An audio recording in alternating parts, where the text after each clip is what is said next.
Wednesdays, we usually have cabinet secretaries appearing before the Senate as well as the National Assembly. So last Wednesday, we had the Cabinet Secretary for Education, Mr. Julius Migos, appear before the National Assembly, and the CS was responding to concerns that emanated from Akamokonji that was held in the National Assembly, and Akamokonji that was chaired by the National Assembly Speaker Moses Wetangula, and also attended by Higher Education's PS. This is Dr. PS Inyangala, regarding the new university funding model.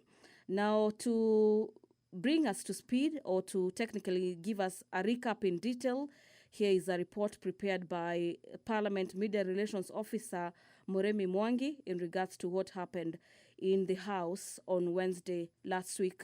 Let's have a look before, again, we hand you over to the National Assembly proceedings this afternoon.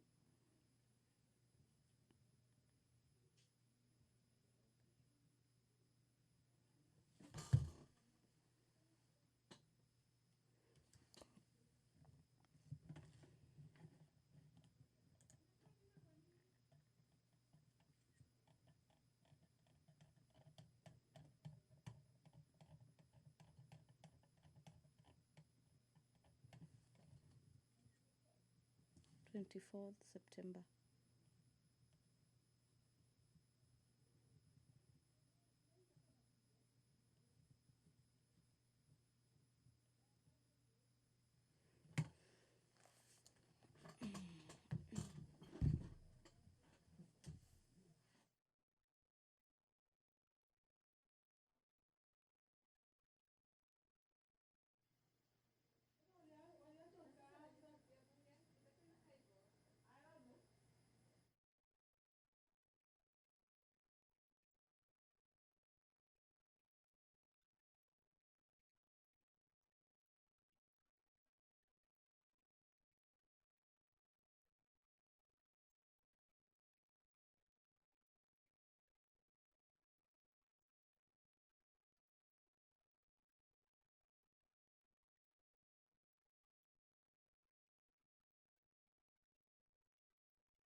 Well, our dear viewers, that has been a recap of a parliamentary plenary session between members of the National Assembly and the Ministry of Education.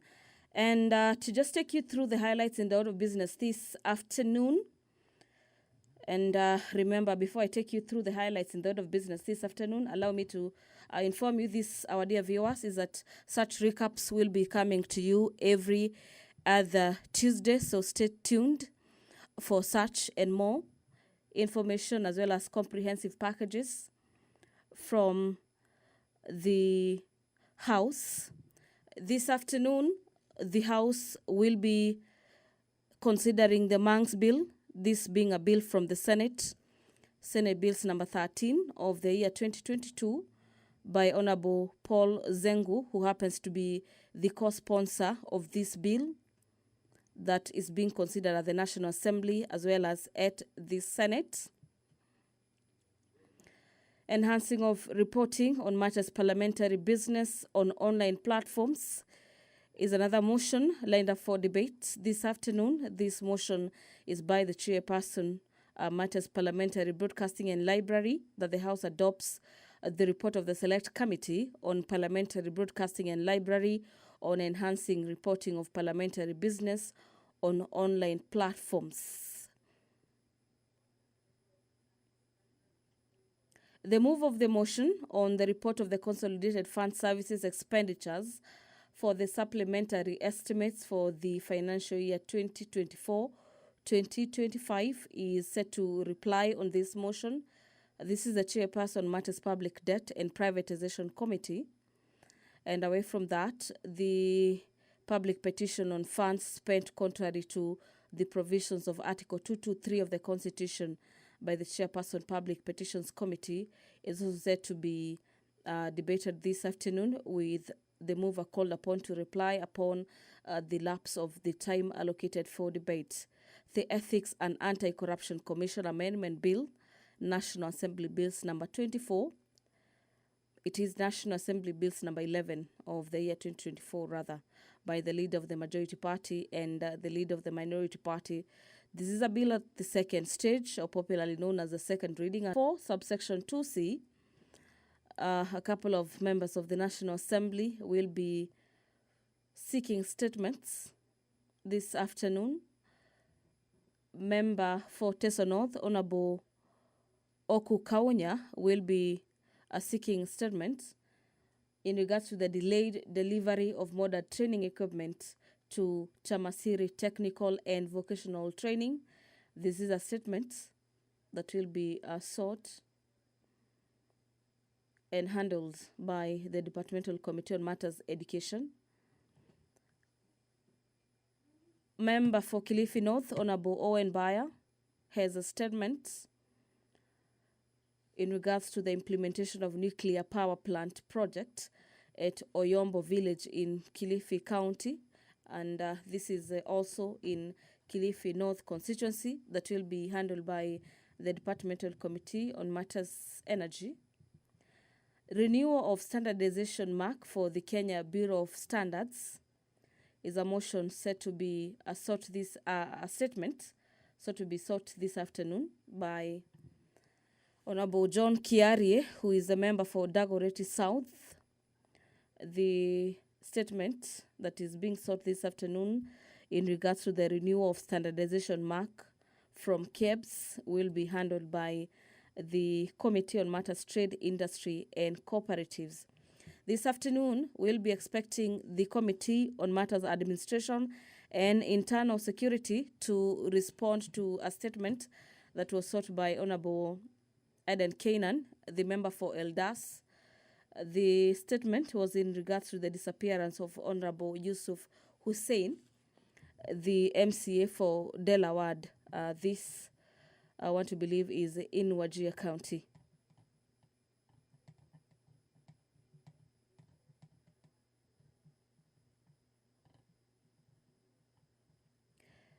At any moment now, we'll be expecting the Speaker's possession to make its way to the chamber this afternoon for the commencement of business.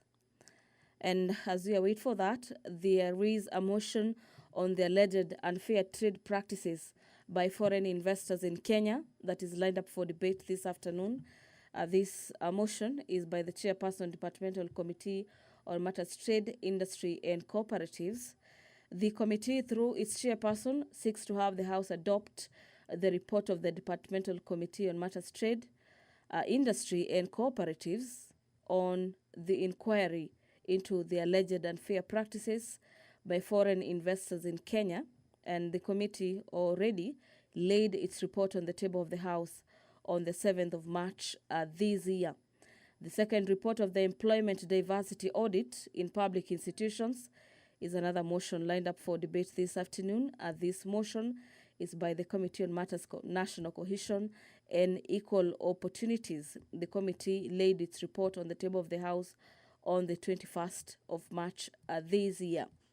The Speaker carrying the mace, followed by the Sergeant-at-Arms carrying the mace, followed by the Speaker of the National Assembly, Honorable Moses Wetangula, are already into the chamber this afternoon, signaling that the business of the House is just about to commence. Allow me, our dear viewers, to now hand you over for this live broadcast brought to you by KBC, and this is also in partnership with the Parliamentary Business. Waheshimiwa, tuombe. Ewe Mwenyezi Mungu, ambaye kwa hekima na wema wako umetua na nyadhifa za viongozi na mabunge kwa ustawi wa jamii na utawala wa haki wa wanadamu. Tukusihi utazame kwa neema nyingi sisi watumishi wako ambao wameridhika kutuita ili tutekeleze shughuli muhimu za jamhuri yetu. Tukuomba uteremshie baraka zako sisi tuliokutanika hapa, na utujalie tuyatende na kufikiria mambo yote tutakayofikishwa mbele yetu kwa njia ya haki na uaminifu, ili utukufu na sifa zako siendelezwe, na ili kustawisha amani, ufanisi na heri ya nchi yetu na wale ambao haja zao umezikabidhi mikononi mwetu. Amen.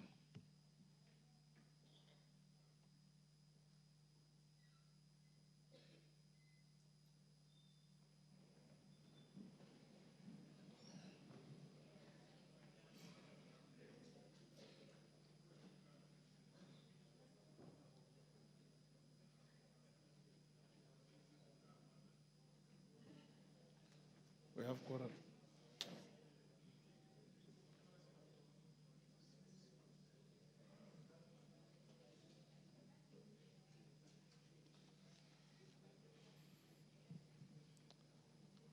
Clerk, we have quorum. Proceed.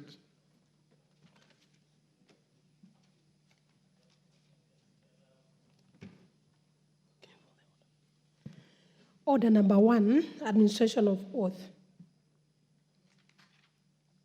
Order number 2, communication from the chair.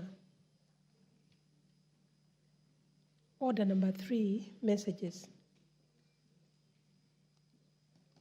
Order number 4, petitions.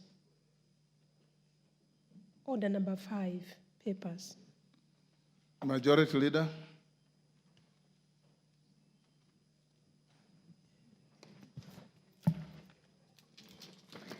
Thank you very much, Honorable Speaker. Honorable Speaker, I beg to lay the following papers on the table of the House today, Tuesday, September 24th, 2024.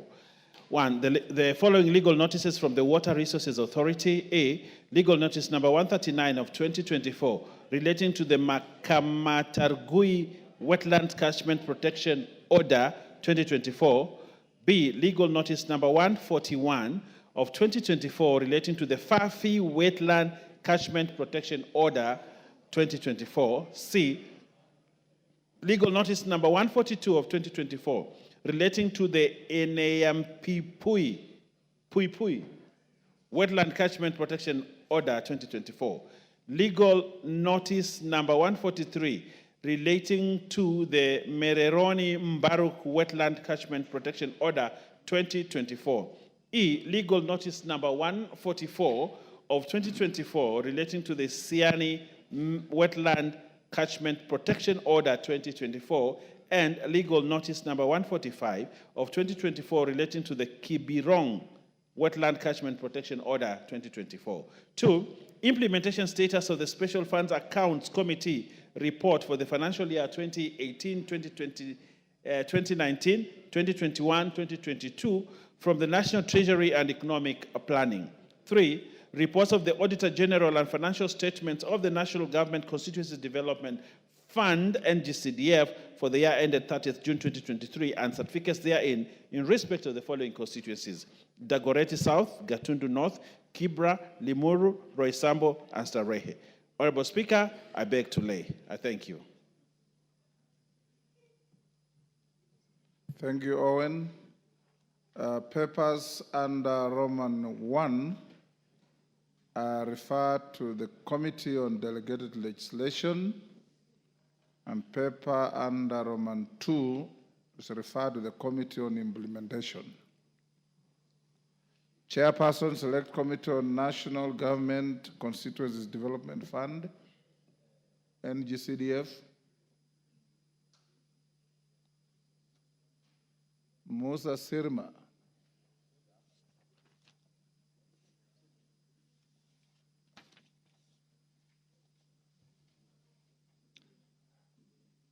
Majority Leader, where is the chairman of NGCDF?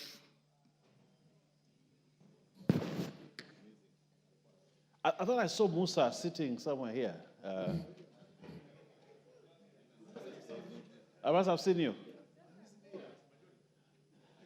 Did you see him or you saw the likeness of him? I saw his figure around. Yes, Clive? Speaker, I'm a member of the committee, and he said he'd be here in 1 minute. Pardon? He's coming in 1 minute. I'm a member of that committee. Okay, let's go to the next order. Honorable members, as you may be aware, the NGCDF was once again crucified for all the wrong reasons. And the case we have been having in court had a judgment on Friday, which judgment I'm sure you have all read. So after putting questions at order number 8 and 9, I've been requested by the leadership to allow you 1 hour to ventilate on the matter.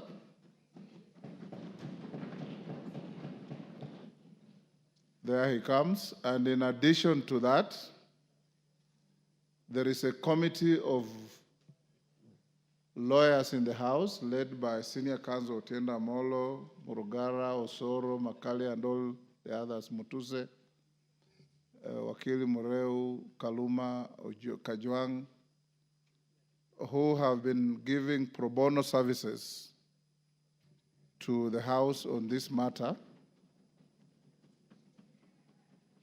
I have invited them to a meeting tomorrow at 11 in the Speaker's boardroom, and I've invited your leaders, the majority and minority leaders, to join in so that they can brainstorm and see what remedial actions to take. Thereafter, sometime next week, I'll avail you a kamkunji to ventilate on the matter, and I want to tell the gracious lady members of constituency, county constituencies, that ukiona cha mwenzako kinanyolewa, chako, okay. We'll go back to Musa Sirma.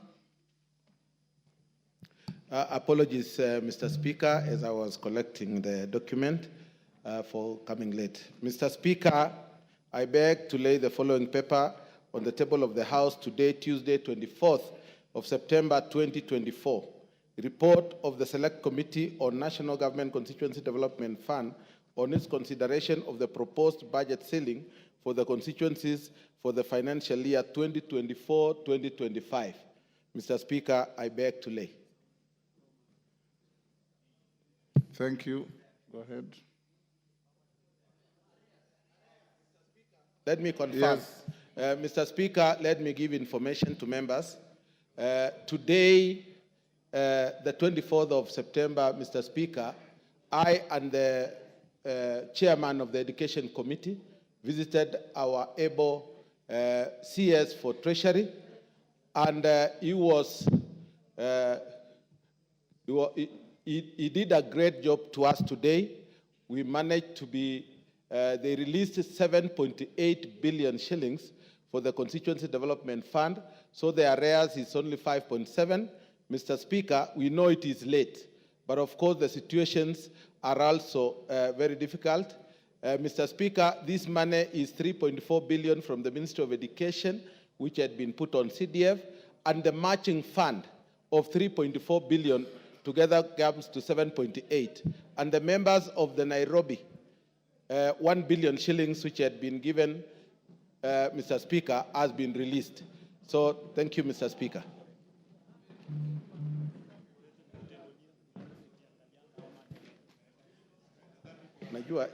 Order number 6, notices of motion. Order number 7, questions and statements.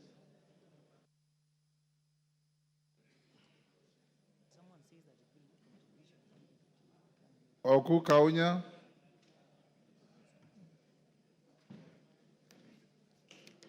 Thank you very much, Mr. Speaker, sir. Mr. Speaker, Honorable Speaker, pursuant to the provisions of Standing Order number 44-2C, I wish to request for a statement from the chairperson of the Departmental Committee on Education regarding the delayed delivery of the modern equipment for Chamasiri Technical and Vocational College. Honorable Speaker, Chamasiri Technical and Vocational College was established in September 2019 with the aim of providing quality technical and vocational education. Currently, the institution has an enrollment of 1,700 students, demonstrating its importance in the education sector. On 10th December 2021, the Cabinet Secretary for Education, while on a visit of the Chamasiri TVC, conveyed the government's plan to provide modern training equipment that are through the funding of African Development Bank. However, despite this promise, the equipment was never delivered, and reports indicate that it was redirected to another technical institution. This matter was raised again in November 2023 during a visit by the then Cabinet Secretary for Education, Honorable Dr. Ezekiel Machogu, to the institution, who reassured the institution that the equipment would be delivered by March 2024.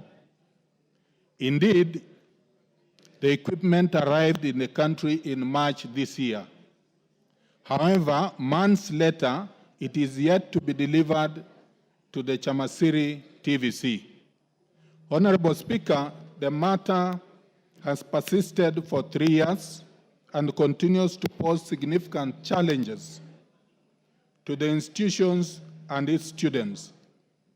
The continued lack of practical equipment has severely impacted the quality of education, as students are forced to rely solely on theoretical instruction without the necessary tools for handling the learners. This situation not only defeats the entire essence of technical and vocational colleges, but also jeopardizes the skills development and future prospects of these students. Honorable Speaker, it is against this background that I request for a statement from the chairperson, the Departmental Committee on Education, on the following. 1, reasons why the equipment funded by the African Development Bank, which was initially intended for Chamasiri TVC, was diverted to another institution in another constituency. Number 2, reasons for the delay in delivering the new received equipment to Chamasiri TVC despite being received several months ago. Number 3, specific timelines for delivery of this equipment to Chamasiri TVC, including measures to avert further delays in this matter. Thank you, Honorable Speaker. Chair, Committee of Education. Where is Melly? Yes, 2 weeks, Honorable Maluli Njendi. Yes, Mr. Speaker, we'll invite the CS to our committee, but I also want to alert the member that we usually invite also members when the CS is making a presentation, so that the member can also get information from the CS directly during the committee sitting. Thank you. Thank you. Owen Bayer.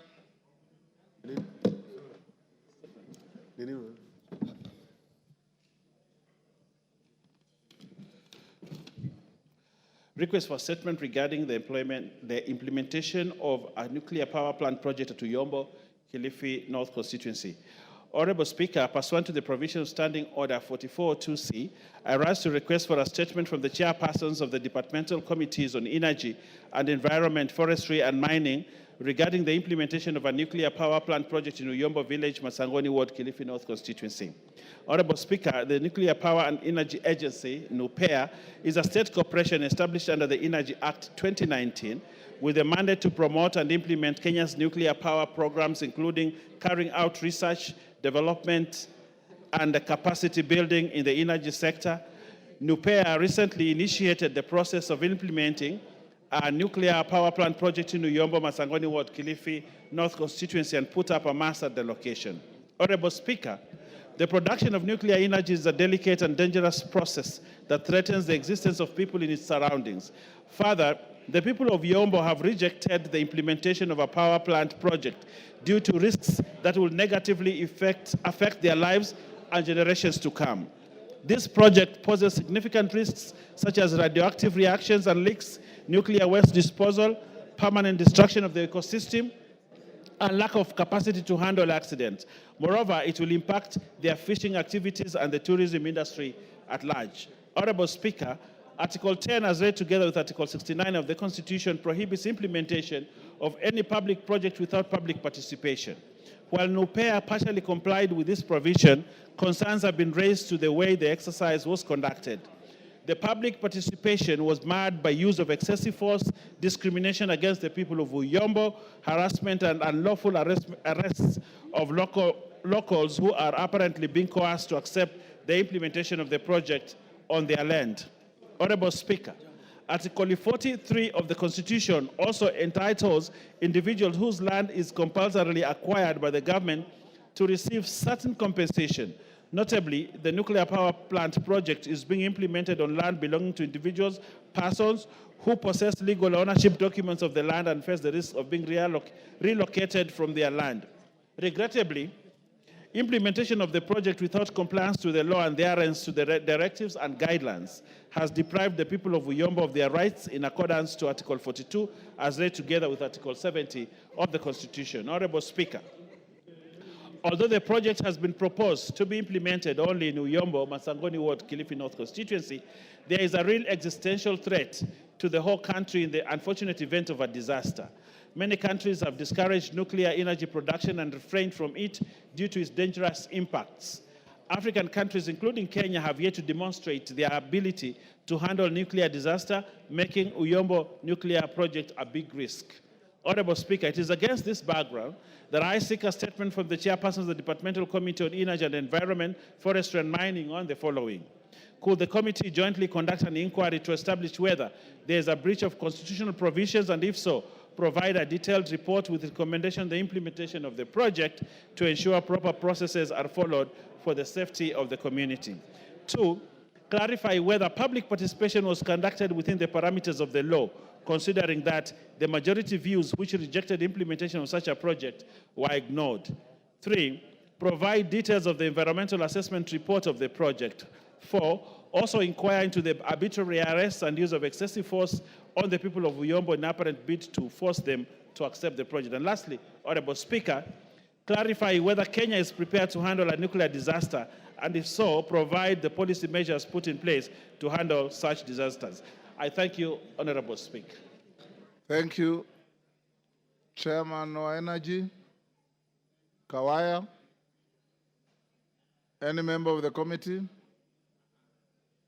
Yes, 2 weeks. Bring a statement in 2 weeks. Thank you.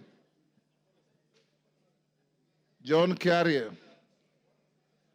member for Dagoretti South.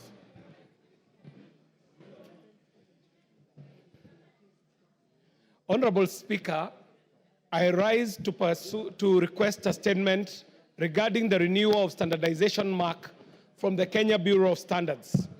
Honorable Speaker, pursuant to the provisions of Standing Order number 44-2C, I wish to request for a statement from the chairperson of the Departmental Committee on Trade, Industry and Cooperatives regarding the renewal of the standardization mark from the Kenya Bureau of Standards, also known as KEBS. Honorable Speaker, in 2023, KEBS revised the standardization mark, SM, permit, extending the validity period from 1 year to 2 years. This change raised concern among businesses, particularly small and medium enterprises, SMEs, as an annual renewal period aligns better with their financial planning, operational cycles, and ensures product quality and safety in a rapidly evolving business environment. Moreover, questions have arisen about the alignment of this 2-year cycle to KEB's mandate of supporting fair competition in the country.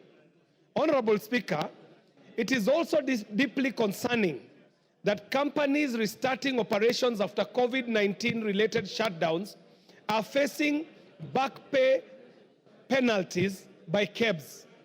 These penalties impose a significant financial burden on businesses already struggling to recover from economic hardships.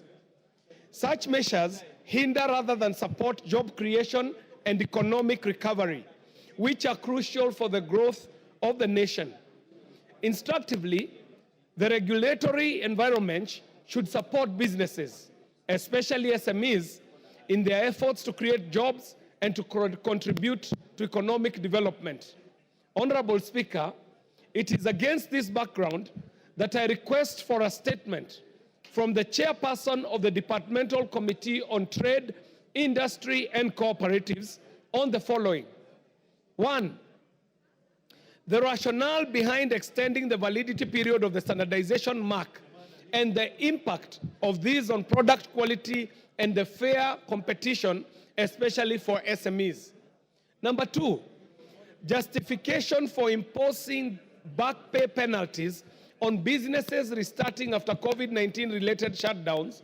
And 3, Mr. Speaker, the measures that the Ministry of Investments, Trade and Industry is taking to ensure the regulatory environment supports SMEs in economic recovery rather than penalizing these businesses that are recovering from the COVID-19 shutdown. Mr. Speaker, I thank you. I signed this statement on the 13th of August, 2024. Thank you, Mr. Speaker. Thank you, KJ. Chair Trade, Kakuya. Vice Chair. Chair, you can give us 3 weeks. How many? 3 weeks. Standard time is 2 weeks. Why do you want 3? We are requesting for 3 weeks because we know we have the bill on cooperatives that we need to finish. Okay. So because of 3 that, we're weeks. requesting 3 weeks. 3 weeks. Thank you. Response to a statement by Adan Kainan, right? Yes. Tongoyo, are you ready to respond to the statement of Honorable Kainan? Yes, I'm ready. Go ahead. Thank you so much, Honorable Speaker.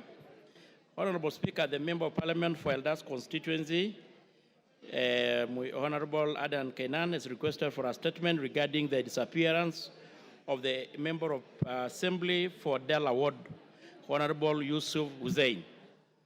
And in particular, he wanted specifically circumstances under which Honorable Hussein was abducted and the status of investigation into his mysterious disappearance, which was reported at Makadara police station. And of course, the step that the relevant government security agencies have taken to ensure that the missing MCA is expeditiously traced and reunited with these people, and the security measures that the government has taken to guarantee safety of all leaders in order to protect them from potential incidents of kidnapping and other form of violence. Honorable Speaker, I want to state as follows. On 13 September 2024, at around 21:40, Wambua Kioko reported through a phone call via OPIN number 8613, September 2024, the abduction of his passenger. The reportee is an Uber driver and a resident of Embakasi, stated that while within South Sea, Halala Estate, he received an online request from the customer to be dropped at Pangani Heights Estate. However, along Lusaka Road. Yes, Honorable Kamket, what is out of order? Yes. Mr. Speaker, the matter the Honorable Chair is responding to is very serious. It involves an elected member. And the decibels of consultations are too high for us to listen, to hear what the Honorable Chair is saying. Okay. Order, members. Those who are consulting, do so in lower tones. Tongoyo, endelea. Thank you, Honorable Speaker. So I just want to pick from where I left. On 13th, on 2024, that around 21:40, Wambua Kioko reported through a phone call via OBIN number 8613 of September 2024, the abduction of his passenger. The reportee, Honorable Speaker, is an Uber driver and a resident of Embakasi. He stated that while within South Sea, Halala Estate, he received an online request from a customer to be dropped at Pangani Heights. However, along Lusaka Road, past Lusaka Enterprise roundabout and near Ola petrol station, a black Prado motor vehicle whose registration number was not captured blocked them. 3 men who had masked their faces alighted from the said Prado and opened the passenger door of the taxi, where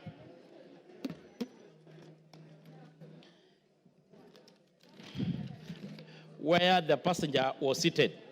They grabbed and pulled him out of the car before dragged him to their Prado.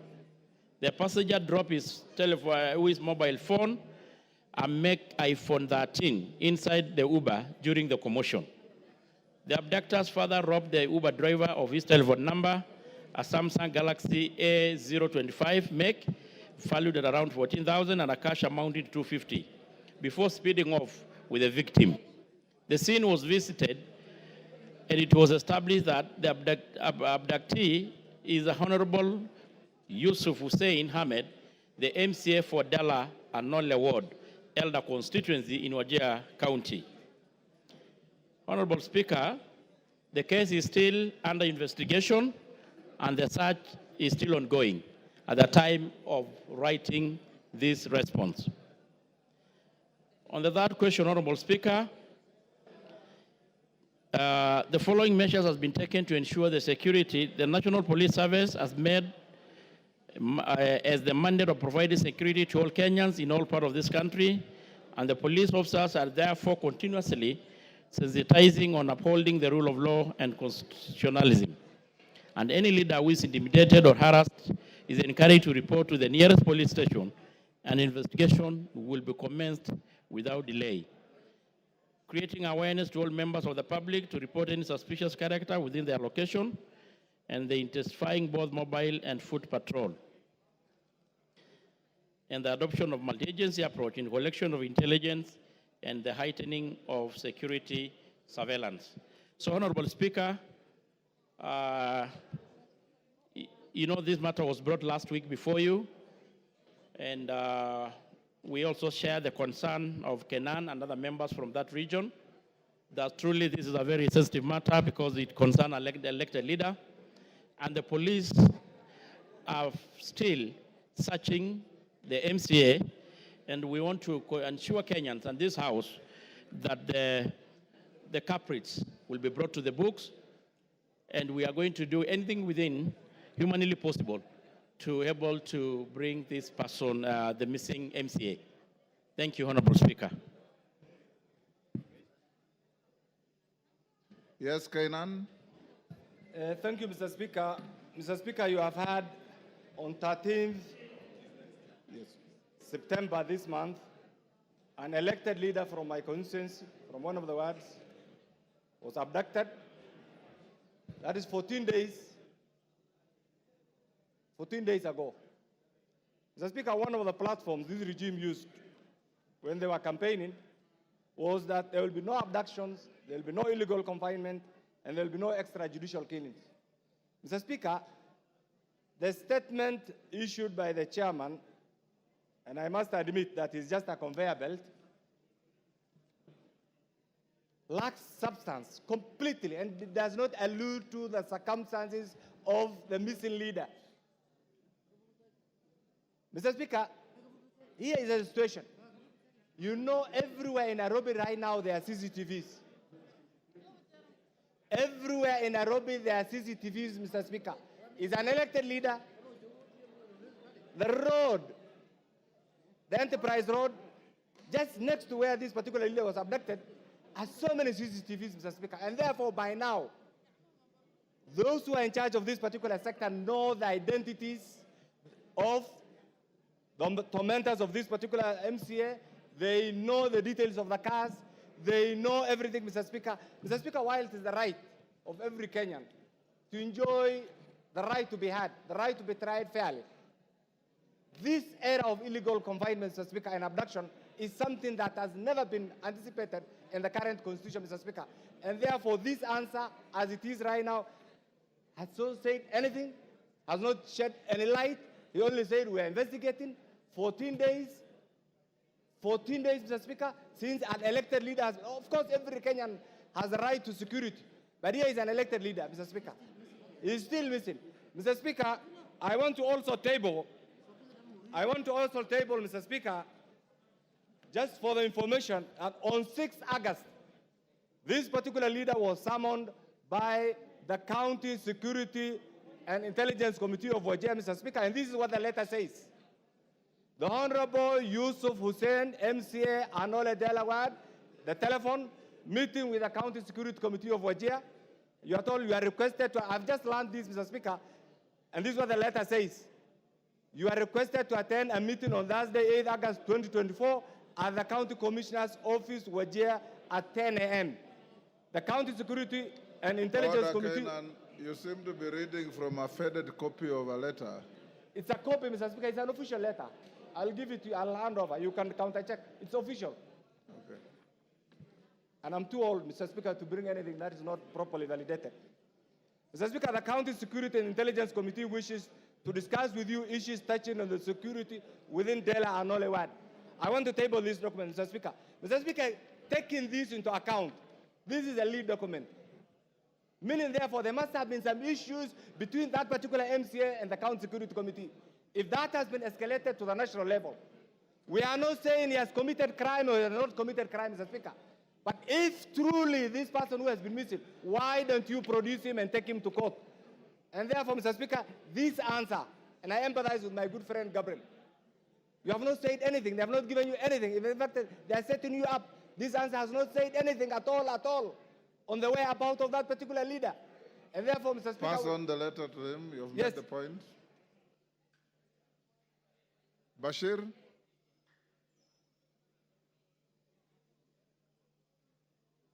Major Bashir, give him the mic. 1 minute.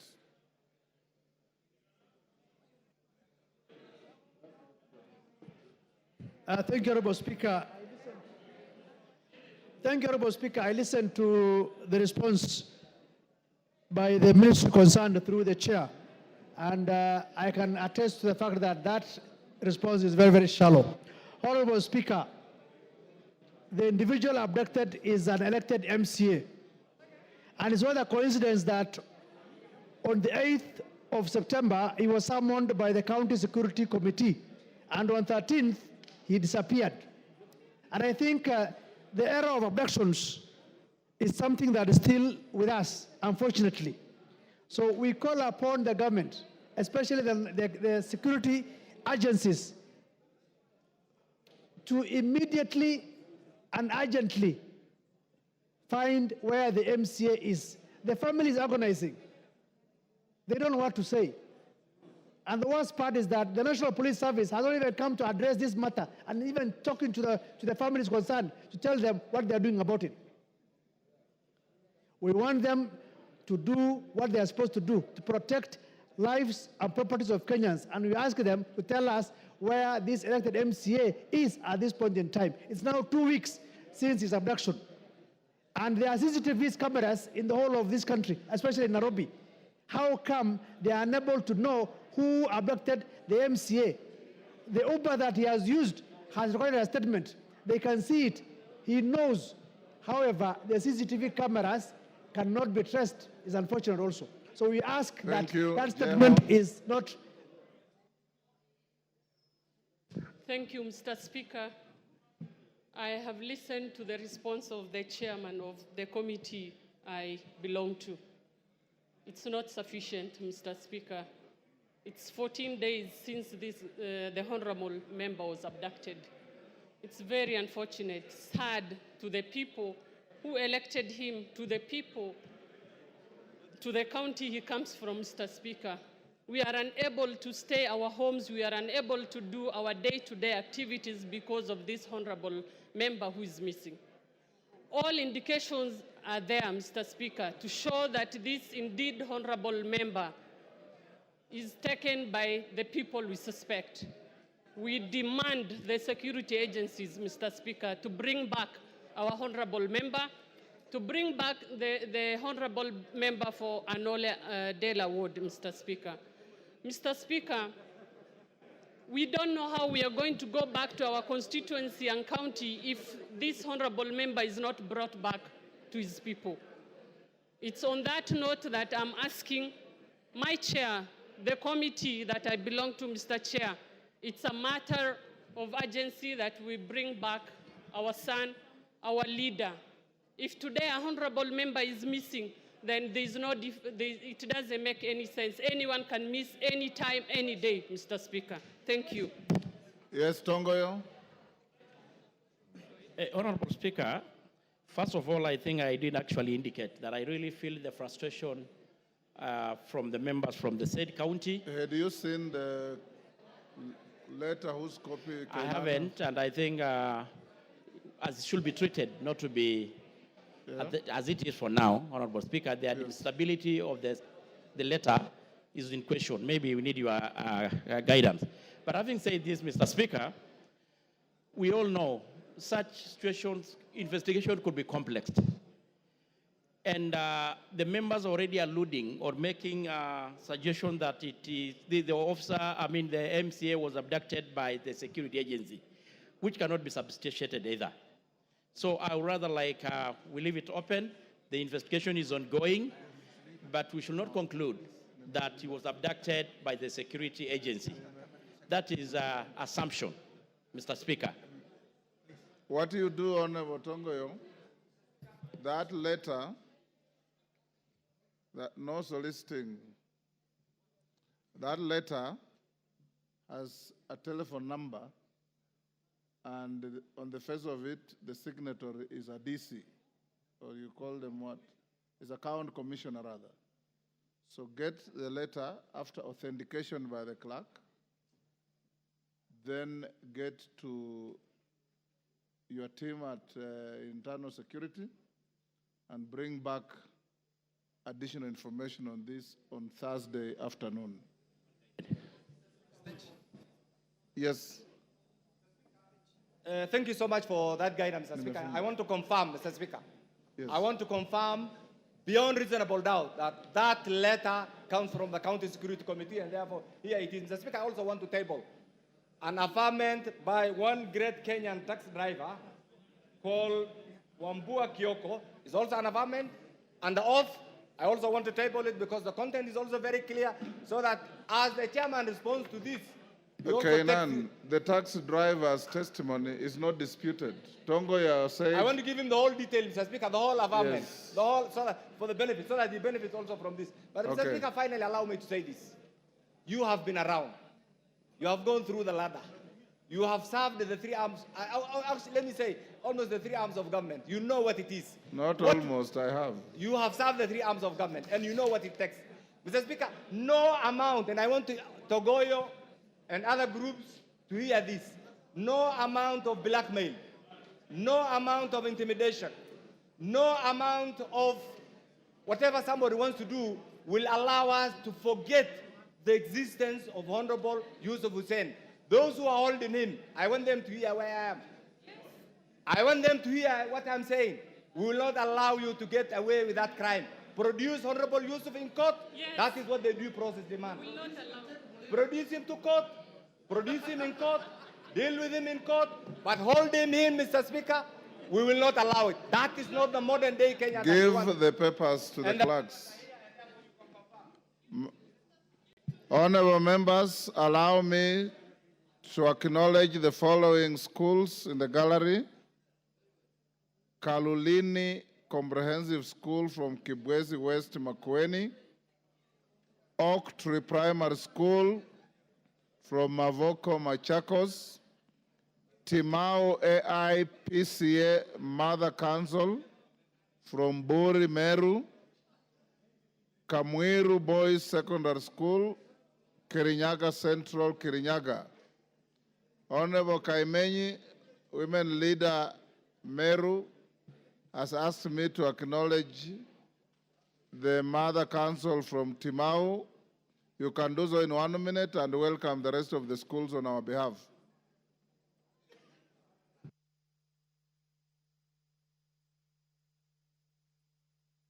Mike. Thank you, Mr. Speaker, sir. I really want to thank you for giving me this opportunity to welcome the Mother Council from African Independent Pentecostal Church of East Africa, of which I belong.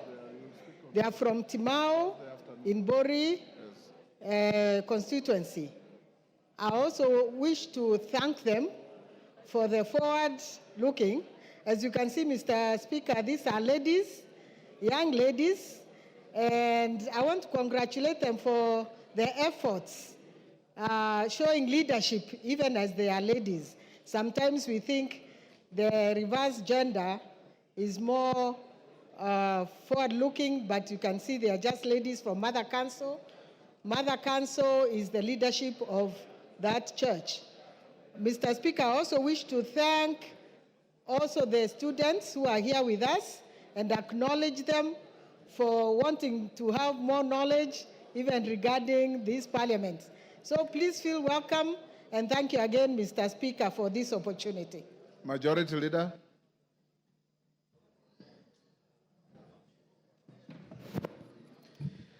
Thank you, Honorable Speaker.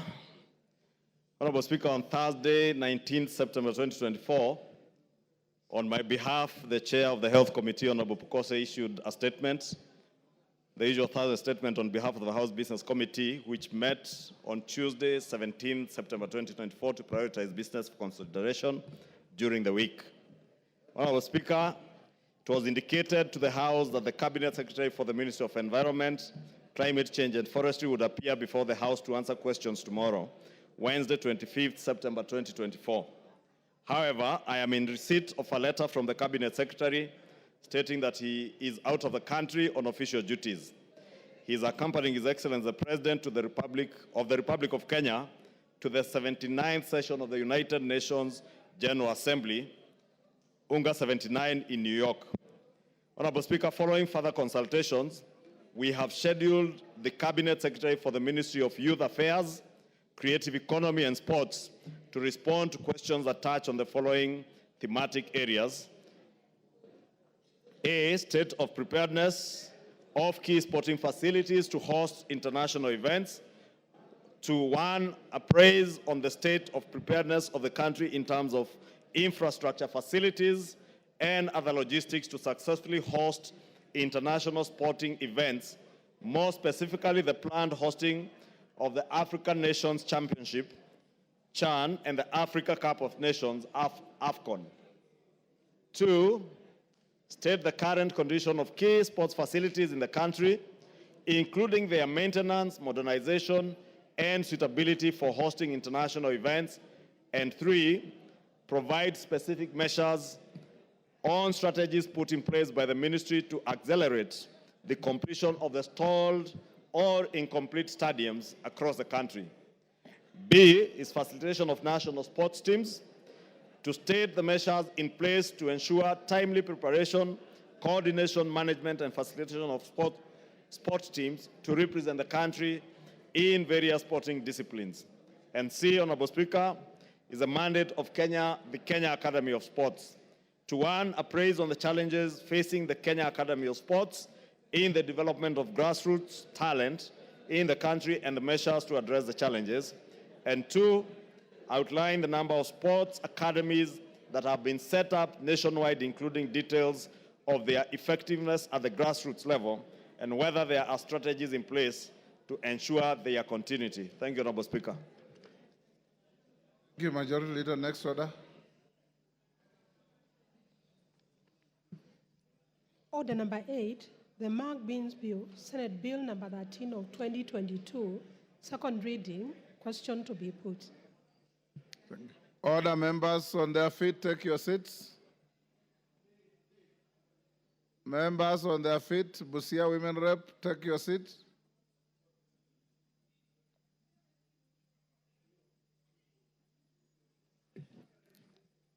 Honorable members, now I put the question at the order number 8, which is that the Mang Beans Bill, Senate Bill number 13 of 2022, be now read a second time. As members of that opinion say aye. As members of the contrary opinion say nay. The nays have it. Next order. Order number 9, motion, enhancing reporting of parliamentary business on online platforms. Question to be put. Order, members on their feet, take your seats again. Take your seats. Honorable Naisula and the member for Bumula, take your seats.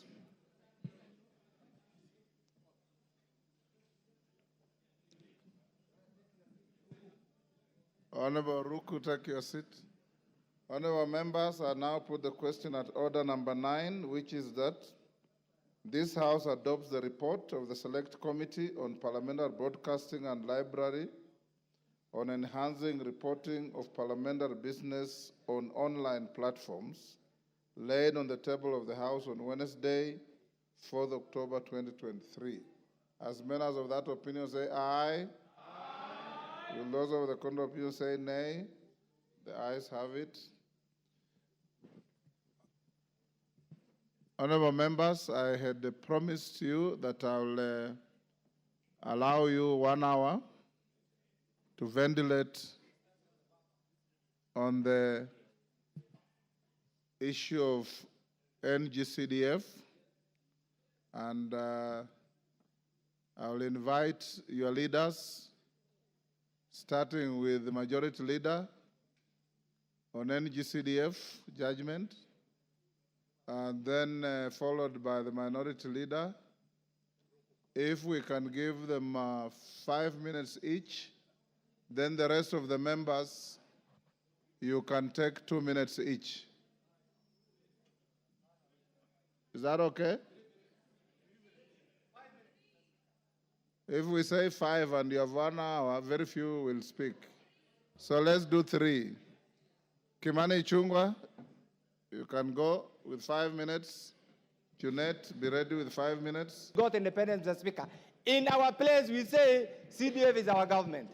Mr. Speaker, I want to ask myself, the framers of the current constitution, if you read Article 1, sovereignty has been equated to representation. Who are these busybodies who want to disregard representation, Mr. Speaker, and rubbish the role of the elected members of Parliament, Mr. Speaker? I have one message for you. We have seen the actions, the inactions, the activities, the inadvertence of these busybodies, whoever they are. Can you stand firm? Can you stand firm as members of Parliament? It's not about the usual complaining, no. Can you stand firm, bring a constitutional amendment so that we entrench the NCDF in the Constitution so that we remove it from the ambit of this gullible and vulnerable busybody, Mr. Speaker? Mr. Speaker, for how long shall we deny Kenyans the right to enjoy a piece of the national cake, Mr. Speaker? I'm shocked and dismayed, Mr. Speaker, to see a ruling, and ideally, Mr. Speaker, the role of the three arms of government, Mr. Speaker, is interdependent, is to support each other for the good of the well-being of Kenya, Mr. Speaker. But when you have a targeted approach, Mr. Speaker, to rubbish one arm, then doesn't add value. Mr. Speaker, finally, what I want to say is this. When the members of Parliament are elected here, or the framers of the current constitution, Mr. Speaker, some of the functions have been devolved. After this, you will hear provisional administration is illegal because NCDF only covers education and national security. Are those two functions, Mr. Speaker, county functions? They are not county functions. These are national functions. So, colleagues, if you want to remain relevant, I know it's not the ambit of the members of Parliament because we have delinked NCDF from the member of Parliament. It's completely an independent entity. That still is being pushed to the member of Parliament. I beg you, if you want to remain relevant, if you want your constituents to develop, stand firm, wake up tomorrow, put your heads together, put this entity, entrench it in the Constitution so that there is no room for any busybodies. Thank you, Mr. Speaker. Kadambi. Charity Kadambi.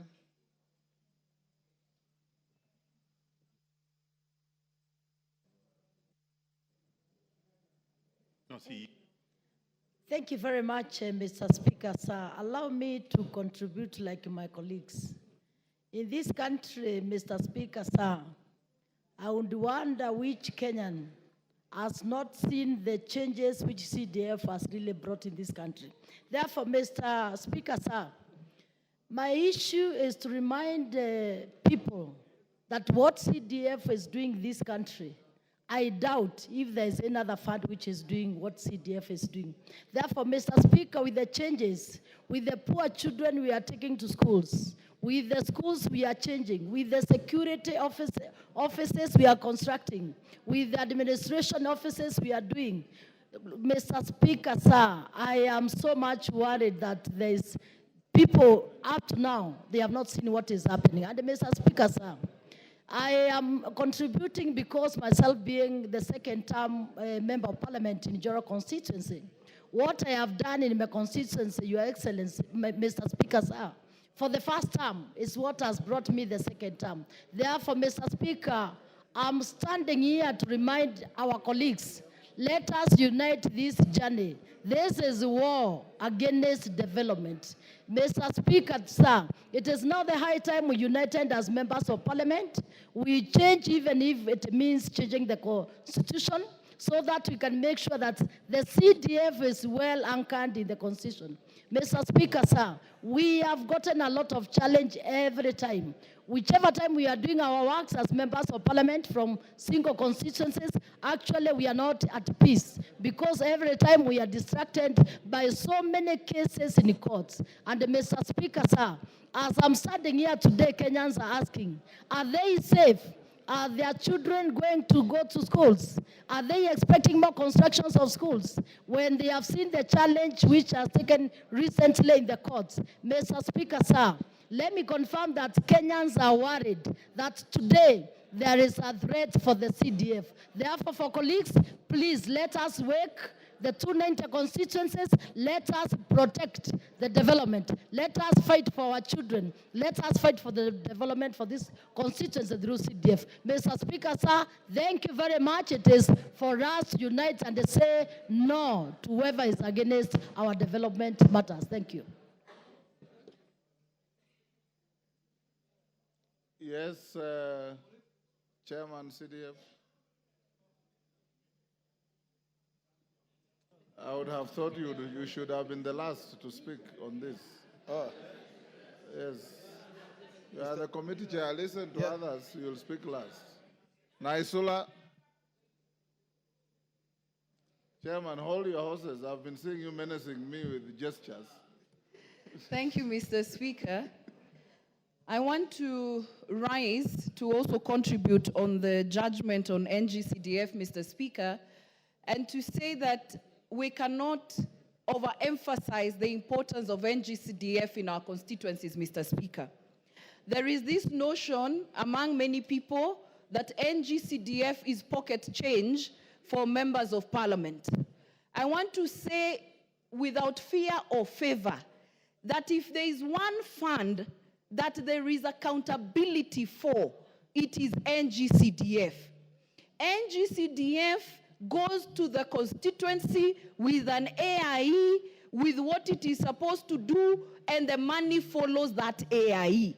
And so even when auditors come to the ground, Mr. Speaker, they have to go and see whether that classroom has been built. They have to go and see whether that police station has been built. They have to see whether that child has gotten bursary, and that is the truth on the ground, Mr. Speaker. And if there is anybody who thinks that there is a member of parliament who is misusing these monies, Mr. Speaker, we have investigative bodies, Mr. Speaker, which we should go and follow up on those monies and that member of parliament, Mr. Speaker. But we cannot be blanketly be condemned to be corrupt, that NGCDF is our money, Mr. Speaker, when that is not the point, Mr. Speaker. We can also not be a house of lamentation. We are the ones who make the laws in this house, Mr. Speaker. We will not wait for NADCO report to entrench NGCDF in the Constitution. We should extract NGCDF from NADCO reports so that we bring it to this house as a standalone issue to be entrenched in the Constitution, Mr. Speaker. Because we might wait for NADCO reports until God knows the 2 years are over. The 13th Parliament should be remembered as the house that entrenched NGCDF in the Constitution, Mr. Speaker, so that this cannot be a ping-pong game depending on who is on the bench, Mr. Speaker. The second issue, the hate that Honorable Junet has talked about is true. People just generally hate members of parliament. And so I wouldn't even be surprised after it has been entrenched in the Constitution, the judiciary saying it is unconstitutionally inside the Constitution, Mr. Speaker, because of just the hate people have towards members of parliament, Mr. Speaker. To conclude, I want to say this, now that I'm on the floor, Mr. Speaker, to remind the executive, Mr. Speaker, that there is one cabinet secretary position which has not been filled in this country, Mr. Speaker. We are KJ. I thank you, Mr. Speaker. And it is to say that the courts... Order, KJ. Yes, give her 1 minute. Please allow me to say this, and thank you, Mr. Speaker. 1 minute. There is a position of a cabinet secretary that has not been filled in this country, and I want to remind the executive, just in case they have forgotten, we do not have the cabinet secretary of gender and affirmative action, Mr. Speaker, in this house, Madam Speaker, sorry. If it was another ministry, I want to assure you, by today, the replacement of that cabinet minister would have happened. We cannot continue business when we do not have the cabinet secretary of gender in this country, Mr. Speaker. It should be, the cabinet secretary should be appointed like yesterday, Madam Speaker. Even if it is a man, we need a cabinet secretary of gender in this country. Thank you. What's your point of order, Honorable Donya? Madam Speaker, I'm just worried Honorable Junet is insisting that it is a man. We have not refused. If it is a man, a boy, girl, what we want is to have a minister for gender in office. We keep on talking about gender mainstreaming, helping our young girls and women. How can we, Madam Speaker, yes, we know it is CDF, but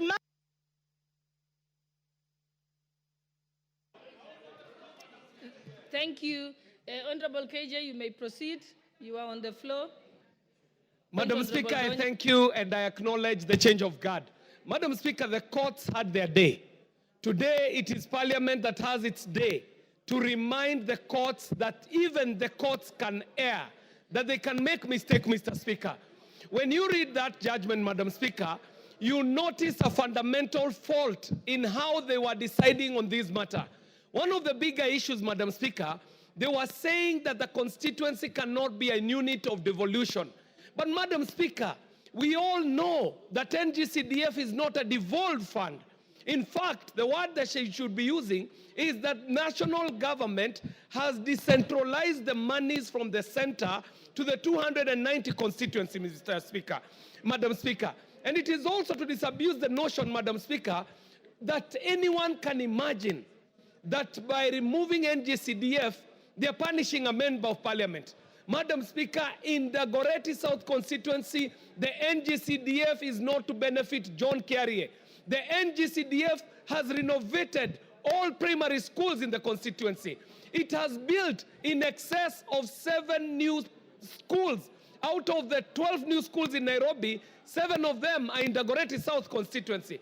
Madam Speaker, it has improved the working status of the officers in Gao, made sure that our people are served in dignified places. So, Madam Speaker, I would want to agree with all the members who are saying that Article 95 and 96 allows this House to make laws, Madam Speaker, and no other entity can make laws. And if that be the case, then we, as the 13th Parliament, must agree that we are the people who are going to entrench this NGCDF in the Constitution so that it can continue bettering the life of members. Finally, Madam Speaker, we all agree that even if we have devolved units called counties, the devolved units called counties has served more as devolution for corruption rather than devolving services to the people. Madam Speaker, Nairobi City County receives in excess of 30 billion Kenya shillings from division of revenue and monies that they raise as own revenue. That means that in the Goretti South constituency every year, I should be feeling the impact of around 2 billion Kenya shillings coming from Nairobi City County coffers, Madam Speaker. But if you go to the constituency called the Goretti South constituency, what you shall find are the projects that have been put up by this most visible, best managed, and most effective fund called the NGCDF. So, Madam Speaker, let's do what is necessary. Let us entrench NGCDF in the Constitution to make. Honorable members, allow me to recognize the presence of Kiwanzani Academy from Kitui West constituency, Kitui County, who are seated in the public gallery. On behalf of the members of the National Assembly, we welcome you to Bunge. Thank you. The Honorable Amolo Otiende.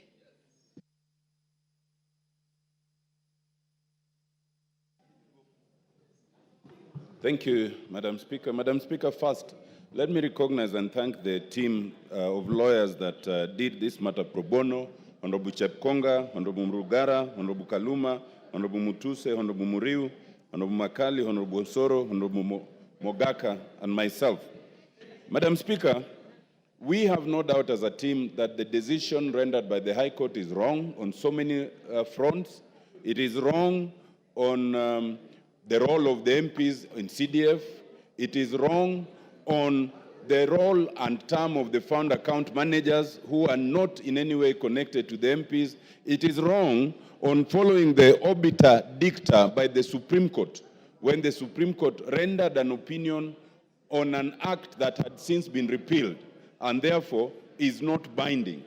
And for the avoidance of doubt, Madam Speaker, we have already agreed that we will appeal that decision. The good thing is that after declaring the act unconstitutional, the court did a suspension of the declaration of invalidity for 2 years. That is enough time for us to prosecute a number of things. It is enough time for us to prosecute the appeal. You will remember, Madam Speaker, that previously the High Court declared the previous act unconstitutional. The Court of Appeal did not agree and affirmed it, and only the High Court then agreed with the, only the Supreme Court then agreed with the High Court. It is quite possible that we might follow a similar trajectory on this matter. Madam Speaker, secondly, and this we have said before, the ultimate solution to all this push and pull is amendment of the Constitution. And that amendment, Madam Speaker, we have already agreed, even in the Justice and Legal Affairs Committee, that we want to make it a standalone amendment away from the entire NADCO report. It is our view as the lawyers and at the Justice and Legal Affairs Committee that we can execute that amendment without requiring a referendum. Madam Speaker, the beauty is that once we have entrenched the NGCDF, then the constitutional provision cannot be unconstitutional. It will be along the lines of having entrenched the judiciary fund, and that then should be a proper cushion. But once we do the amendment, we will then again have to redo the act itself by bringing a new act, which will be in line with the amendment.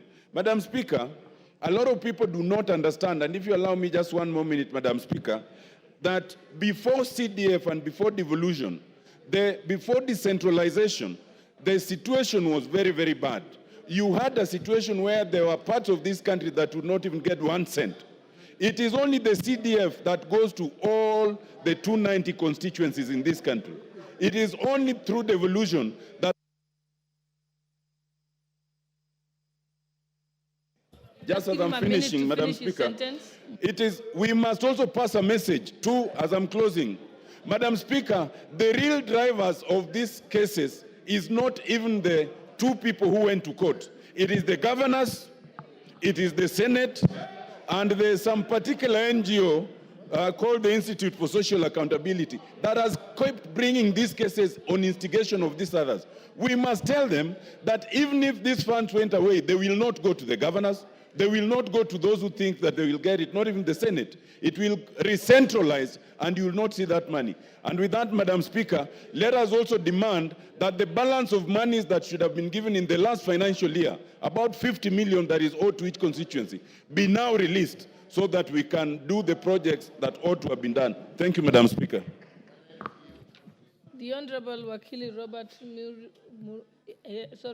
Edwin Murray. Thank you, Mr. Speaker, Madam Speaker, for the opportunity to ventilate on this very wrong judgment which has been passed against NGCDF. Madam Speaker, I was part of the legal team which represented Parliament on this matter. We were able to ventilate on a number of issues, and to our surprise, Madam Speaker, out of 9 key issues, none of them the court was able to appreciate, despite the fact that we were able to put in the proper legal position, the constitutional position, but the court came in as a biased court. Madam Speaker, my worry and concern, because you know, in any trial, you are able to get the things which are not being said, but the petitioners, whose name has been alluded in this house, the Council of Governors, our Senate, they have one key issue, which I would say is a sibling jealousy. In this sense, Madam Speaker, a council could stand before the judges and say, look, now you are members of Parliament. This money you'll be using as pocket money to campaign for it. It tells you the kind of conversations that are being said behind our back. Madam Speaker, I think it's important that we put it very clearly that NGCDF is a fund under the national government, and the national government can be able to spend that money as provided by the Constitution.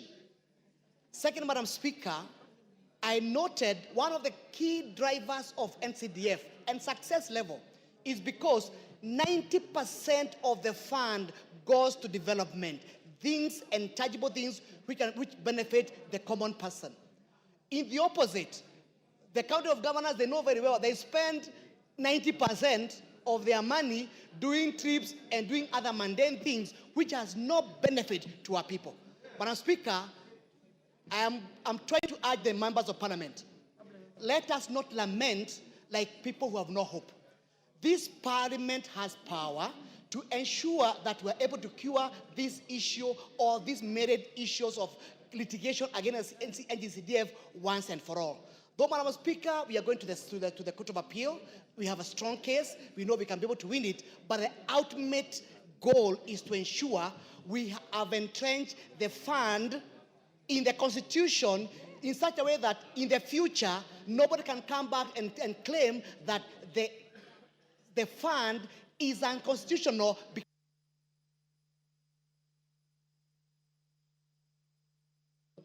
Let me give the Honorable Millie Odhiambo, then I'll come to you, Honorable Osoro. Thank you, Madam Speaker, for giving me this opportunity. Madam Speaker, I just want to inform Senior Counsel Honorable Tiende Amolo that part of the reason they're having problems is the entire legal team was men. There's no women, and yet there are brilliant women lawyers like me in this house. Next time, put us there, and we'll help you. Secondly, Madam Speaker, in areas that have been predominantly opposition, the only fund you can rely on that is changing lives is CDF. Third, Madam Speaker, in my own constituency, I have seen us move from mud-walled, grass-thatched schools to permanent schools. I would want to encourage the judges and people who live in cities to do an immersion in the village so that they know the reality. A lot of people do not know the reality on the ground. The people who are posh in cities, the lawyers and the ones who are lofty, go to the ground and learn the reality. Madam Speaker, I would also want to say that in relation to the law, our judges, especially Supreme Court, have been very liberal and progressive in interpretation of the Constitution. That is why they even interpreted the Constitution to include gay rights. But when it comes to development, then they start telling you, Montesquieu, separation of powers. I have no problem with separation of powers as espoused by Montesquieu many years back. But Montesquieu does not come from my village, Kolo, in Rusinga Island. He does not know what people go through. That is a very good concept, but something good is finally coming out of Africa, which is the issue of NGCDF. Development. And Madam Speaker, I was just discussing with Honorable Tiende Amolo that we must be brave as lawyers. And if there is one legacy we must leave in this house, is to entrench the fourth role of a member of parliament in this country, which is development. If it does not come through NGCDF, it will come through my pocket. That is the reality. And the members that came before us were overwhelmed. That is why they promoted this. Right now, the role of MPs has totally been removed. But MPs are still being harassed. Put it and make MPs have a role. I have no excuse. Anybody can bash me what they want. But as an intellectual and as a bright lawyer, this is one thing I am willing to defend to my grave. Bora usiguze NGCDF. Wengine wanasema bora usiguze mulima, mimi bora usiguze NGCDF. Hapo tutapigana. The Honorable Member for South Mugirango, Honorable Sylvanus Osoro. Thank you very much, Honorable Speaker. Honorable Speaker, I also want to associate myself with the sentiments that have been made by my colleagues. And I also do not want to delve so much on the judgment that was delivered last week, because I've actually gone through it. In all aspects, I'm actually against it by all standards, because it actually does not meet jurisprudential, authority in all aspects. I mean, the learned judges, Honorable Speaker, only focused on what we call the school of thought in jurisprudence that we call positivism, where they are so keen on unnecessary positivism and they ignored the element in a very social matter, ignored the socialism jurisprudence, ignored the natural law in all aspects, Honorable Speaker. But I do not want to go that direction, Honorable Speaker. But of importance, Honorable Speaker, for me, it is the character of the Council of Governors. Honorable Speaker, NGCDF is 2.5% of the national budget. Each constituency gets about 130 million thereabout when you do tabulation. County governments get a minimum of 15%. In fact, this house gave them in the last financial year 25% last financial year, about 25 or 26% thereabout. In the last financial year, Honorable Speaker.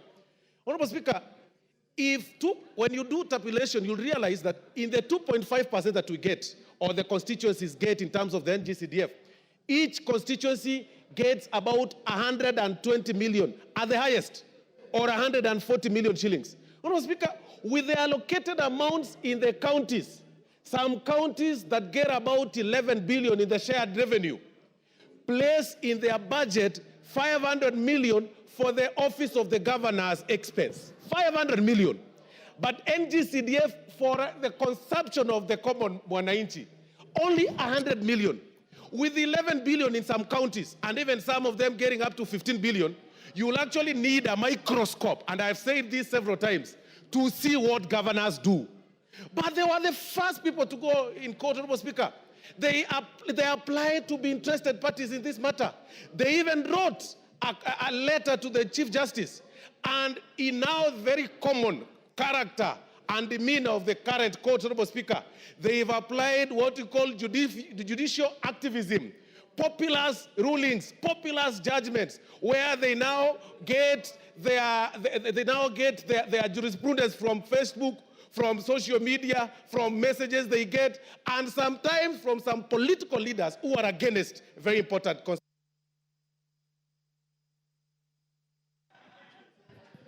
The Honorable Makali Mulu. Yeah, thank you very much, Honorable Speaker. Honorable Speaker, I also want to add my voice to this important debate. And without really repeating what my colleagues have said, I want just to raise three issues. The first one, Honorable Speaker, as a person who has a lot of experience in development matters, Honorable Speaker, the NGCDF as a development model has been confirmed to be one of the best in this world. And that's the reason, Honorable Speaker, why a number of assemblies, national assemblies in different countries, have actually come here to benchmark on this model. And I'm surprised when I see our judges being so ignorant about this important model. The second point, Honorable Speaker, is that when you look at the way this model operates, it's only about 5% which goes to administrative expenses. There is no other development model in this world which uses only 5% in terms of, Honorable Speaker, administrative expenses. And I think that's why my colleagues are saying, Honorable Speaker, that the governors and the senators are getting concerned of an issue. Because if you go to the county governments, the recurrent expenditure, Honorable Speaker, goes all the way up to 70%. So, Honorable Speaker, what worries me most is that our judges, Honorable Speaker, who live in this country, and I do expect they also visit their rural setting, should have seen what development has been done through CDF. And more so, Honorable Speaker, the issue of bursaries to the needy students. They can remove the members of parliament from the program, but if the program is good, Honorable Speaker, I would recommend that we retain the program and get a way of keeping the members of parliament out of it. Even now, we are only patrons, Honorable Speaker. We are not implementers. So, Madam Speaker, what worries me most is a situation where, instead of our judges fixing what is not working, they want to destroy what is working. That is unfortunate, and we cannot allow that. So I want to urge our honorable members, Honorable Speaker, that we make sure this important fund is entrenched in the Constitution, and this House has the power to do that.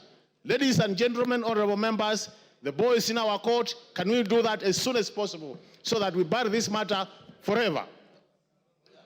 Thank you, Honorable Speaker. The Honorable Member for Migori, Honorable Fatuma Mohammed.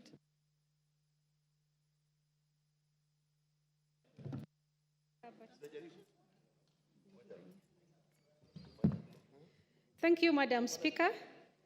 Madam Speaker, the country is mourning and our children are very sad. NCDF is the reason why parents smile when they see us when we go back home, because they depend on NCDF.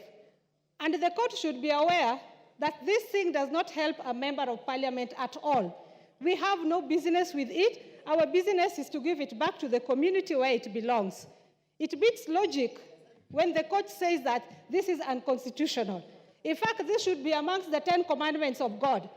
It should be the 11th commandment from the human being, because this is the reason why most vulnerable students and children are in school. Members of parliament have always supported these children with their own money. Even the money given by NCDF is not enough. I can imagine in Nyateke sub-county where I come from, the only business we do there is gold mining. It cannot even support our children to go to school. So we run to our members of parliament to get help so that the children can be in school. NCDF does not help rich families, it helps poor families. So we are appealing as Kenyans, not as members of parliament, as Kenyans, that this was a wrong move to deny Kenyans and the population of the children an opportunity to be in school. Look at the scenario now. First of all, it is delayed all the time. And then now it is said it's unconstitutional. So, Madam Speaker, I think that the court needs to sit down and rethink.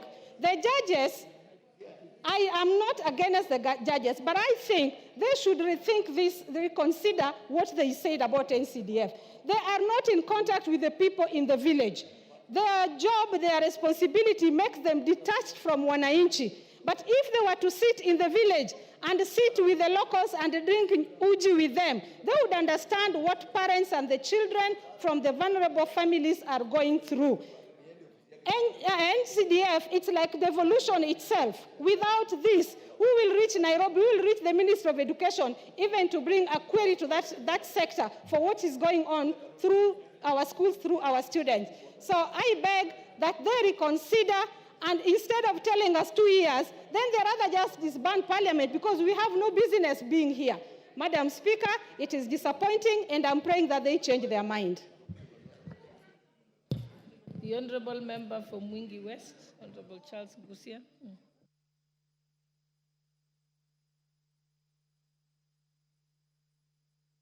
Pressing the bell, the intervention. Thank you, Mr. Speaker. Madam Speaker, I just want to join my colleagues in what they have said. CDF doesn't belong to members of parliament. CDF belongs to Kenyans. CDF, we have got a testimony of the number of people who have been educated, orphans who have become doctors, orphans who have become pilots, orphans who have become lawyers because of the matter of the CDF, Madam Speaker. Madam Speaker, I just followed the ruling in the court, and it seems majority of the 3 judges, actually, they don't have even children in this country. Because they are rich, they think they can only educate their children in London without depending on CDF, Madam Speaker. Madam Speaker, removing the CDF out of this country is going to be travesty of justice, because it is the only fact we have seen in all over the constituencies, in all the villages in this country, Madam Speaker. Madam Speaker, it is high time we educate the judiciary that money, the CDF money, is not for members of parliament. We need to support it. I ask the fellow colleagues, let us move very fast. We'll entrench this fund in the Constitution. Let us move very fast, even change the act, even anything that is contagious for these funds, Madam Speaker. I want to support my colleagues, and we are not going to let the CDF to go anywhere. Madam Speaker, with those few remarks, I support. The Honourable Didi Raso, Member for Saku. Still time, it will get to Thank you very much, and we can speak for Honourable 2 minutes. Speaker. More people will participate. Honourable Speaker, I have this belief that judges and lawyers are the best people in town. But sitting back and listening, to that judgment, I have my own doubt that our judges, I think, are not well informed. They do not understand the chemistry, the history, and the character of this country.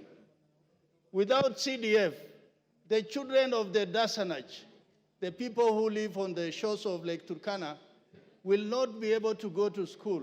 The El Molos, the Sakuyes of Dabel. For those of us from the pastoralist communities, the marginalized, we feel that CDF is the fund that has arrived. When on just the span that 3 judges can sit at the bench and say this is unconstitutional. Unconstitutional to who? CDF is about the people of this country. If there are no people, then there's no constitution. What does the constitution serve? Madam Speaker, as a house, we have a duty. Our responsibility is to make laws for this country, and the best laws for that matter. And we must enact the laws for CDF, that it must be enacted in the Constitution, so that those judges must feel that the House has powers to do what is right for the people of this country. Madam Speaker, without CDF, 3/4 of the children of Marsabit today are not going to school. If no CDF, there will not be enough school in the pastoralist areas. But what the MPs have done is to think around, to think out of the box, to allow the people to settle and to allow schools to be put up. Education is the greatest equalizer. If no CDF, then there will be no that equality. For that reason, I agree and I accept what the honorable lawyers who represented us in court are saying. Let us move with the speed and enact the national government CDF in our constitution. Thank you, Honorable Speaker.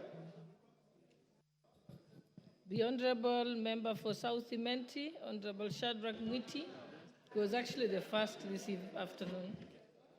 Thank you, Madam Speaker. Education is a pillar in this country, and for this country to prosper, education is very important.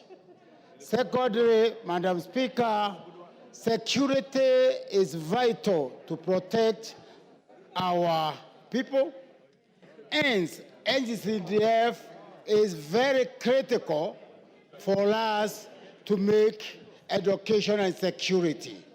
Madam Speaker, I concur with my fellow honorable members that NGCDF is very important to be dispersed through the honorable members of this House. Madam Speaker, there is a perception, especially from the county government, that the members of the National Assembly don't utilize the funds in the right way. Madam Speaker, if you assess our constituencies, you'll find that most of the projects are done by the members of the National Assembly and not the county government. Madam Speaker, interference of the NCDF means crippling development in the constituencies, and also, Madam Speaker, it means bringing down the central government. The funds from the NCDF are from the central government, and there is no relationship between the NCDF and the funds in the central government. Madam Speaker, I support that the Act should be entrenched so that we can have the funds having disbursed or having no more interference in the future. Madam Speaker, it is frustrating when the legal fraternity is interfering with the NCCDF. knowing very well that the children of this country, the bright students, and also the disadvantaged students are highly supported by the NCDF. Thank you, Madam Speaker. The Honorable Member from Beira North. Madam Speaker. Then after that, it's you, Honorable Oundo. Madam Speaker, thank you.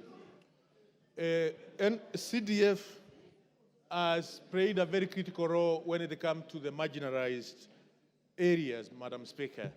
We have many constituencies, many areas in the Republic of Kenya which are extremely marginalized. Recently, Madam Speaker, I went to ensure a school which has mud-walled classrooms in my constituency last week to ensure we change the face of that school. And those photos, Madam Speaker, when I posted them on my social media, many Kenyans could not believe that we have such kind of schools in some of our constituencies.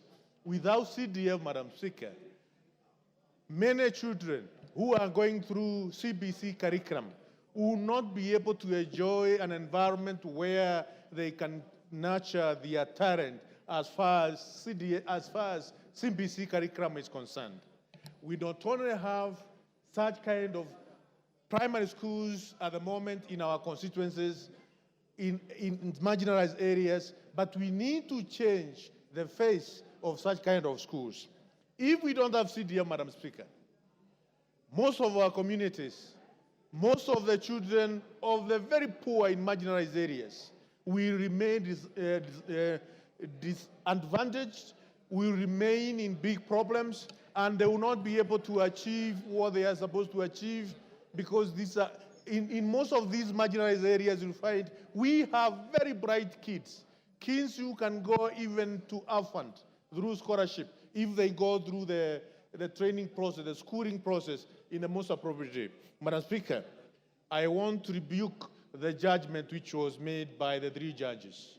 It's high time this House come up with the amendment of the Constitution so that we can entrench CDF in the Constitution, so that kids, children of the very poor can also be able to enjoy the education which other kings of the rich are enjoying. It can't be. It's only in academies where we have proper running atmosphere. Even in those areas, the kings of the very poor, they also deserve proper environment where they can nurture their talent, they can nurture their skills, and they can be children of the world. They can be able to work in every corner of our nation, not only of our nation, but every corner of the world. Madam Speaker, I support what the members have said, and we need to craft. The Honorable Member for Funyula, Honorable Oundo. Thank you, Honorable Speaker, for this opportunity. Let me take this opportunity to sincerely thank our colleagues who stood in for us during this long, odious battle to save the lives of the people of Kenya.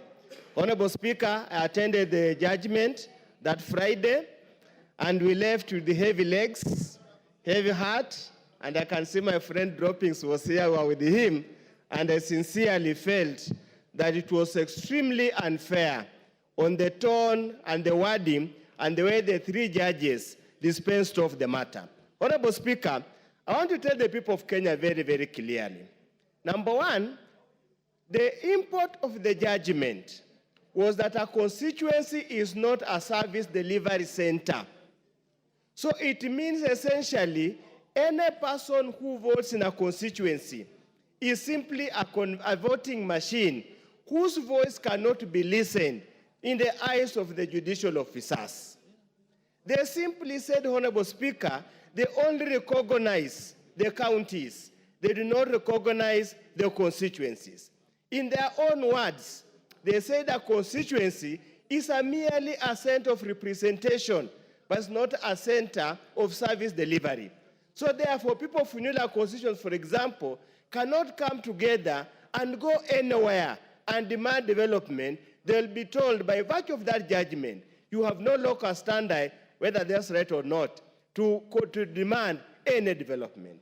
Honorable Speaker, I want to take the judges through history. We used to have rural district-focused development. And Honorable Speaker, you saw the inequitable distribution of resources in this country. Up to now, Honorable Speaker, there are parts of this country, they have never seen piped water. There are many parts of this country, Honorable Speaker, if it wasn't for CDF, they will not even have a classroom in their constituencies. And we want to appeal to the judiciary. Do not live in ivory tower. Just come down here and realize how bad things are. Come down here and see the importance, the impact of NGCDF.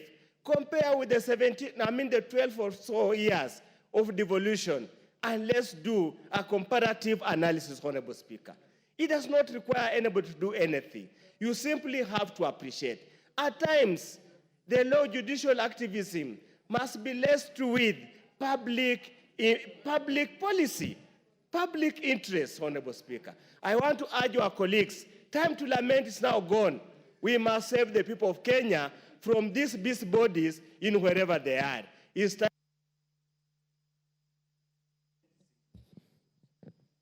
The Honorable Member for Lamu East, Honorable Rueda Obo.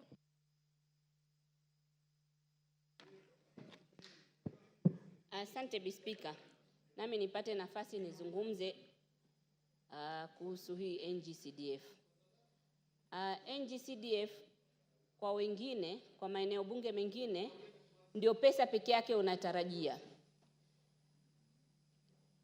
Kama tuseme kama Lamu East na constituencies na maeneo bunge mengine mengi ambao wametengwa. Hapa tukiangalia rekodi, ukiangalia mambo kama kwa mfano stima bunge hii katika mwaka uliopita pesa ya bajeti iliyopangwa, utaona eneo bunge la Lamu Mashariki imepewa milioni 4 na maeneo bunge mengine kuna eneo bunge moja limepewa milioni 450. Hii pesa ya CDF, NGCDF, ndio pesa ikitolewa hakuna ubabe. Kila eneo bunge limepata pesa yake, wanajipangia wale kulingana na sheria inasema.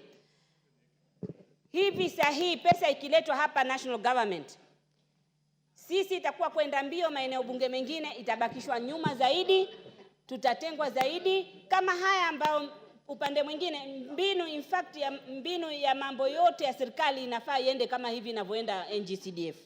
Kama ni stima, ni ile finance bill walitupa, lakini mimi nilipenda sana kwa sababu ile ilikuwa inasema kila eneo bunge ipate milioni 50. Nilipenda kwa sababu hiyo, ili angalau tupate milioni 50 kila eneo bunge, na zile zinazobakia kama atakuzichezea msondo, kule kwetu kuna ngoma inaitwa msondo, wazichezee. Lakini angalau tumepata kitu ya kufuatilizia. Sasa hii NGCDF kuna kitu angalau eneo bunge inaweza tegemea, na huwa pia haitoshi mpaka tupate huku national government. Lakini ukiangalia zile za national government zinazoenda maeneo bunge yetu utasikitika.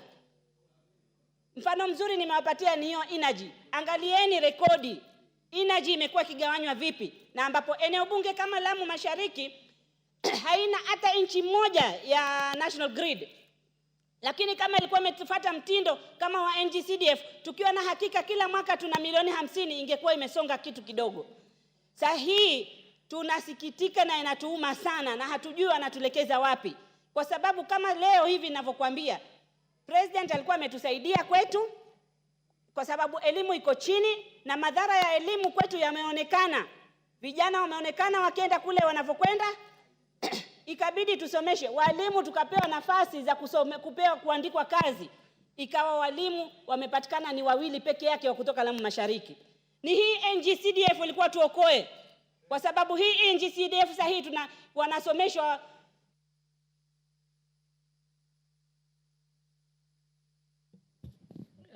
half a minute.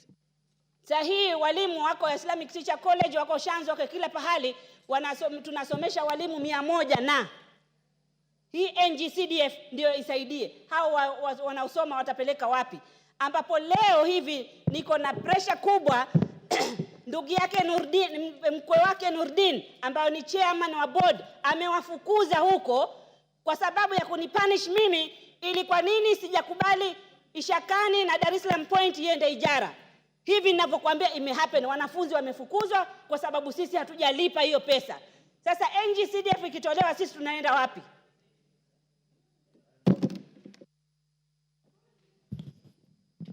The Honorable Member Makilap. Thank you, Madam Speaker. I want to say from the onset that the ruling by the judges was actually an affront against the will of the people of Kenya that elected us to this parliament. Members of parliament represent the interests of the people of Kenya. We are the lawmakers. The judges are the law interpreters. It is now time again for members of parliament to let the judges that we are the legislators. We shall make the law again clear so that they should be able to interpret it correctly in pursuit for justice for the people of Kenya. Madam Speaker, NGCDF removed Kenyans from poverty, from fundraisings.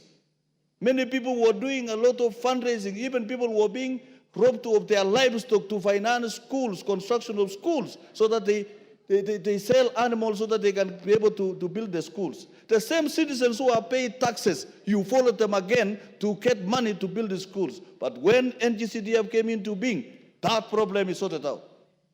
Madam Speaker, this is an affront. If you look at even our brothers who are churches, they don't live in the grassroots. They are urbanites. They live in town places. They enjoy life in the cities, but they are not in the rural areas where the rubber meets with the road.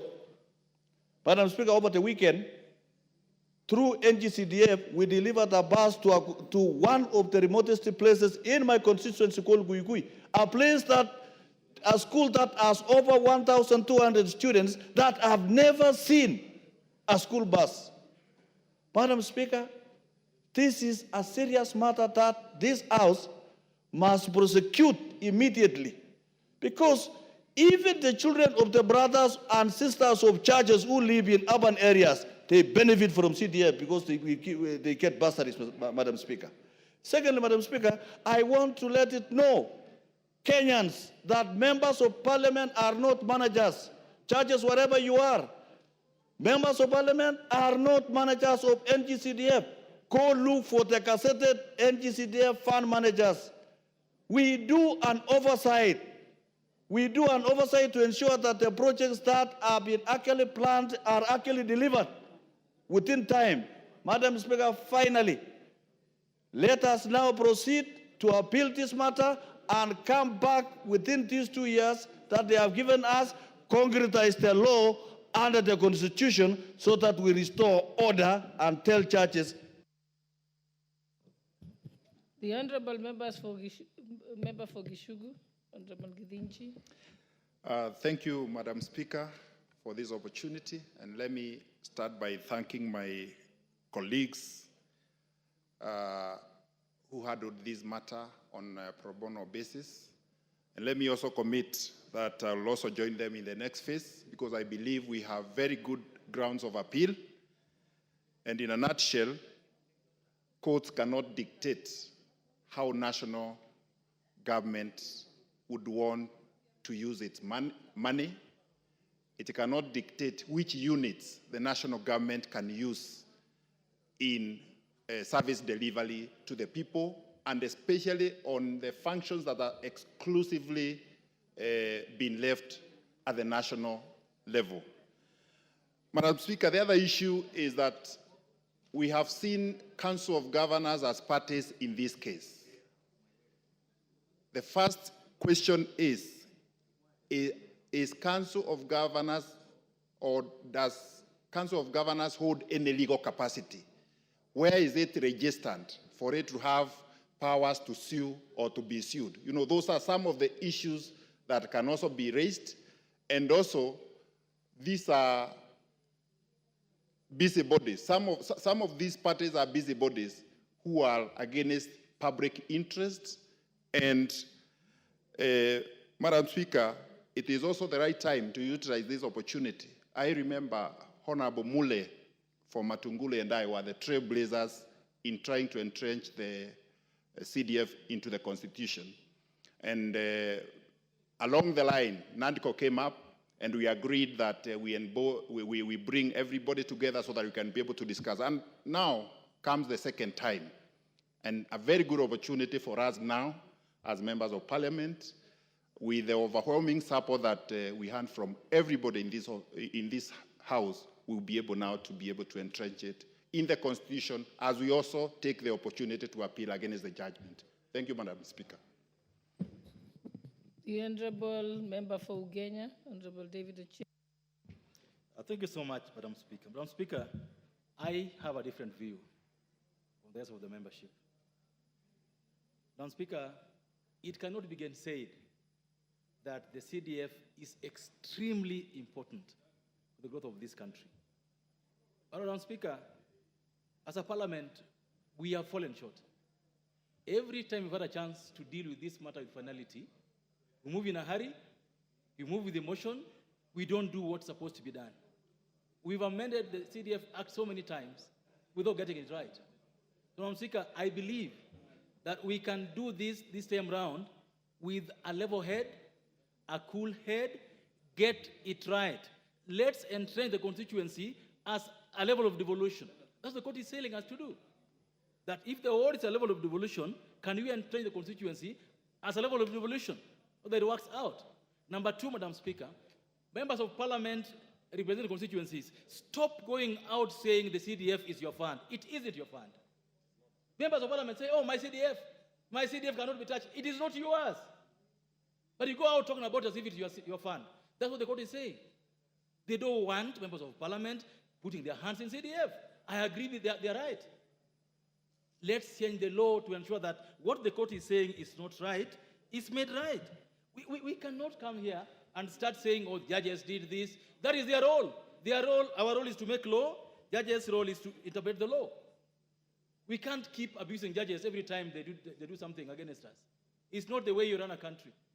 Madam Speaker, let's move with speed and ensure that the amendment that we're going to propose, like Honorable Kennedy said, clinically deal with NCDF. Don't put things like Senate oversight or this and that. Let me give you an example, Madam Speaker. There's a bill I brought to this House in the 11th Parliament. Every member almost liked it. It was about moving election date from August to December. But on the voting day, we couldn't raise 233.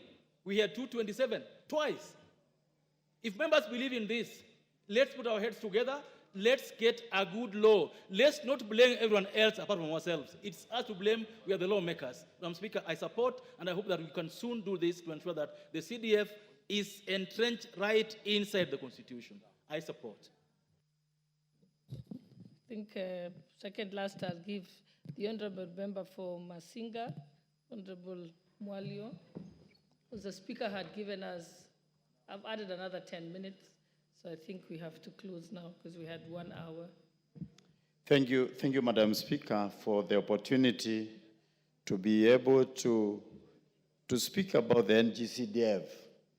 Since I was elected in Parliament in 2017, I've been a member of NGCDF committee, and I have seen a lot. In that committee, we move doing some inspections in all the constituencies, and I think I have been able to go around in almost 100 constituencies. What I have seen, you cannot believe what the NGCDF has done. For example, we've been to Mheshimiwa Bayer's constituency, whereby a school has been built, a 4-story building, 4 buildings, big, using NCCDF. You think that you are in alliance and you go to that school, and it is all done by NGCDF. You go to Awendo, and where the students were passing is a big river, and one day they were swept, I think 20 or 30 of them, by the water, and NGCDF constructed a bridge to the school for the children to be safe as they go to the school. So somebody dreaming that NCCDF can end is just cheating himself, because this is the lifeline of all the constituencies, needy students, and the people. This year alone in September, in my constituency, I had 60 students who had been enrolled, called in the university, and they could not even be able to be admitted because they didn't have any school fees. So we had to recall them where they had been employed. 10 had been employed as house helps. We had to call them and pick them from where they are employed to be able to pay for them the startup fees to enter the university. 5 were employed looking after cattle. We had to pick them and take them to the university. Who could have taken those students to school if there was no money for NGCDF? So I think the judges don't live in this country. So they should be told that surely they should be able to look around and see what NGCDF had.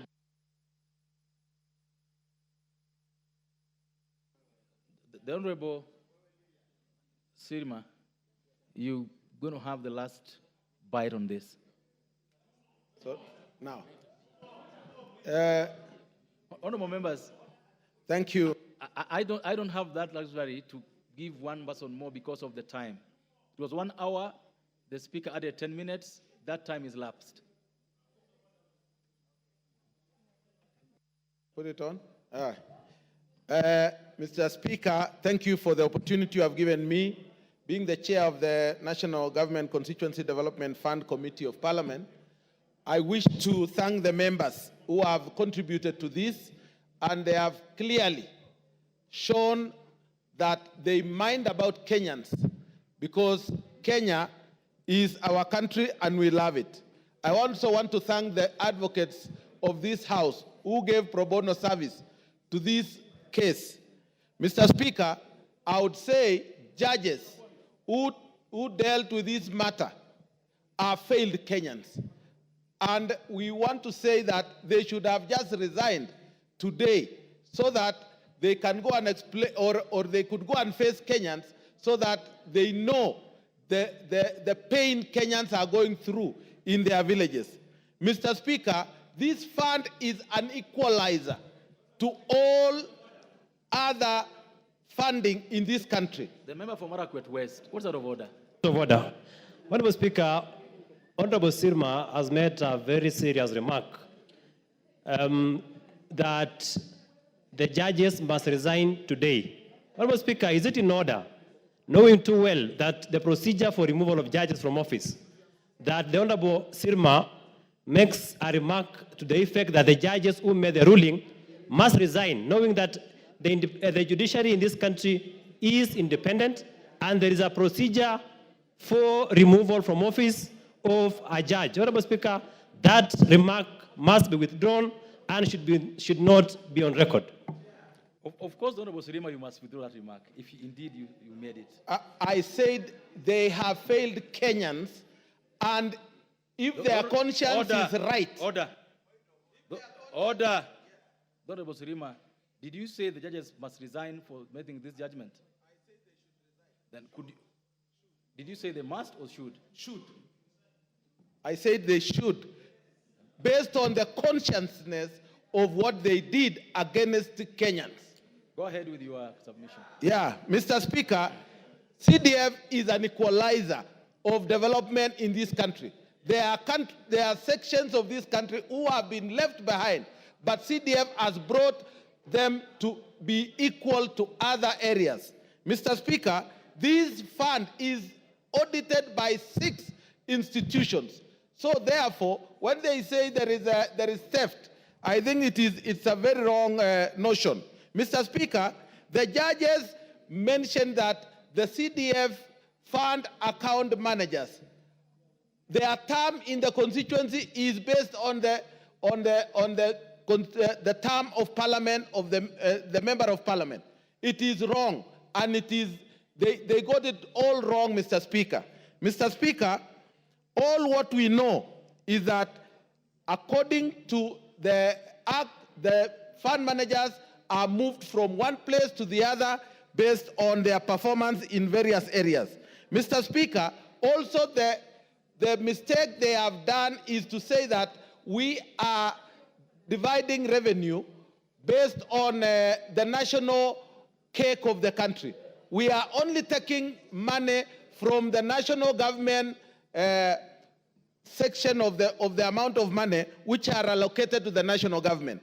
So, Mr. Speaker, all this is wrong, and we want to say the governors who have gone ahead to fund these cases against the CDF, Mr. Speaker, it is time we bite the bullet also, that we should also move a motion and amend the constitution to abolish these counties, because if there are people who are corrupt in this country, are governors.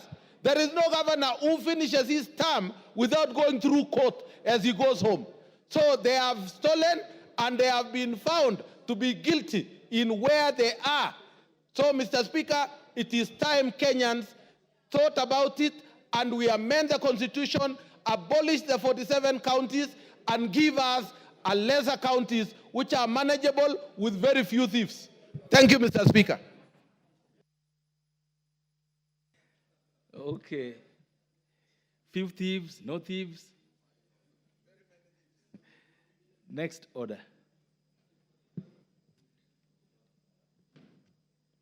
Order number 10, report on the consolidated fund services expenditures for the supplementary estimates 1 for the financial year 2024-2025. Mover to reply. Honorable Makali Mulu, you are to reply to this motion. Yeah, thank you very much, Honorable Speaker. Honorable Speaker, I want to start by thanking all the members who contributed to this important motion. The motion on expenditures on the CFS, Honorable Speaker. And Honorable Speaker, just to remind the members, because I know it's a long time since we debated this, in the supplementary budget 1, the CFS expenditures, Honorable Speaker, the only item which changed was the item on pensions, where we were requesting that we get additional 23 billion to take care of the arrears and also take care of some amount which had not been factored in for civil servants who have retired. So I want to appreciate the members, but it's worth also noting, Honorable Speaker, the CFS expenditures in totality have been increasing year in, year out. And what is happening, Honorable Speaker, that is really trying to restrict our fiscal space in terms of getting money to spend on other important activities in the country. So even as I reply to this motion, Honorable Speaker, it is important that all of us as Kenyans, and more so under the leadership of Treasury, it is important that we very closely monitor what is happening with our CFS expenditures. And the highest expenditure in this area is the public debt. So issues of public debt, Honorable Speaker, continue to be issues of concern, issues of national importance, and I think as a House, we should be also putting our voice into this matter so that we allow more fiscal space in terms of expenditure. With those many remarks, Honorable Speaker, I beg to reply and once more appreciate all the input from the honorable members. Thank you very much, Honorable Speaker. I do reply.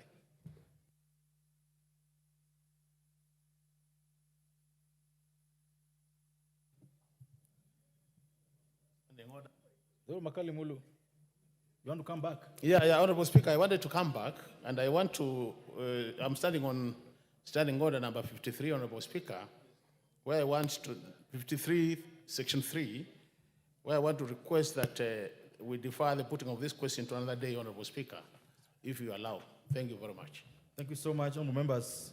The decision on this motion is deferred to the next time the matter is listed in the order paper. Next order. Order number 11, motion. Public petition on funds spent contrary to the provisions of Article 223 of the Constitution. Mover to reply. The Honorable Mbai. Thank you, Mr. Speaker. Mr. Speaker, this evening I stand to reply to the motion which was occasioned by a petition which came to our committee regarding expenditure on public funds under Section 223 of our Constitution. Mr. Speaker, this was done. We went, we listened to the petitioner, we listened to several witnesses, we did our investigations, and we brought the report to the House. Consequently, we moved a motion, and Mr. Speaker, allow me to appreciate all the members who contributed to the motion, and also finally gave it a broader adoption for the report. Mr. Speaker, the country lost over 400 billion shillings from the report we tabled, and the House, Mr. Speaker, adopted the motion, and that gave a broader adoption, because we have 15 members of the committee, and the House has over 300 members. So, Mr. Speaker, for the members to sit in the House and give time to discuss and adopt this report, Mr. Speaker, it has given it a wider strength to prosecute the issues going forward, because now it has been forwarded. It will be forwarded to the Implementation Committee. Mr. Speaker, as I wind up, I'm grateful for even the leadership of the House. They all contributed, and from both sides, and also they did very well. Mr. Speaker, I beg to reply.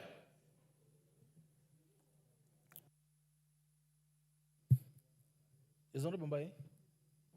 Yeah, thank you, Mr. Speaker. Mr. Speaker, Mr. Speaker, following Standing Order number 53.3, I beg we defer putting the question to another date. Thank you so much, Honorable Mbai. Honorable members, just like the previous motion, the decision on this particular motion will be made the next time this particular matter is listed in the order paper. Next order. Order number 12, the Coffee Bill, Senate Bill number 10 of 2023, second reading, resumption of debate. Honorable members, debate on this bill had commenced, it had been moved, it had been seconded, and the Honorable Mogaka was on his feet. I know that he's in the House. This is the coffee bill, and this is a chance for those who want to do work for coffee to stand up. The Honorable Mary Massey. You want to speak to the coffee bill? Oh, I was queuing for a different one. Okay. Thank you, Honorable Speaker. Okay. Honorable Ngusia.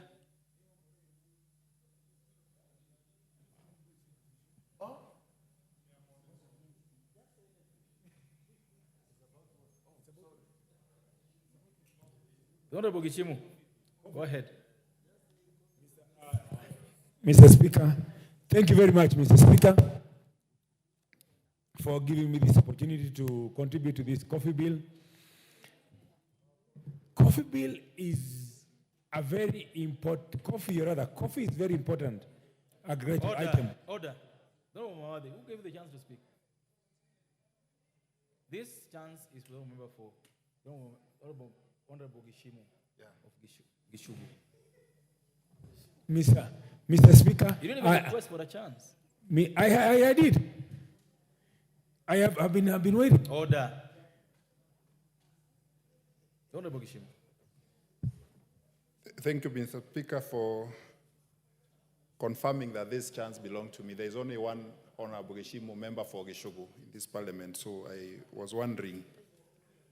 But, Mr. Speaker, this is a very, very, very important legislation for the people of Gishugu and Kirinyaga at large. Honorable Speaker, I'm a coffee farmer myself, and I also represent very many coffee farmers in my constituency. It's one of the backbones and one of the main economic activities in my constituency. And that is why it is very, very important for me to contribute to this bill. Honorable Speaker, this bill, in part,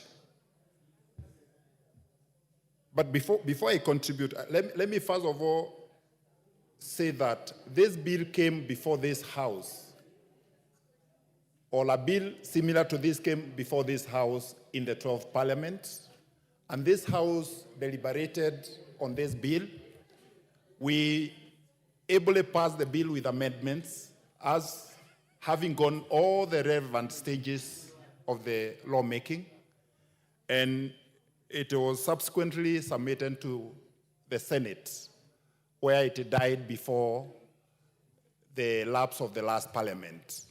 And it was revived in the Senate, and actually it captured most of the issues that we were able to deliberate in the 12th parliament. So it's a good opportunity now that it has come early enough that we be able to debate on it and pass it into law so that the coffee farmers in this country can benefit out of this bill and this law after it has been signed as an act of parliament. Honorable Speaker, the establishment of the board is a very, very important aspect of this bill, which actually runs from section 4 to 22. But Honorable Speaker, while I agree with most of the provisions, I will be proposing an amendment to indicate that the nominees that are supposed to be nominated by the Council of Governors, who ought to have knowledge in coffee matters, also ought to be farmers. Because it is not defined what is knowledge in coffee matters. I might have just read a book about coffee, and that can make me a person who has a knowledge in coffee matters. So for the farmers to have better representation from the unions, from the Council of Governors, I believe those two nominees by the Council of Governors, on top of having knowledge in coffee matters, also ought to be farmers. Another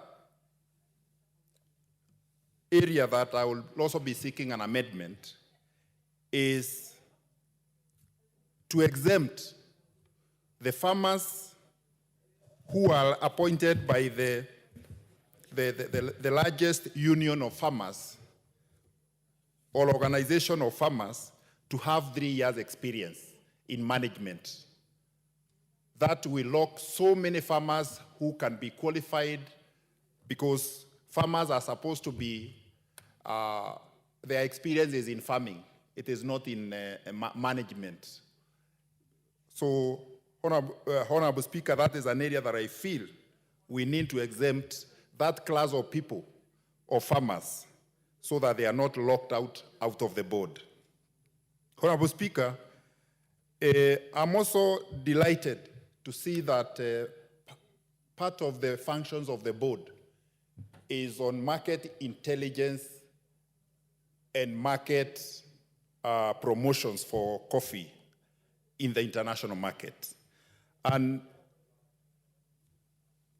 going through the mygovernment.co.ke, I've also seen an article whereby Keproba and AFA have already signed an agreement for export promotion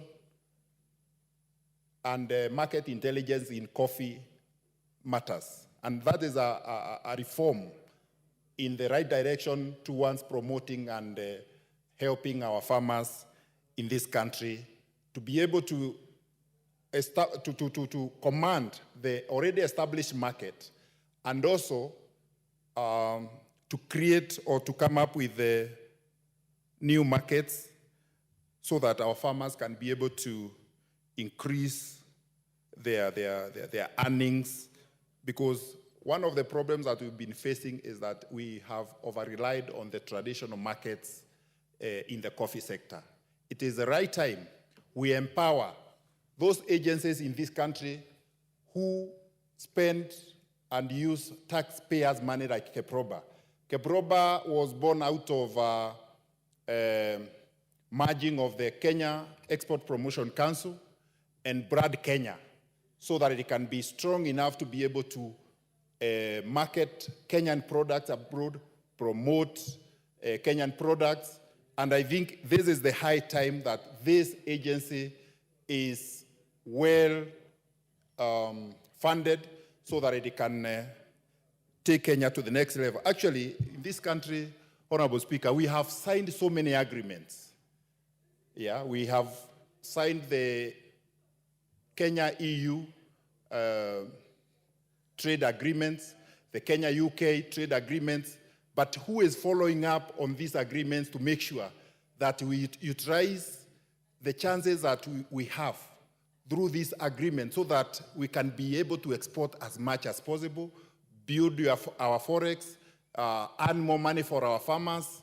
So I think this creates an opportunity for us, and especially in matters coffee, to have a body.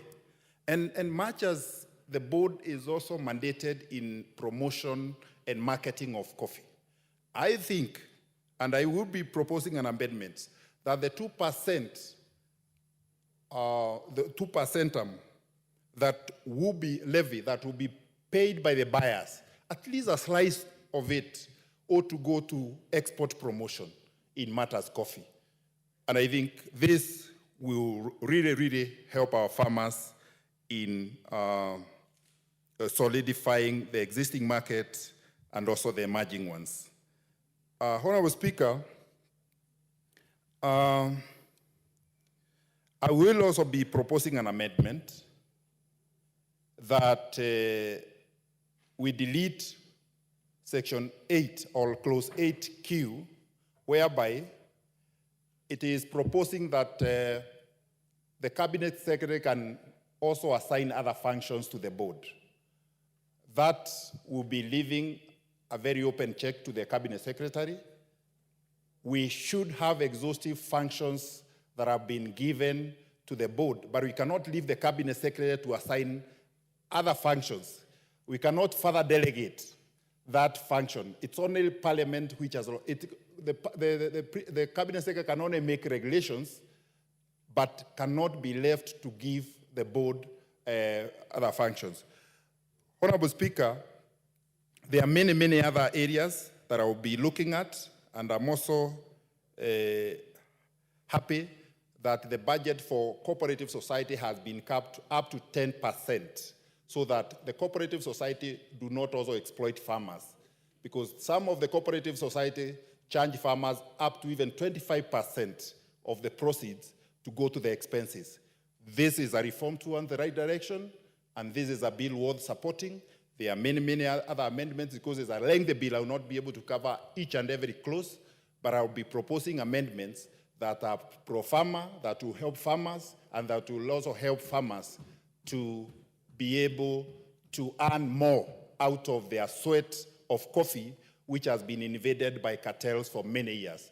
It is the right time, and the I'm happy also the Capital Markets Authority have also taken its place to sanitize that space of the coffee exchange. I support, Honorable Speaker. Thank you. Member for Embakasi South.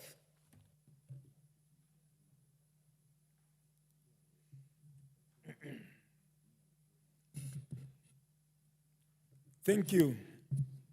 Thank you, Mr. Speaker, for giving me this opportunity to contribute in this very important bill. It's way overdue in us putting back Kenya into the face or the competition of the coffee market. Let's consult. So, the formation of the Coffee Board of Kenya gives us an advantage, gives our farmers an advantage of being able to get a place. Not only can they hold their meeting, but also promote coffee and look for coffee market on behalf of the coffee farmers in the country. There are some points in this bill, though, that probably need a little bit of amendment and probably changing.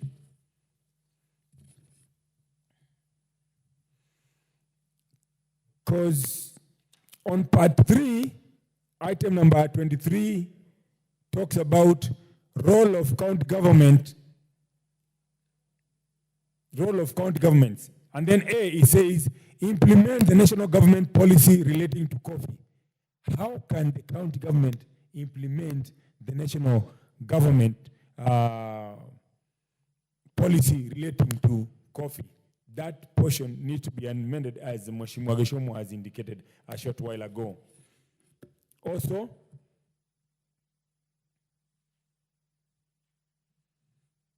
two additional items.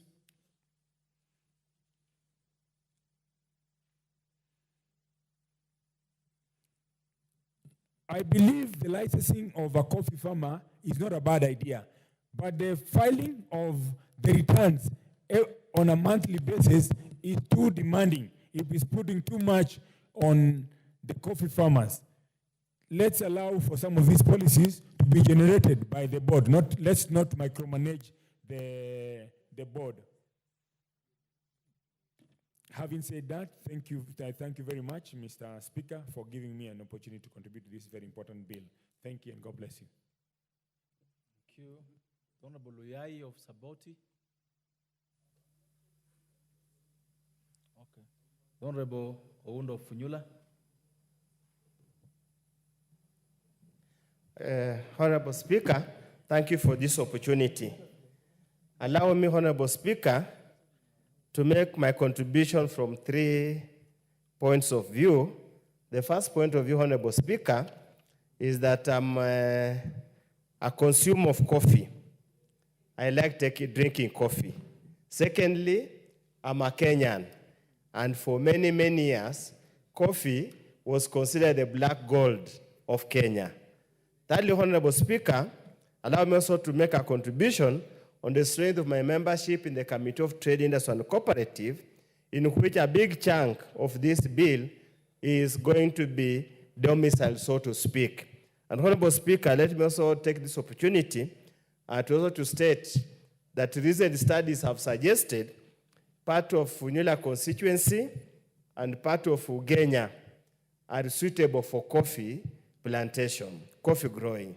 And probably even the coffee grown in those areas could be of much more value and of higher quality compared to the coffee grown in Kirinyaga, where my good friend comes from. Honorable Speaker, we must say it is long overdue to have a standalone bill or act of parliament to regulate the coffee sector. The coffee sector has been on a down spiral for many, many years. And it's indeed important that this bill comes through. And I also commend members from the so-called Mount Kenya region, the Murima, for having spearheaded this agenda since the 12th Parliament. And therefore, Honorable Speaker, I just want to make a few comments here and there in respect of the bill. First of all, Honorable Speaker, the bill essentially is an act of Parliament to provide for the establishment of Coffee Board of Kenya and the Coffee Research Institute, but more importantly, to provide for the roles of the national and county government, the regulation, development, and promotion of the coffee industry, and for connected purposes. Honorable Speaker, the bill has provisions that are going to be cumbersome. There are provisions in this bill that are going to be onerous to the coffee farmer and any player in the coffee sector. Yes, it's good to regulate, but Honorable Speaker, any form of overregulation kills the spirit and intent of the business. It will be necessary to relax some of the provided provisions here to such an extent that we make it an asset, since it's already an established industry, let it grow. Whatever the so-called cartels, the so-called malpractices, Honorable Speaker, are a creation of human being which you can cure by prayers by the Almighty God. Honorable Speaker,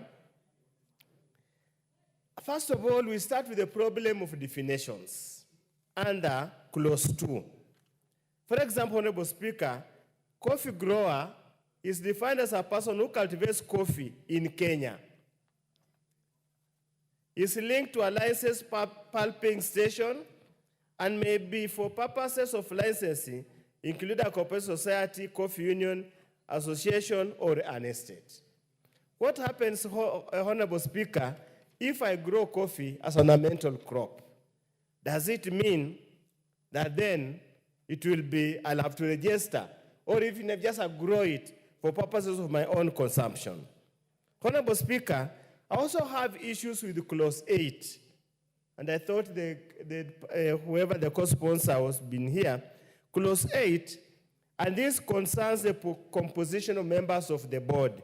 In Clause 8B2, it says those are elected under Clause Section 7, 1E and F, which are the two people for smallholder coffee growers, and F, and the largest association of estate growers. They say that person is only required to have a certificate of secondary education.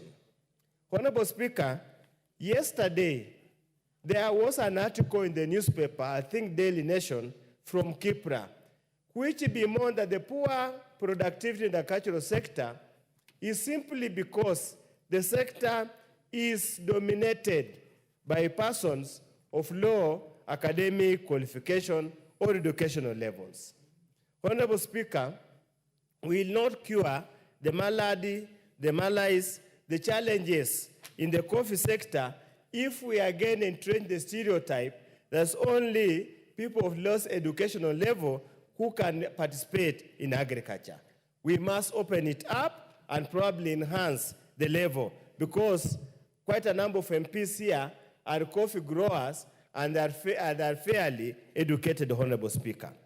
Honorable Speaker, again, there are quite a number of, when you go to Clause 15, which talks about the recruitment of the Chief Executive Officer.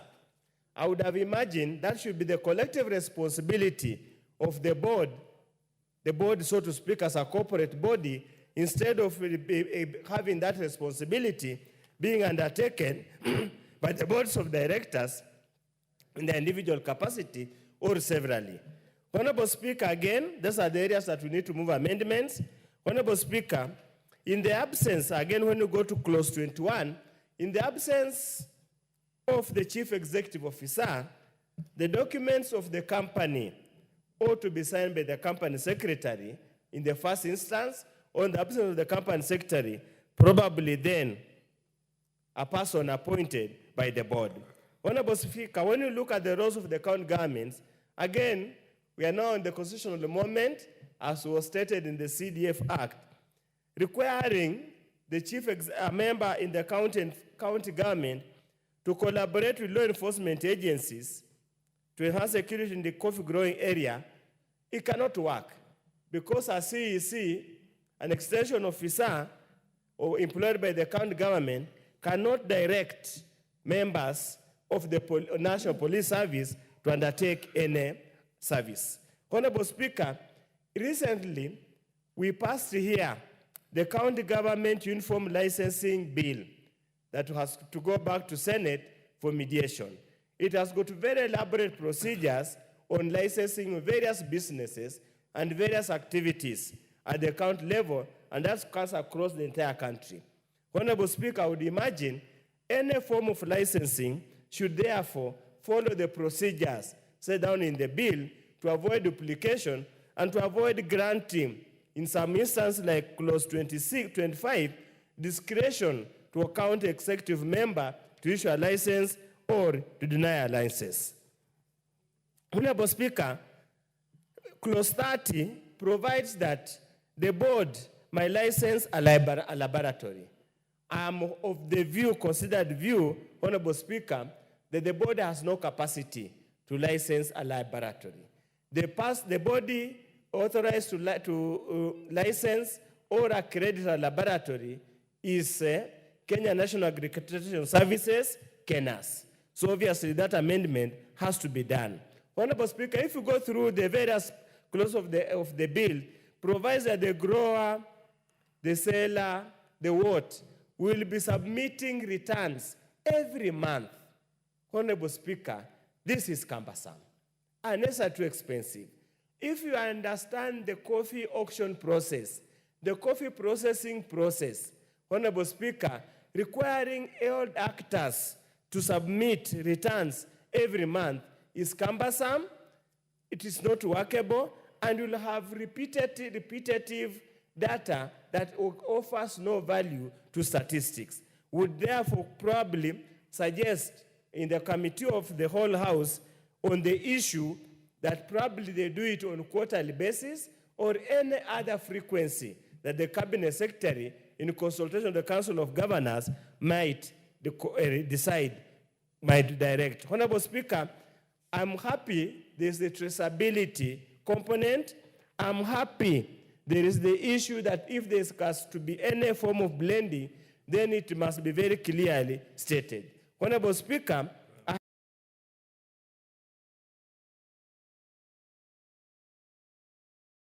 the coffee of Kenya. So any form of blending that devalues or dilutes the taste of coffee must be stopped completely. Honorable Speaker, let me thank whoever is involved. We will make amendments to make it far much better so that we have a better bill with us. With those few remarks, Honorable Speaker, I support the bill. The Honorable Member of Parliament for Nandi, the woman rep for Nandi.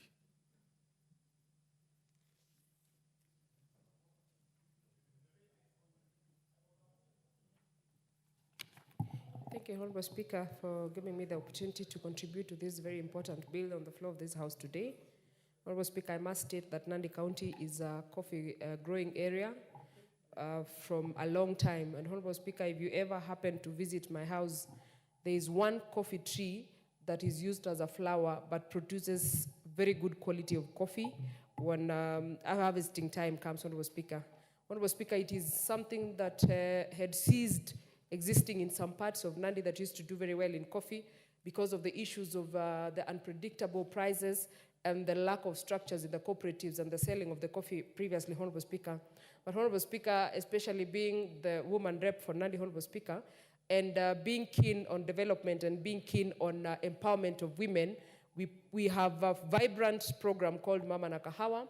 And Honorable Speaker, we distribute coffee seedlings. And in the first phase, Honorable Speaker, we distributed 100,000 coffee seedlings to women in Nandi County to be able to plant the coffee seedlings in small scale. Honorable Speaker, we are very ambitious this year and we are already propagating coffee, 0.5 million seedlings to be distributed for the planting season of May, Honorable Speaker.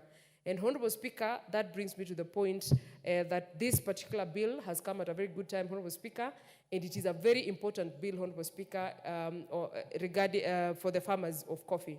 Honorable Speaker, coffee has been called the gold in this, the black gold, Honorable Speaker. And it is given that name, Honorable Speaker, because if you look at the earnings of coffee, Honorable Speaker, you cannot compare it with earnings from other crops, Honorable Speaker. They are fairly okay, but the coffee one, Honorable Speaker, is very good. Honorable Speaker, this bill has come at the right time so that we can be able to sort out the teething problems that we have in the coffee sector. So that, Honorable Speaker, we can be able to then ensure that the farmers of coffee in this country, Honorable Speaker, are able to earn as much money as the coffee fetches outside there, Honorable Speaker. This bill, Honorable Speaker, with the provisions that has, of course, with a few amendments, Honorable Speaker, is able to help us go ahead and strike a balance between the price of the cherry that the farmer gives to the cooperative, Honorable Speaker, during collection, and the cost of the coffee in the cup, Honorable Speaker. Honorable Speaker, it's surprising that a single spoon of coffee, Honorable Speaker, is costing us more than 400 shillings in the cafes, Honorable Speaker.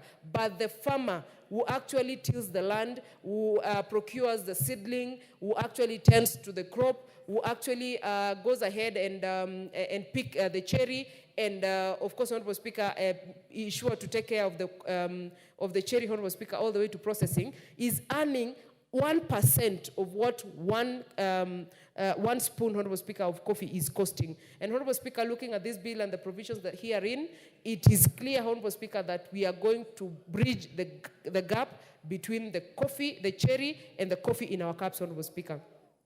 Honorable Speaker, I'm very happy about the direct settlement schemes that is actually properly anchored in this particular bill, Honorable Speaker.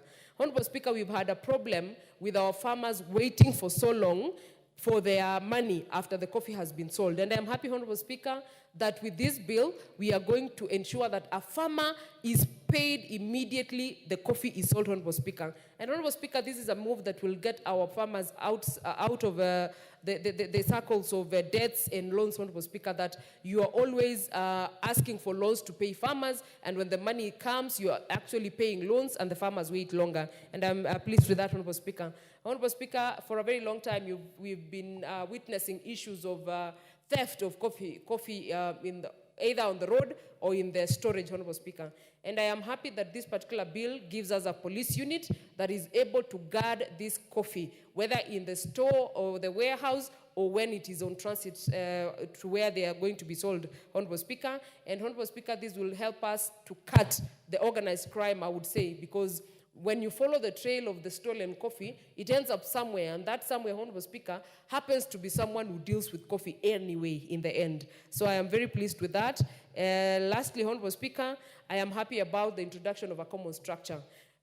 The common structure, Honorable Speaker, will help us manage the coffee sector properly and make sure that we are able to run it smoothly. Honorable Speaker, you are aware that the cooperatives in this country that deal with coffee, even the one in my village, as small as the structures are, as small as the institution is, keep and handle a lot of money. But you find that this particular cooperative does not even have an accountant, a proper accountant. There's a volunteer who just volunteers to do the math using a book that they have just drawn some lines in between it. And they also don't have auditors. Auditors that should be able to audit these accounts and be able to protect and take care of the farmers when the money hits the accounts of these cooperatives. And Honorable Speaker, we need that. I am happy about that particular part. And the proper records of farmers, especially for my county. We do not have a comprehensive record of the number of cooperatives that are handling coffee, and we have coffee being sold through those cooperatives. Honorable Speaker, that tells you we are also losing a lot of revenue because of that lack of data in that particular sector. I am also happy about the quality of coffee standardization, Honorable Speaker, not really standardization, but enhancing, because we have provisions here, Honorable Speaker, that will see to it that at least some studies and the mixing of the coffee, Honorable Speaker, will be looked into so that we have very high quality coffee coming from our farms, and our people are able to get value for their farming. So, Honorable Speaker, I support this particular bill, albeit the amendments that we need to make, Honorable Speaker, because I noted with concern that this coffee industry is an industry that evolves every other time. It's an industry that actually needs a lot of expertise. It's an industry that needs people who run it, who understand what happens, and actually are professionals. Honorable Speaker, I support, or rather I will also be supporting the amendment on the qualifications, Honorable Speaker, because if we want to reap very good and very well from this sector, we must also equally invest in it. Investing in it with our professionals, ensuring that the people that we send there or the people that we second there in those boards, Honorable Speaker, are able to handle the issues of the coffee farmers. They are able to handle the emerging issues in the coffee sector so that our people can fetch the best prices and they can be able to do better coffee farming going to the future. So, Honorable Speaker, I support this particular bill with those amendments that will be coming through. I thank you, Honorable Speaker. MP for Saboti, Luai. Honorable Luai. Yes, thank you, Honorable Speaker. Honorable Speaker, I rise to support this bill that has emanated from the Senate, which means it touches on the county government. And then the Honorable Speaker, coffee is one of those crops that have made agriculture to be the backbone of the Republic of Kenya in terms of the economy, but due to mismanagement, agriculture is now being one of the poorest performing areas of our economy. And the Coffee Board is one of those institutions that are supposed to help us revitalize this very important industry. We come back to the global market. Honorable Speaker, from the functions that have been outlined in this bill, the board will now regulate and promote the development of this coffee industry. There exist several of these institutions in this country. In fact, the other time we did amalgamation of all these boards into what we now call the Agricultural Food Authority.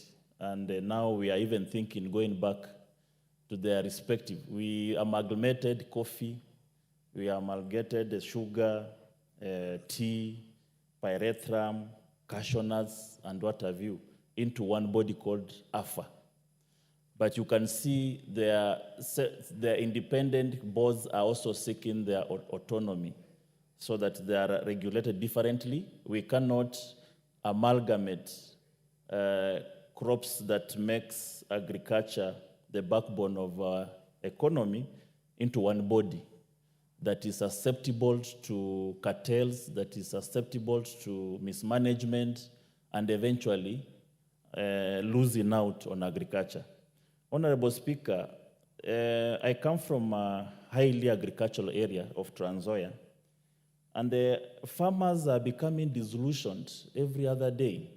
I have a farmer friend who used to grow maize in his large tract of land. Later on, the maize was not performing well because of the cartelism.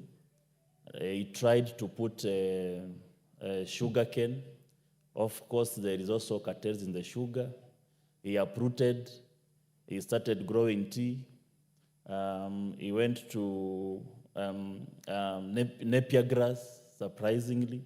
So he has been shifting from one crop to another. Of course, trying to make a kill out of farming, unsuccessfully.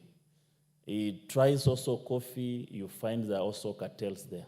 So there is cartelism in our agriculture across all the crops. And when I see such bills that try to regularize, I see an iota of hope that Kenyans are now waking up to the reality that we cannot compete globally. Kenya is no longer a global destination for some of these crops, and we've been overtaken by other countries. Why? Basically because they've been able to regularize their industry. We have well-registered farmers, database, proper linkages, well-coordinated boards, proper surveillance, with also compliance to the laws and relevant policies. This one basically gives the market out there a lot of confidence in the country. And of course, the market is looking for a better regulated industry. When we look at what is happening across the borders, we see other countries are performing better in areas that we were number one. and we have been overtaken. People have found new ways, farming. People are going into mechanized farming, and we are still into subsistency. So, Honorable Speaker, it is a high time that we need to refocus. Agriculture is still the backbone of the Republic.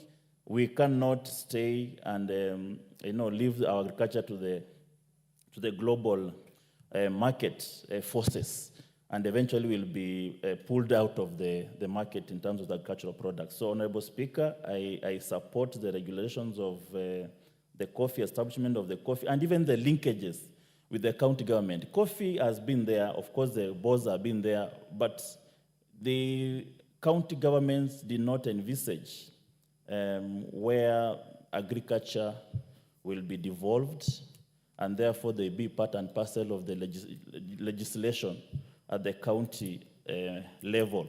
And therefore it is important to provide linkages between the national boards, what happens at the national level, and what goes on, because basically county governments are in close touch with the farmers. We see knee-jerk reactions to issues that affect farmers, but when we have a regularized board that is properly linked to the local structures of the county government, Honorable Speaker, will be putting some hope to the farmers. And these crops, especially sugar, where I come from, sugar has just become a political fodder. Every time you are either going home, you are getting elected by talking about sugar, Mumia's sugar, or you'll be going home because you've not talked about it. So it's just become a political fodder, nothing much. In fact, leaders tend to leave it that way, so that they use it for politics for time immemorial. It has always been used for politics, and there's no sight. There's no solution in sight. So, Honorable Speaker, I beg to support and even encourage our colleagues to improve in other crops, not just coffee. We have tea. Farmers who are suffering across the country, Kenya Tea Board. We have pyrethrum. People don't know that pyrethrum is a very major crop in this country. We have cashew nuts at the coast. We have sisal. We have maize that is almost now leaving us. We are now a net importer of maize when we are supposed to be an exporter.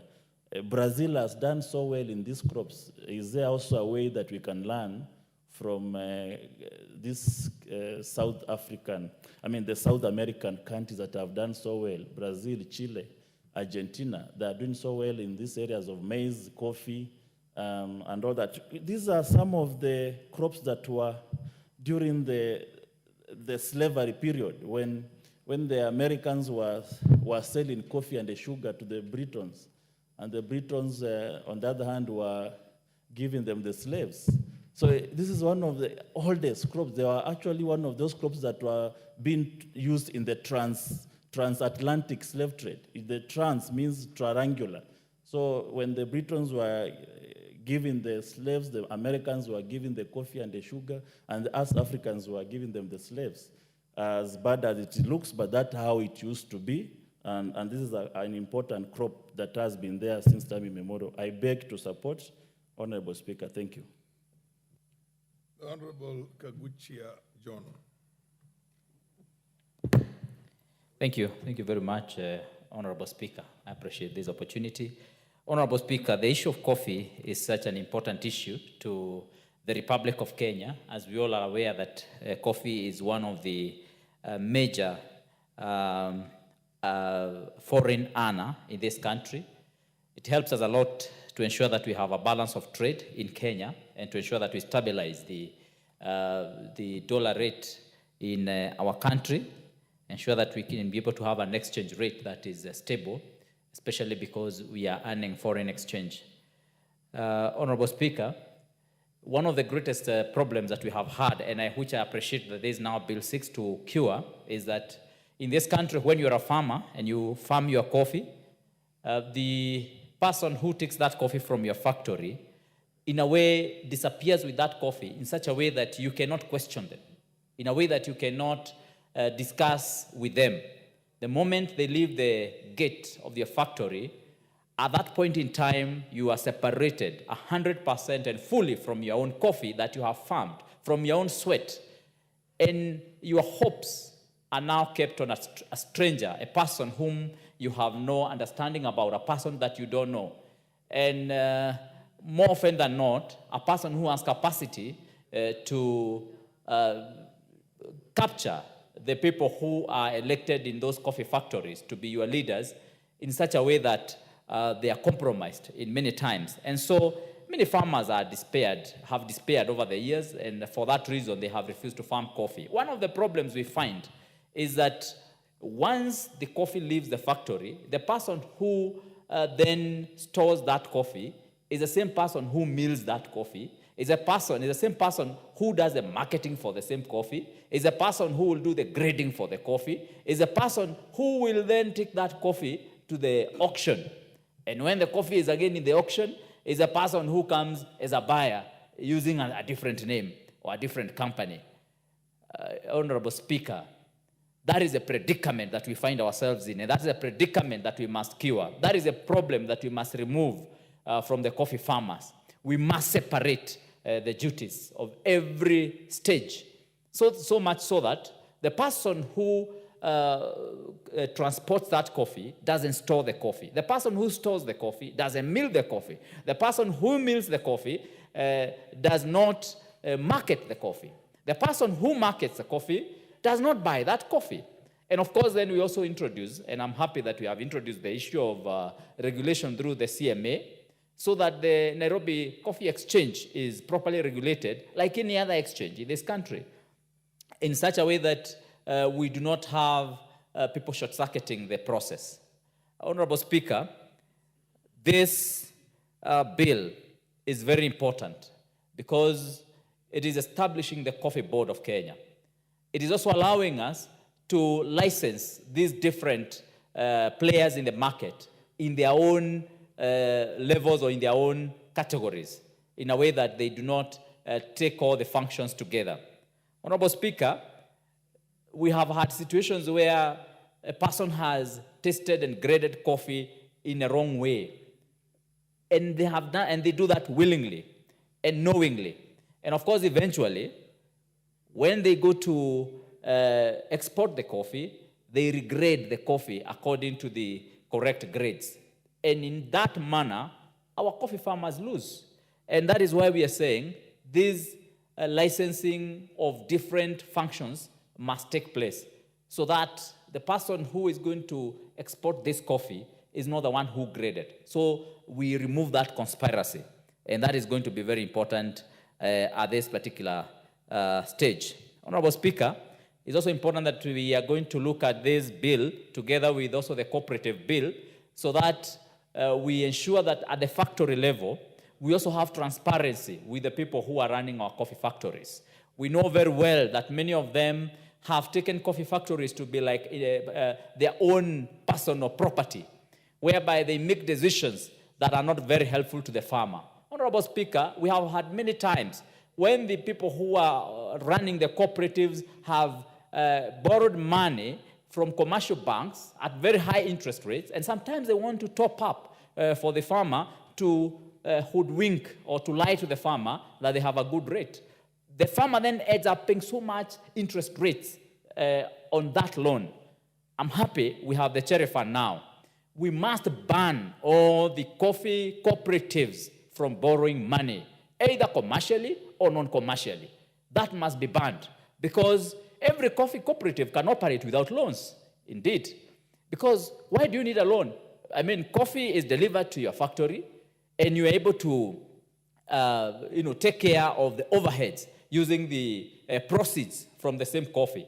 Why do you need to take a commercial loan, which ends up bringing huge losses to our farmers? Instead of these loans, these coffee factories have big tracts of land.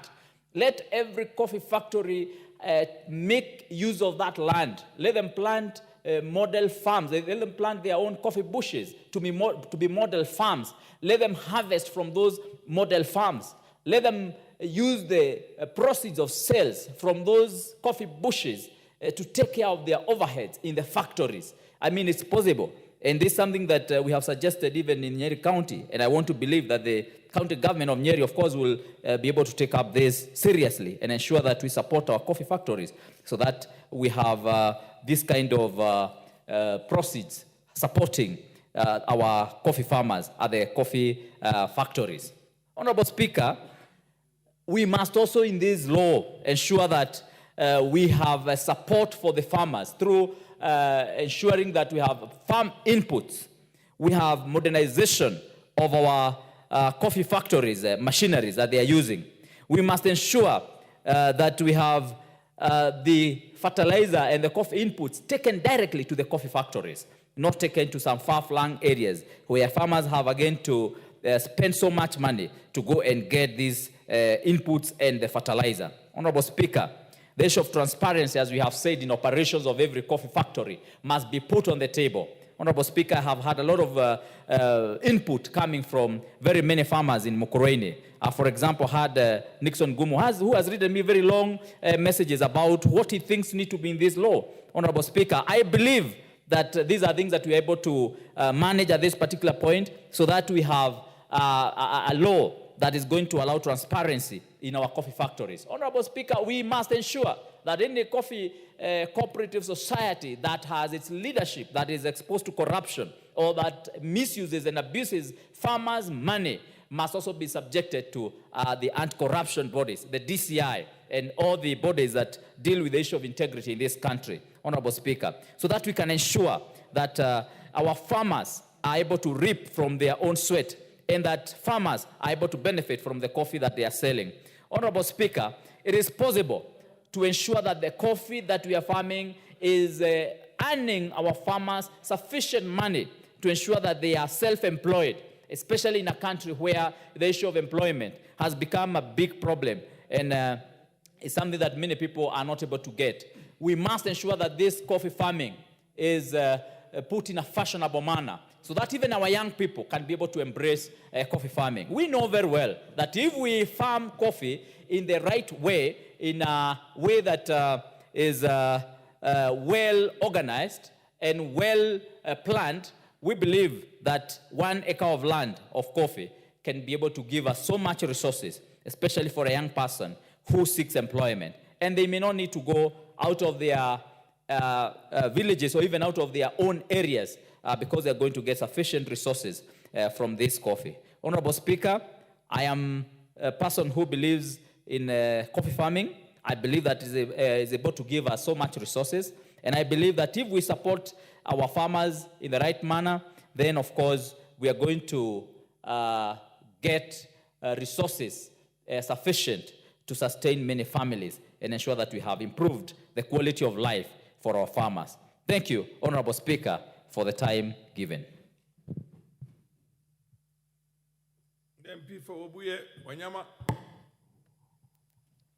Thank you, Honorable Speaker. This coffee bill gives hope to the coffee farmers who have been suffering in the hands of cartels. Where I come from in Bungoma County, and I can remember those old days, it is one of the counties that even gave some money to the colonial government because of the coffee society that was doing very well. And until when the cartels entered into this coffee sellout, that is where now we all got it wrong. This bill, therefore, comes to give hope to very many farmers who had given up in life because the cartels have always taken the sweat of farmers instead of farmers reaping from their sweat.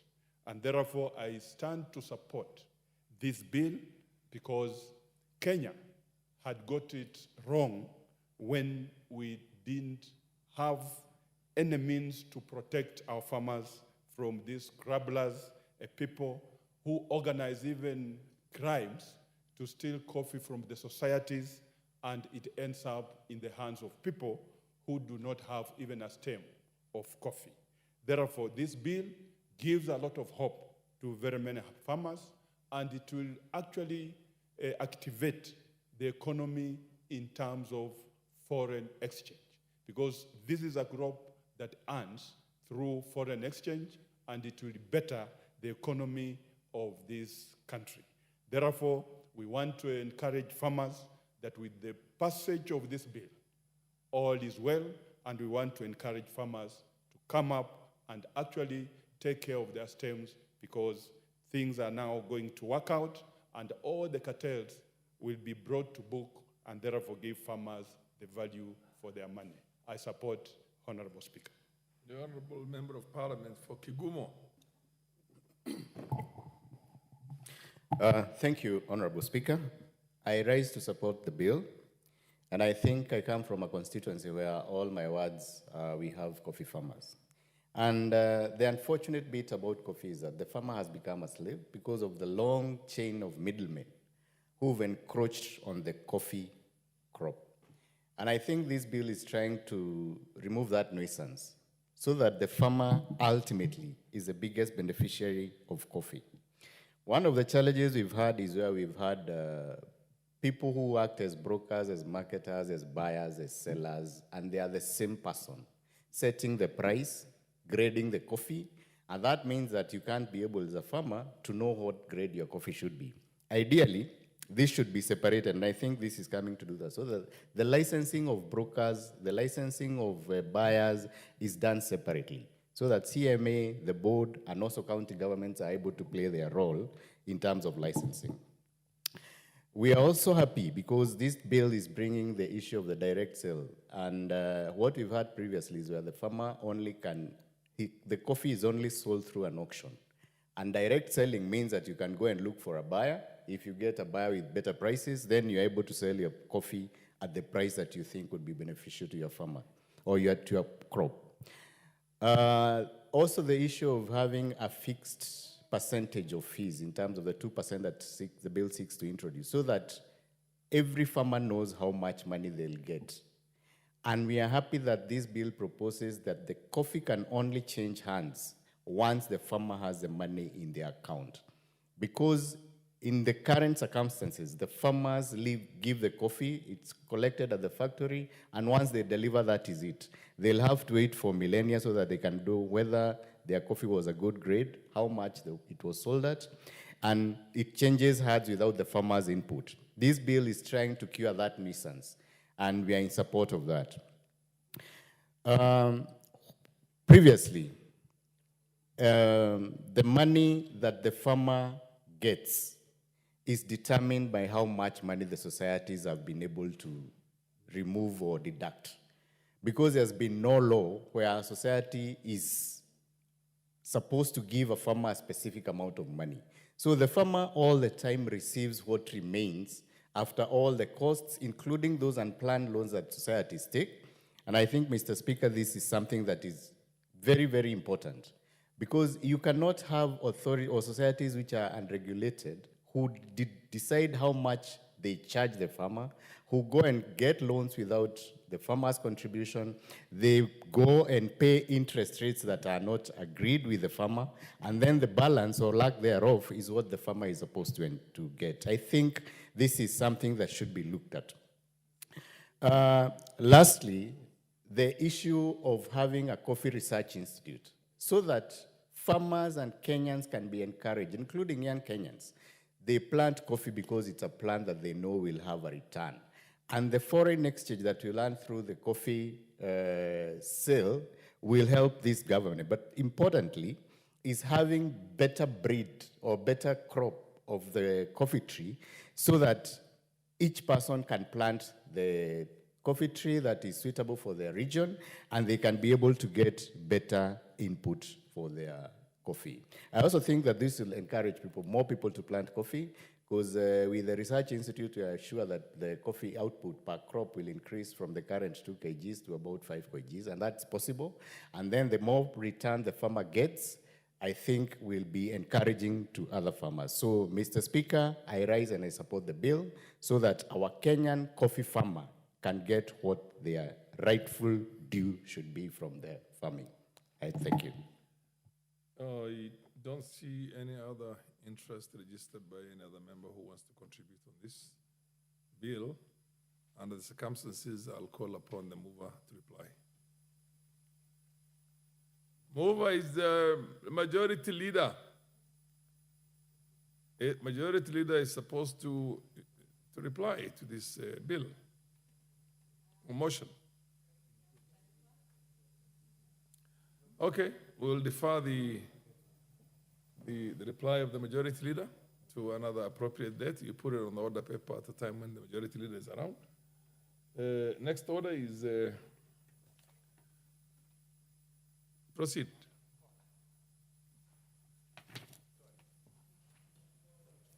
Order number 13, the Technopolis Bill, National Assembly Bill number 6 of 2024, second reading. I understand the Honorable Naomi, you want this, oh, it's you. Okay, proceed. You wanted this to be deferred to another date. Can you give him the mic?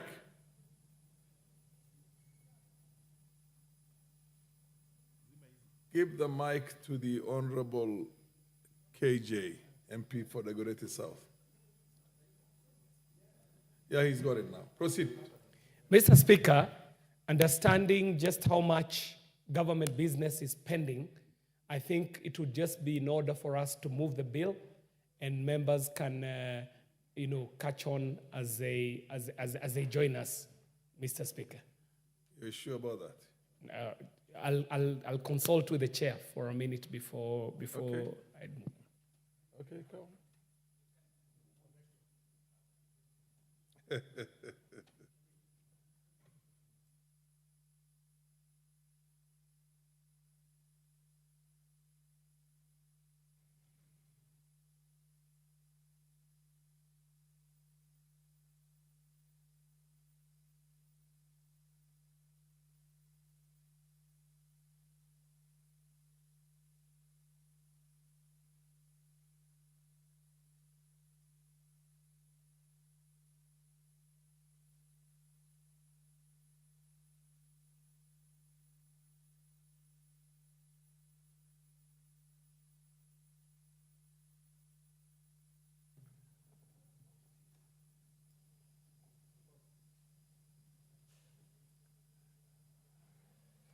Honorable MP for the Greater South, the chair. Honorable Speaker, this is a bill that would have been moved by the Leader of Majority, but ably prosecuted by the Committee on Communication, Information and Innovation. And we are in agreement that we are able to move this at this time. And that's what I will do, Honorable Speaker. Proceed. I'll proceed and move this. Yes. Mr. Speaker, I beg to move that the Technopolis Bill of 2024 be read a second time. And I want to take this time to commend the Committee on Communication, Information and Innovation, who have applied themselves fully in the processing of this bill. They have even taken time to not only prosecute what was presented by the ministry, but to put in their bills. Not only did they put in their bills, this committee has even taken its time to travel all the way to Konza to see one existing Technopolis that is in the making, that is the Konza Technopolis bill, from where this idea stemmed from. Honorable Speaker, as you are aware, Vision 2030 was very intent on transitioning Kenya into a knowledge-based economy. And to achieve this goal, it is crucial to establish a seamless flow of information and knowledge between academia and the enterprise sector and the corporate sector. And this government recognizes the need to take leadership in creating an environment that fosters this knowledge. Honorable Speaker, the Konza Technopolis is a Kenya Vision 2030 flagship project under the economic pillar, where the goal is to improve the lives of all Kenyans by achieving an average of 10% GDP growth rate per annum and sustaining the same until the year 2030. The project aims to develop Konza Technopolis as a globally competitive smart city by creating an enabling environment through utilization of information communication, and technology for social economic development. Honorable Speaker, this House would recall that there was a legal notice number 23, 5th of April 2012, that established the Konza Technopolis Development Authority, also known as KOTDA, and it was tasked to coordinate the planning, the development, and the development of the Konza Technopolis in a 5,000-acre land at Konza. And Konza sits right between three counties, the county of Kajiado, the county of Machakos, and the county of Makueni.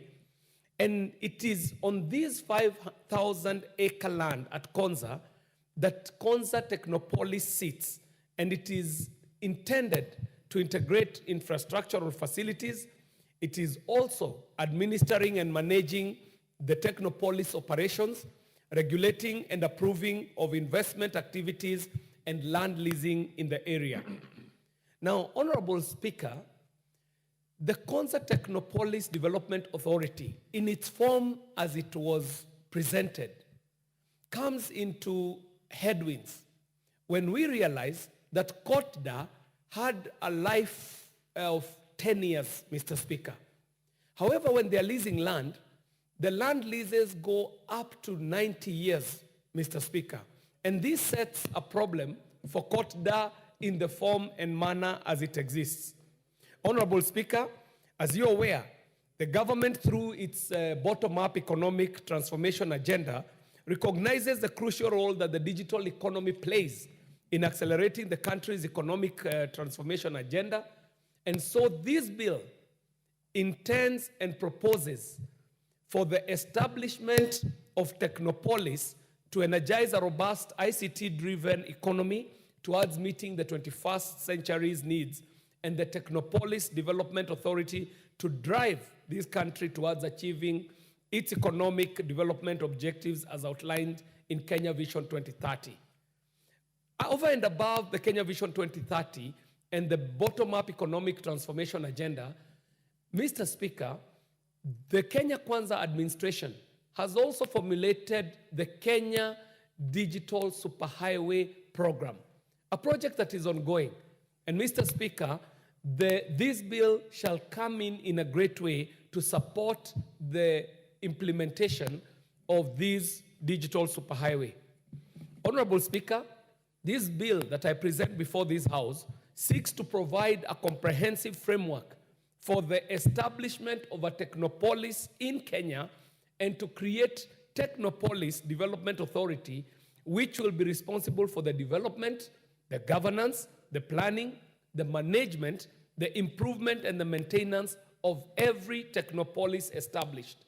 As we speak today, there is only one Technopolis, and that is Konza Technopolis, which is under the Konza Technopolis Development Agency. But with this bill, Mr. Speaker, nothing stops us from having a Technopolis in Wajir, in Mandera, in Kisii, in Tharaka, in Dagoretti, if land allows, Mr. Speaker. And so this is a bill that seeks to expand a good idea into an even better idea. Honorable Speaker, the bill that I moved this afternoon has 65 clauses, and it seeks to transition the former Konza Technopolis Development Authority to the new Technopolis Development Authority. And you can see that it is tactful, Mr. Speaker, that we are removing the word Konza so that we allow for the establishment of other Technopolis beyond the one that exists in Konza. And it shall also be seeking to revoke the state corporations, and this is the Konza Technopolis Development Authority Order of 2012. Mr. Speaker, Part 1, and this is in Clause 3 of this bill, outlines the objectives of the legislation as to provide for the establishment, the development, and the management of a Technopolis in a designated geographical area to create conducive environment to attract and retain world-class talent by providing state-of-the-art infrastructure, position a Technopolis as a premier destination for technology-driven businesses, research institutions, innovation ecosystems, provide for adoption of sustainable environmental practices and technologies within a technopolis, offer incentives and other forms of government support to encourage investments in a technopolis and support the development of Kenya's knowledge-based economy. Mr. Speaker, I have moved in this House a motion seeking to institute a science museum in the Republic. And such an idea finds its place in such a bill, Mr. Speaker, in such a place when we establish this technopolis, they can also house some of these developments up to and including a science museum. Honorable Speaker, Part 2, and these are clauses 4 to 15 of the bill, establish Technopolis Development Authority, whose primary function is to develop and manage Technopolis in Kenya. And this part also provides for the board of the authority the qualifications of appointment for the chief executive officer and his functions, and for the office of the corporation secretary of the authority. Honorable Speaker, Part 3 of this bill provides for the establishment of a technopolis by the cabinet secretary through a notice in the Gazette, and for the development of a high technology innovation system at a technopolis by the authority. And Clause 17 seeks to provide features of a technopolis which are globally acceptable norms and standard of a technopolis, which distinguish Technopolis Smart City from other areas and cities. Mr. Speaker, it is in this part of the bill that we are able to define distinctly what a technopolis is and what differentiates a technopolis from the 5 cities that we have in the country. Mr. Speaker, a technopolis is worlds apart from what we have established, from what has developed from municipalities, localities, and so on. A technopolis is designed specifically to undertake the responsibilities and roles as prescribed in this bill. Mr. Speaker, Clause 18 of this bill provides for a buffer zone of a technopolis, and it outlines the development control measure to prevent urban sprawl and to ensure seamless integration to a technopolis. The clause allows expansion of a technopolis to accommodate auxiliary services not provided for within a technopolis. Mr. Speaker, this is critical. We are seeing the problems that we are running into with cities like Nairobi, where a city that was placed in a most unlikely place finds itself in problems when it has to expand. Nairobi City found itself in a swamp, Mr. Speaker, developed at a time of La Nina. And when the El Ninos came, very early on as the city was being established, the people who established Nairobi City realized that they were in problems. And the problems that were observed right at the onset when Nairobi City was being instituted exist to date, Mr. Speaker. That we have a city that sits in an undrainable swamp. A city that today, if El Nino happens, we all know what happens. We are not even able to drain this city. But even more importantly, the question still begs whether if you wanted to expand Nairobi in a way where you are providing for public transport, for example, underground, whether the water table in Nairobi would allow for that. And this is the point that is informing Clause 18 when we talk about having a buffer zone around the technopolis, which will allow for proper expansion, but also prevent unwanted sprawl or urban sprawl when other areas around the technopolis are developing. Mr. Speaker, the Clause 19 of this bill allows the authority to develop a high technology ecosystem to create synergies for co-creation, collaboration, and innovation within a technopolis and achieve the objectives of a technopolis. Mr. Speaker, the Committee on Communication, Information, and Innovation has in its own motion visited Konza Technopolis. And I can report to this House that beyond just the horizontal infrastructure that is now almost complete. Vertical infrastructure is happening at the city, Mr. Speaker. The development is at a very advanced stage.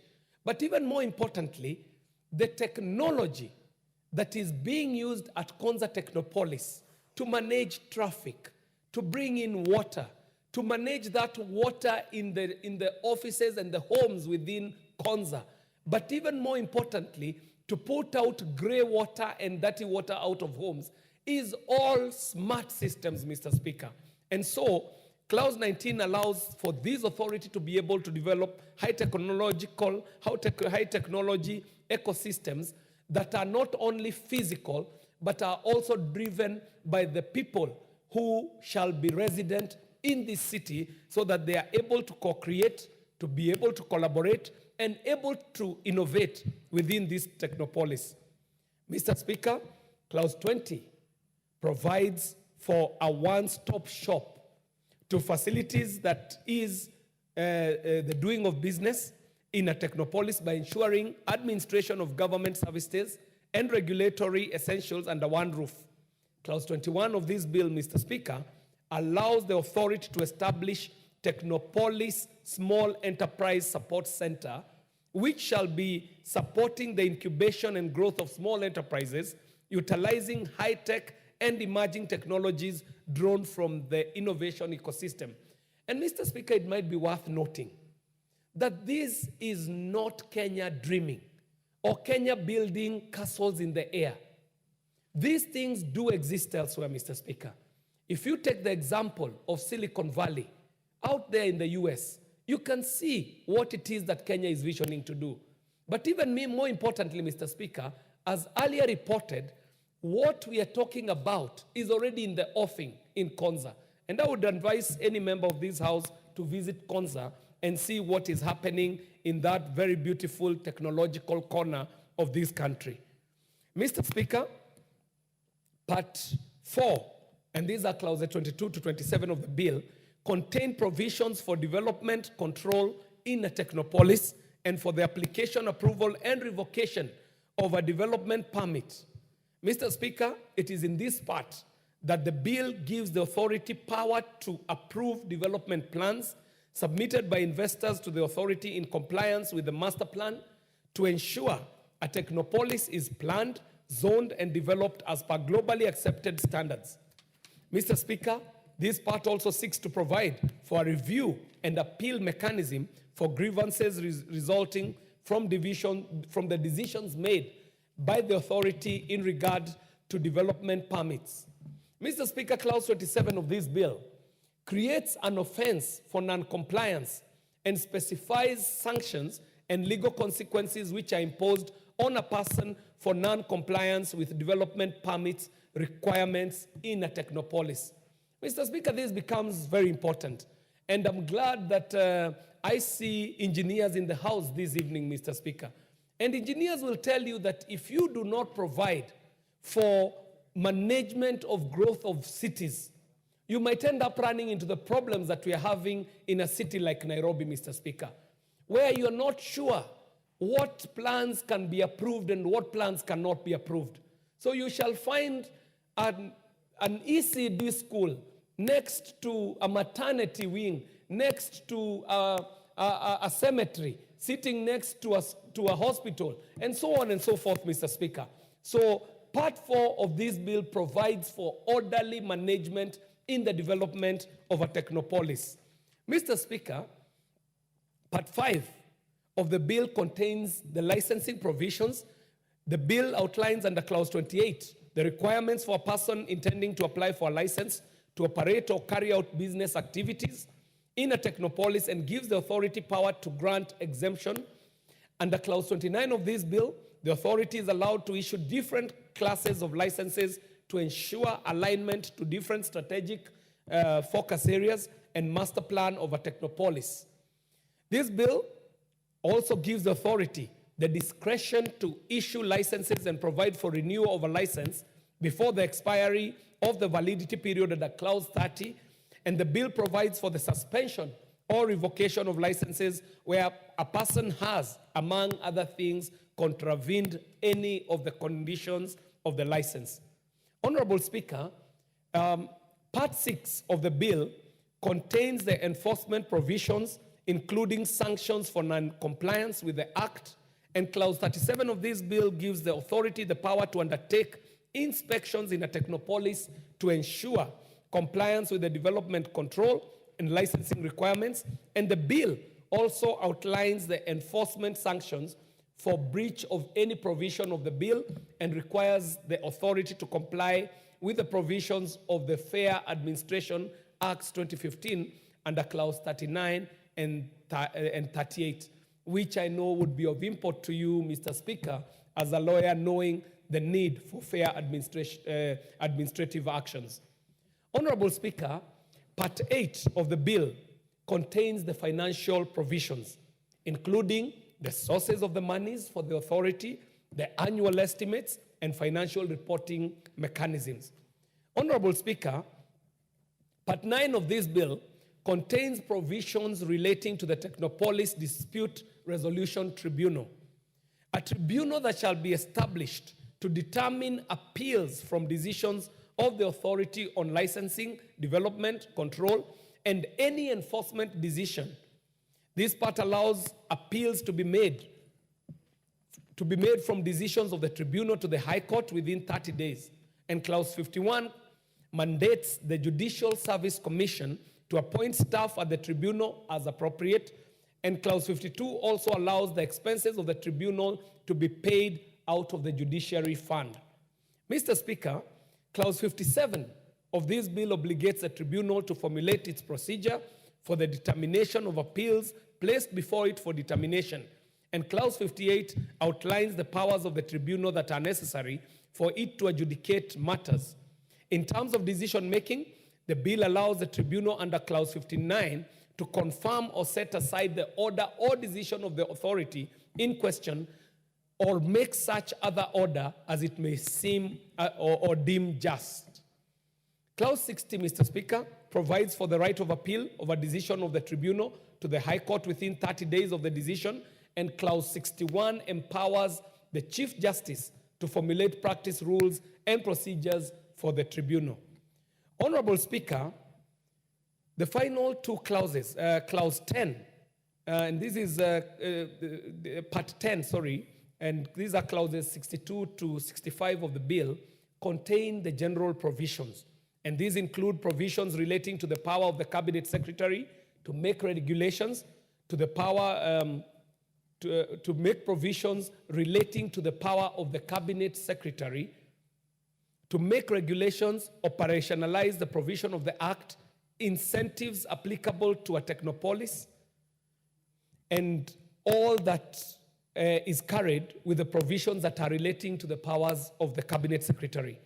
Mr. Speaker, in Clause 65, in Clause 64, where a convicted person is liable on conviction to a fine not exceeding 2 million shillings or to imprisonment for a term not exceeding 2 years or both. Under Clause 65, the bill provides for general penalties for offenses of non-compliance and for carrying out business activity within a Technopolis without a license or exemption where on conviction the person is liable to a fine not exceeding 5 million shillings or to imprisonment to a term not exceeding 5 years or both. Honorable Speaker, Part 11 contains the transitional and saving provisions. Mr. Speaker, I think it would be important to realize that there existed an authority by the name of the Konza Technopolis Development Authority, and we need to provide for the transition to the new Technopolis Development Authority so that we are able to safeguard the gains made by COTDA and also to ensure the expertise and regulatory aspects made are seamlessly transitioned. Through the transition clauses, Mr. Speaker, the bill preserves the existing rights and obligations, including the contracts, the staff, chief executive officer, the board of directors, and ensures that a member of staff and the board of the former authority in office continues to members of staff and the board of the new authority. Clause 67 revokes the state corporation, and that is the Konza Technopolis Development Authority Order of 2012.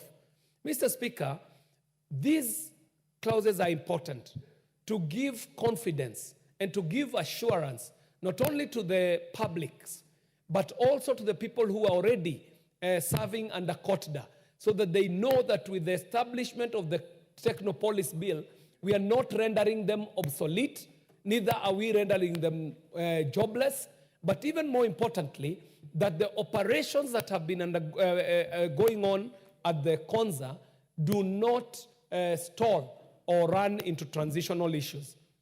Mr. Speaker, in conclusion, I would therefore wish to urge the honorable members to support this bill so that we can have a comprehensive legal framework for the establishment of a Technopolis in Kenya, so that we are able to accelerate the knowledge economy and innovation, advance science, technology, and innovation through technological hubs, thus positioning Kenya as a global technological hub. This bill also creates a Technopolis Development Authority, which will be responsible for the development, the governance, the planning, and the management, and the improvement, maintenance of every Technopolis that shall be established. Mr. Speaker, for the benefit of members like the Honorable Raphael Wanjala, who I know is very keen to know where the world is going, it is to report to this House, Mr. Speaker, that as we speak, we are already in what is being referred to as the 4IR. This is the fourth industrial revolution, Mr. Speaker. And Mr. Speaker, being that it is a fourth industrial revolution, it must mean then there must have been three other industrial revolutions that came before it. But where was Africa when we were mechanizing, Mr. Speaker, in the first industrial revolution? Where was Africa when electricity became a driver for the second industrial revolution? Mr. Speaker, where was Africa when computers were taking over in the dot-com revolution that we call the third industrial revolution? When we are coming into this fourth industrial revolution, Africa ought to take its rightful place. And this bill, Mr. Speaker, can well midwife this country to a place where Kenya takes a pole position in this new race that shall be driven by data. Mr. Speaker, as we speak today, data representation is a great concern. I am seeing people utilizing technology like artificial intelligence with ChatGPTs in their hands. But what data is inside these gadgets that we're using? This is data that totally misrepresents Africa because we have not fed data into these language models and into these data sets that are driving the revolution.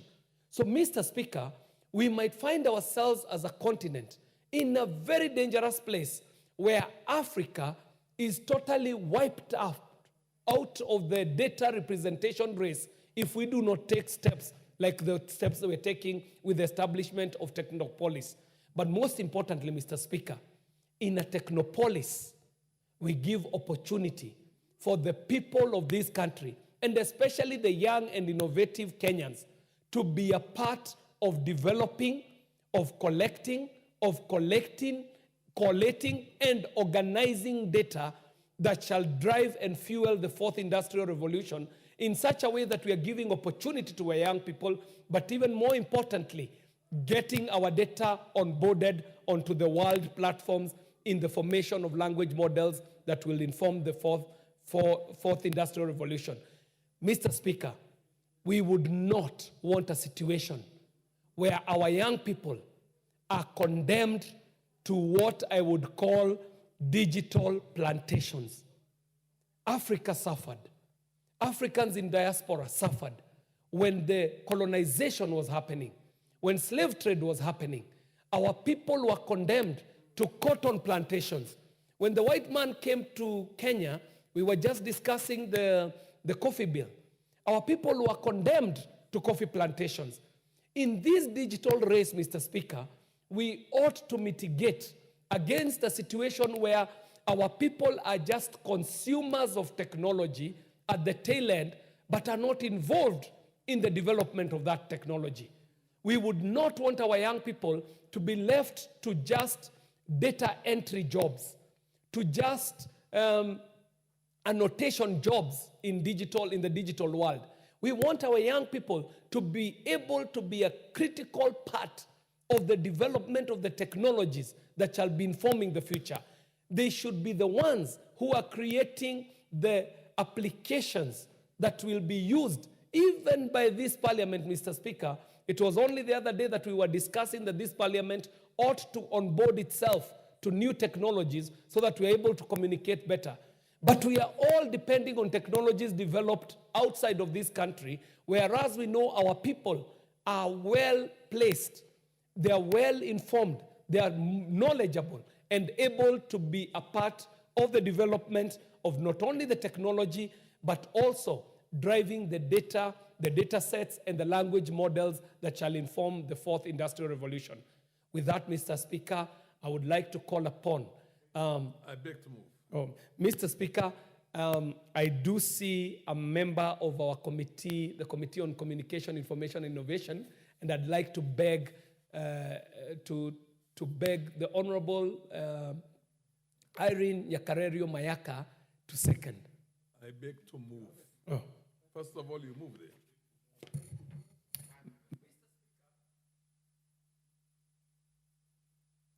Speaker, having said all that I have said, I now therefore beg to move, and I do ask the Honorable Irene Yakarerio Mayaka, a member of the Committee on Communication, Information, and Innovation, to second this bill.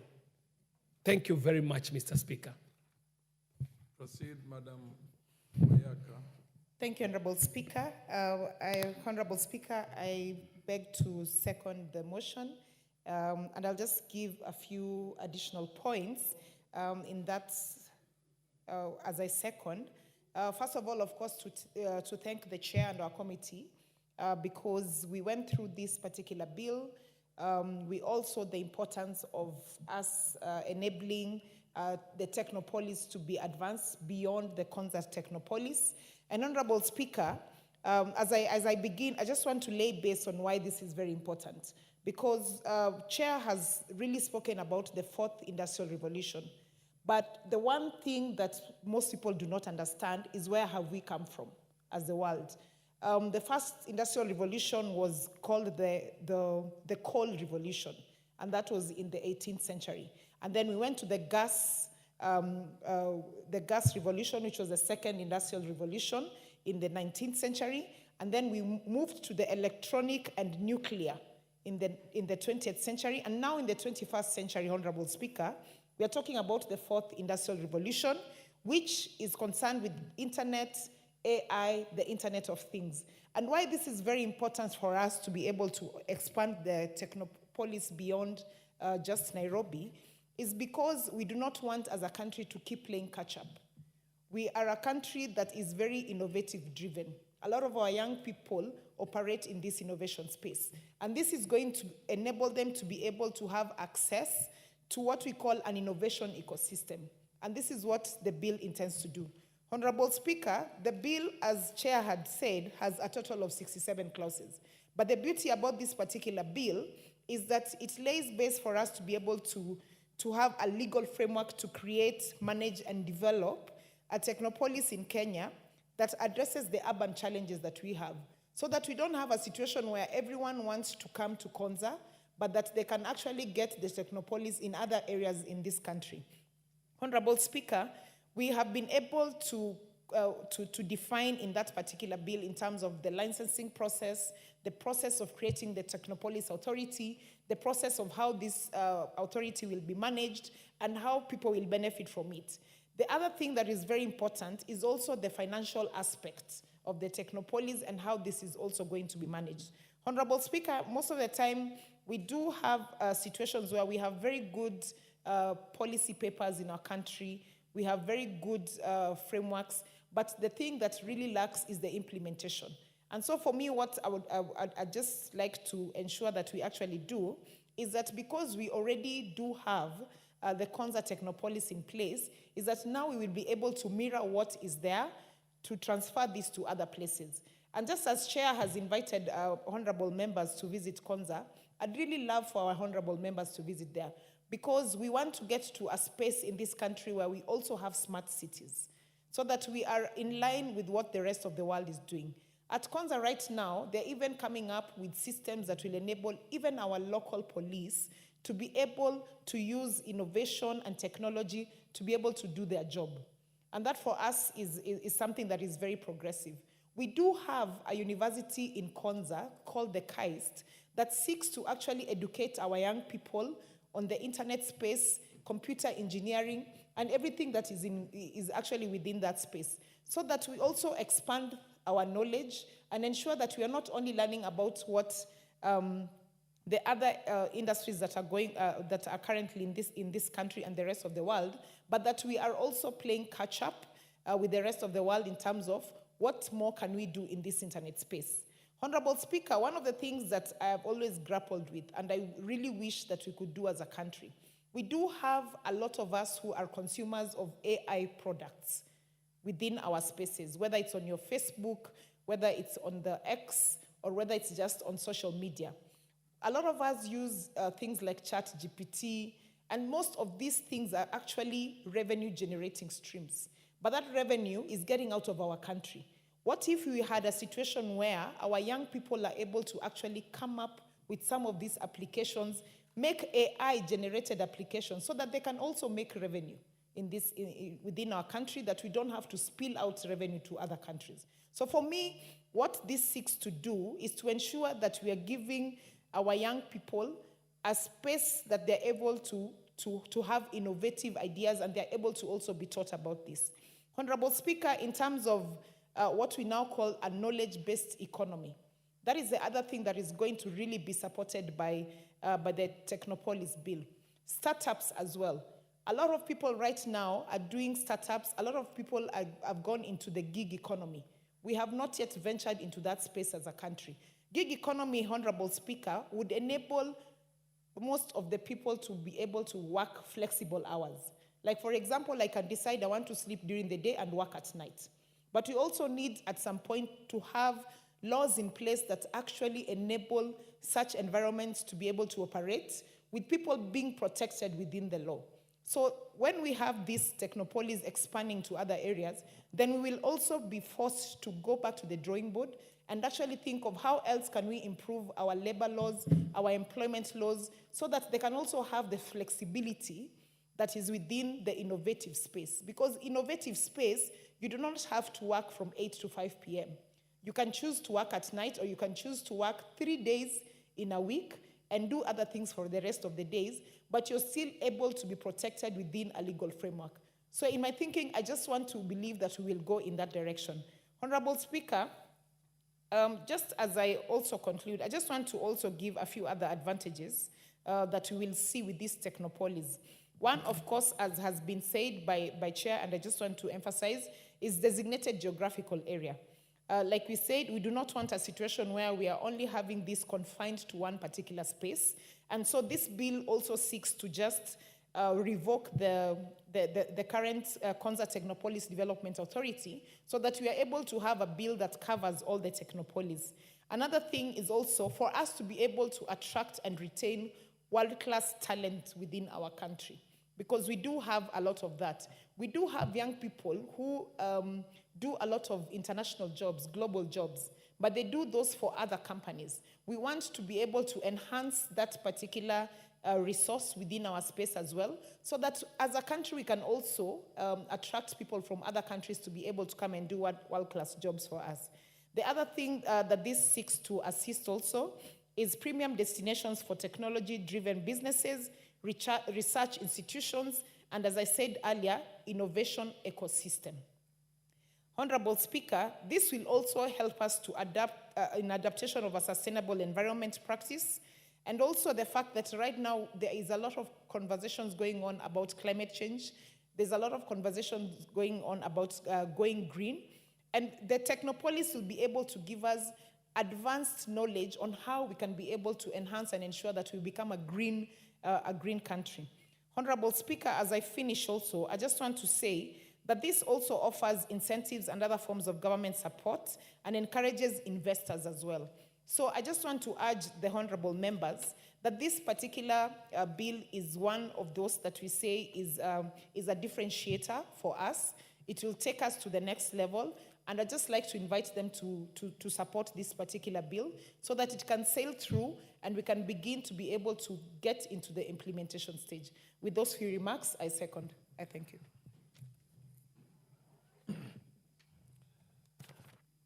Honorable members, I now propose a question that the Technopolis Bill, National Assembly Bill number 6 of 2024, be read a second time.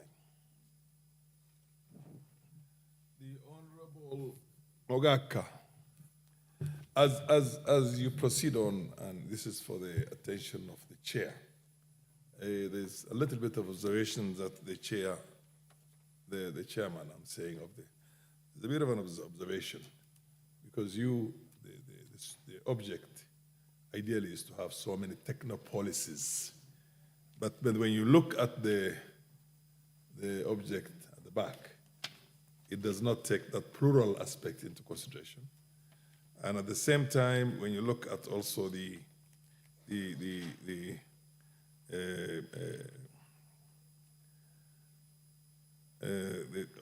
all the material in here, it refers to it in the singular.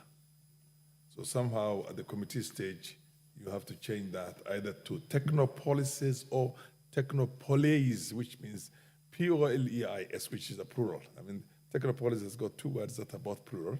So I think you have made that observation, and I hope that the chair and the committee members at the committee stage of the full plenary house are going to correct that so that you don't end up with a piece of legislation that essentially does not advance in both word and spirit the object which is supposed to be determined here. Proceed, Honorable Mogaka. I thank you, Mr. Speaker, sir, for the opportunity to contribute. And from the outset, I do support this bill and commend this committee for stellar performance in originating a bill that is going to put Africa in its place in the development of this globe.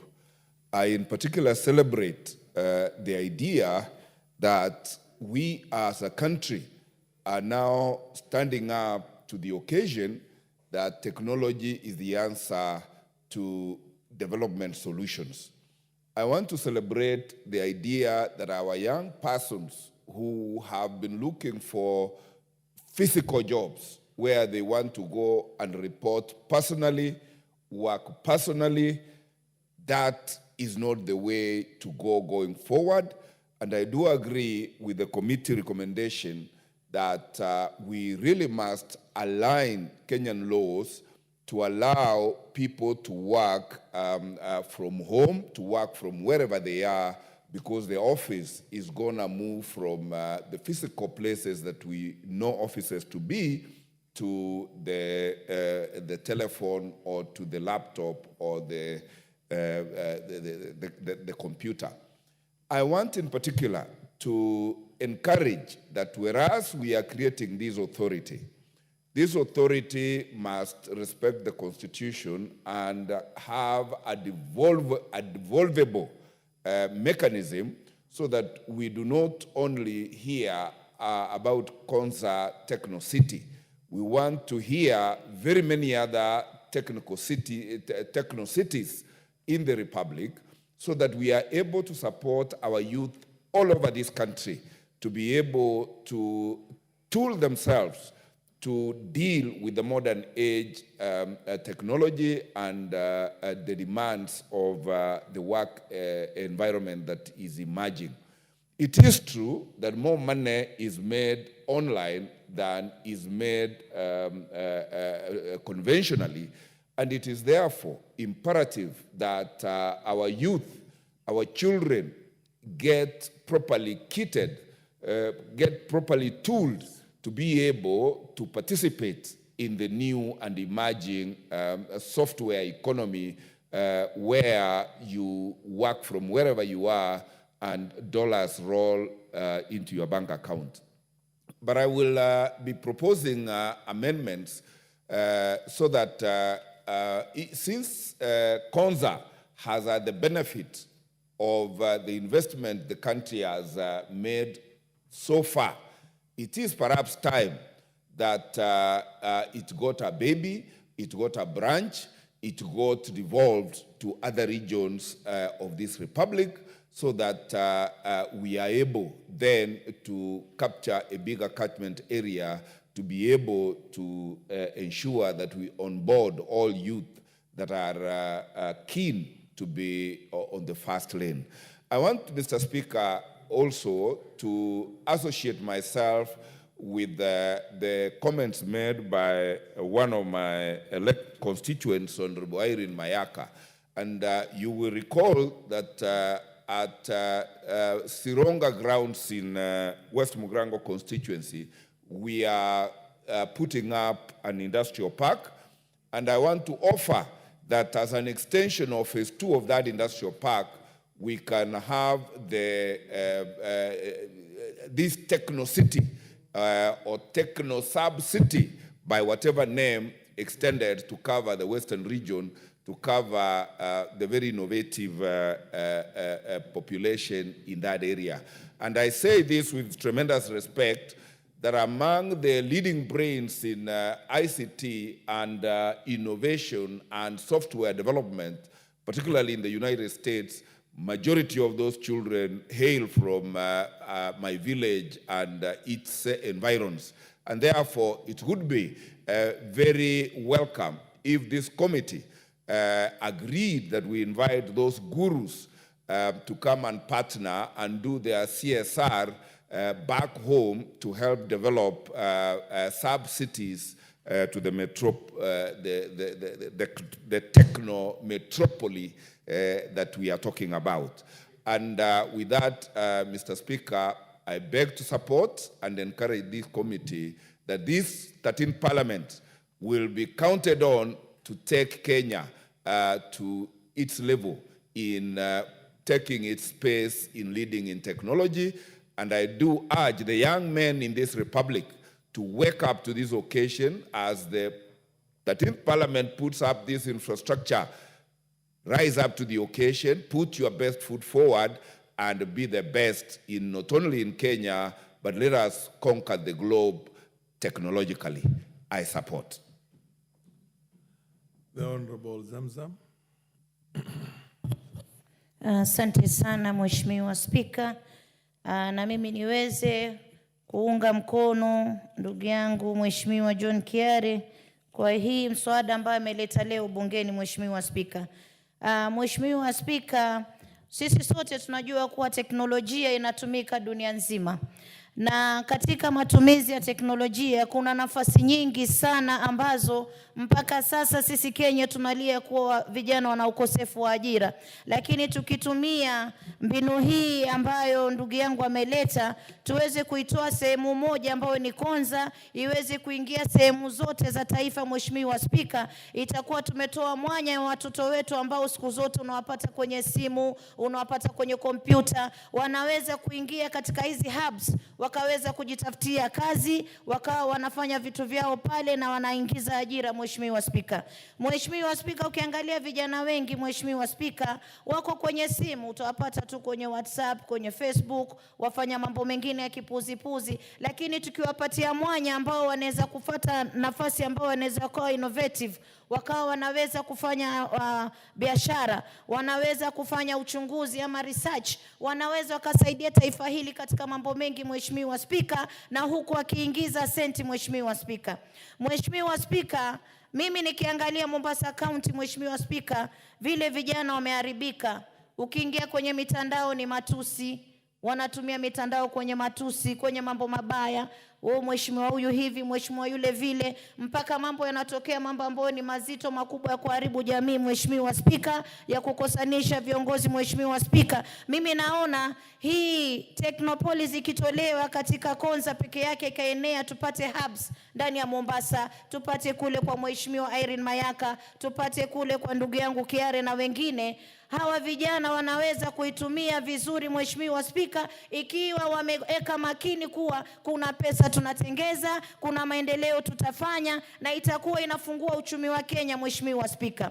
Wakati huu uchumi uko mbaya sana, lakini tunaangalia hata hao wa Korea wakija kuangalia wanaona kuwa iko sehemu moja pale Konza peke yake, na wanatafuta mwanya kuwa ienee Kenya nzima ili iweze kusaidia vijana wote na wao pia waweze kuingia ndani kusaidia, Mheshimiwa Spika. Kwa hiyo mimi kwa ufupi nachukua fursa hii kuweza kusupport hii bill. Ni nzuri sana, Mheshimiwa Spika. Vijana wetu ambao wamekaa huku na huku wakimaliza wakati wao wanaweza kuingia hapa, wakafanya biashara, wakafanya research, wakaingia kwenye ecosystem, wakatengeza mambo yao vizuri, Mheshimiwa Spika. Na vijana wetu ni wasomi, lakini ile kasi ya akili zao hawajapata mahali pa kutumia, Mheshimiwa Spika. Kwa hiyo mimi hii naiunga mkono, nasema asante sana ndugu yangu Kiare kuweza kukumbuka hawa youth vijana, kwa sababu wao umetoka kule na unajua vile akili ya vijana inavyokwenda mbio. Wanahitaji sehemu ambayo wanaweza wakiweka akili yao wakaweza kuingiza senti, wasiweze kusumbua wazazi kule nyumbani, kwa vile hao ndio wazazi wa kesho, wanaanza sasa. Na tukiwapatia hizi hub, Mheshimiwa Spika, itaweza kusaidia sana. Kwa hiyo mimi nashukuru na support, na nataka hata ije Mombasa. Hii ndio ambayo iko imeweka sheria ngumu, tunaweza kuiondoa tukabadilisha, tukaweka sheria ambayo ni nyepesi, ambayo itatoa mwanya wa kwenda sehemu zingine. Asante sana, Mheshimiwa Spika.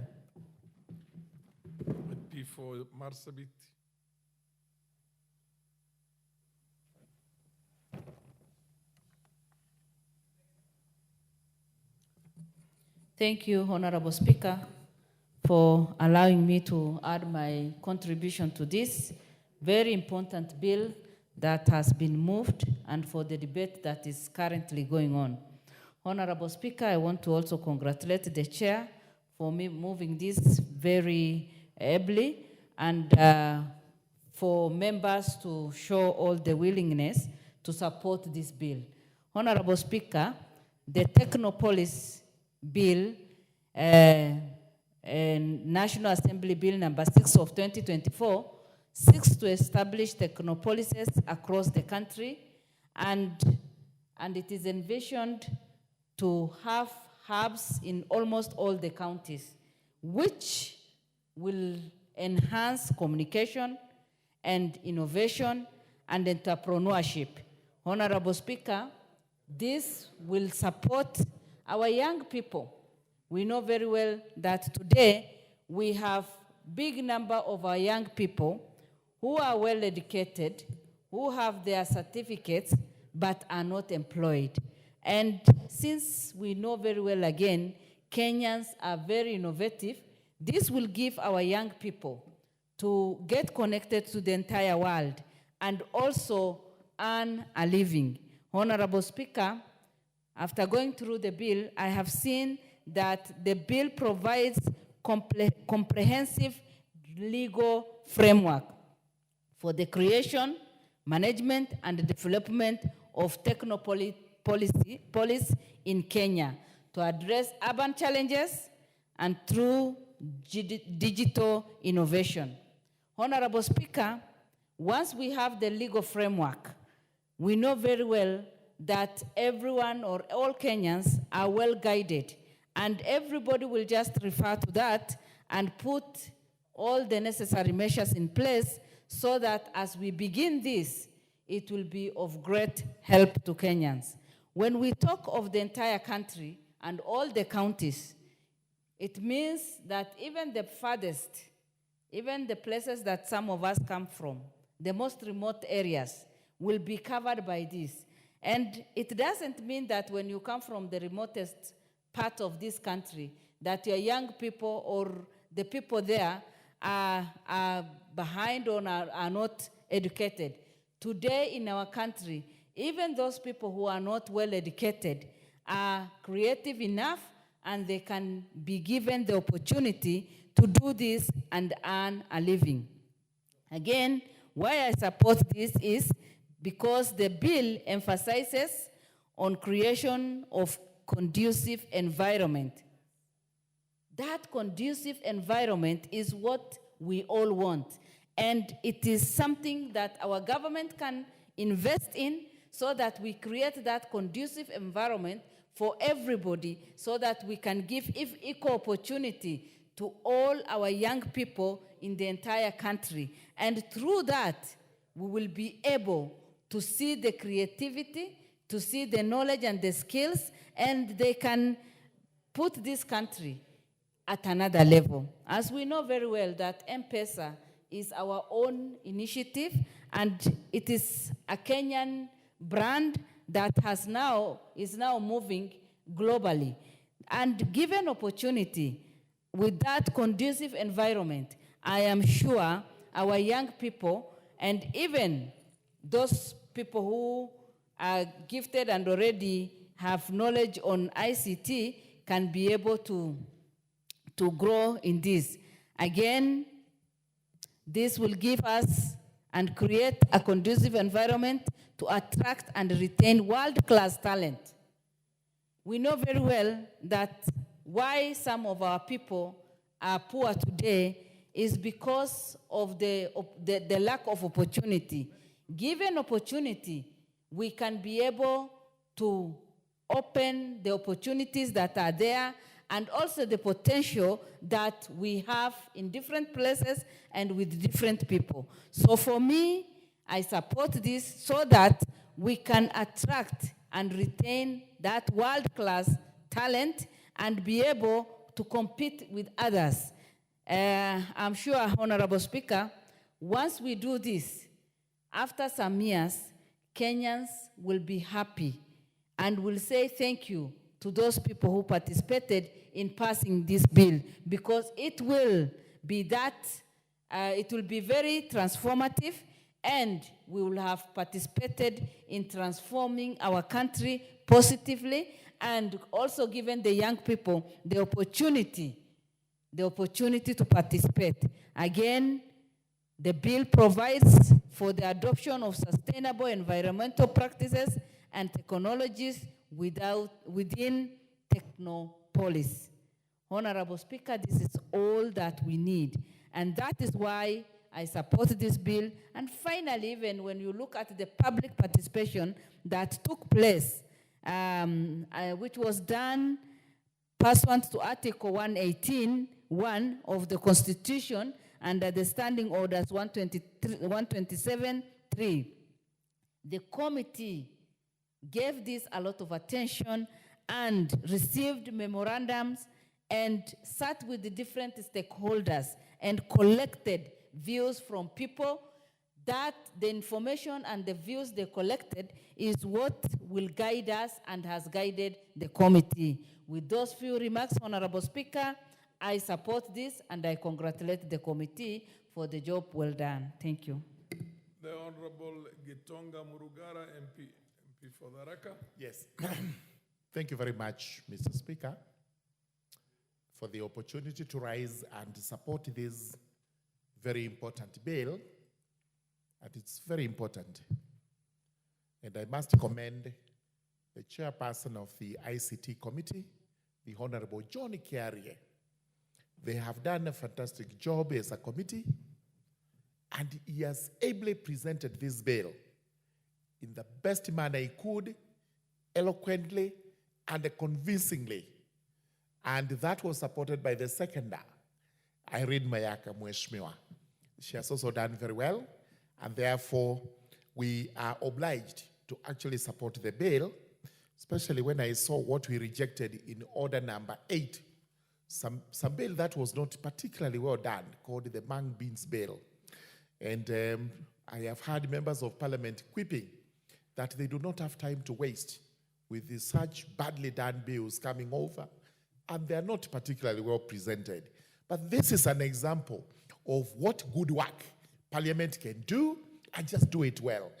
with those remarks, I wish to support this bill.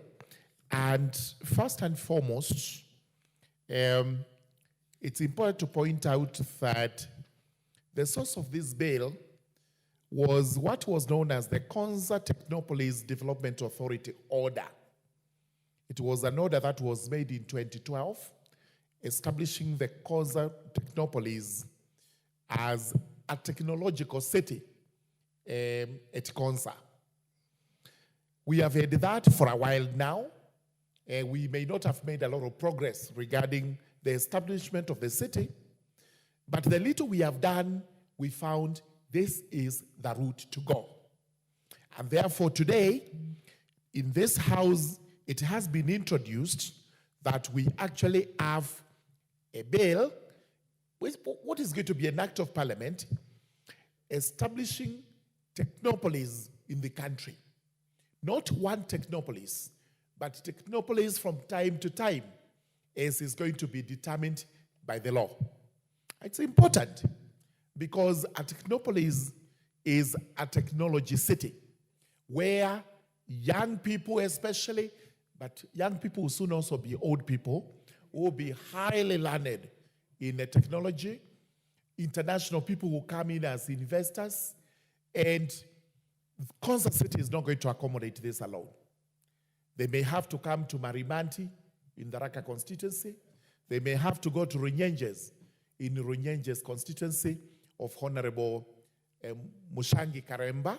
They may have to go to South Mugirango, to West Mugirango, in Nyamira, where Honorable Mogaka comes from, or go to Marsabit. And Marsabit is growing very fast as a town. It's going to be a city soon. We need all this. Therefore, this is a very important piece of legislation which this House must do justice to. So we're now going to have this established, and after definitions which we have no quarrel with, we will go to the establishment of the authority. This is the authority that will have several roles to play in terms of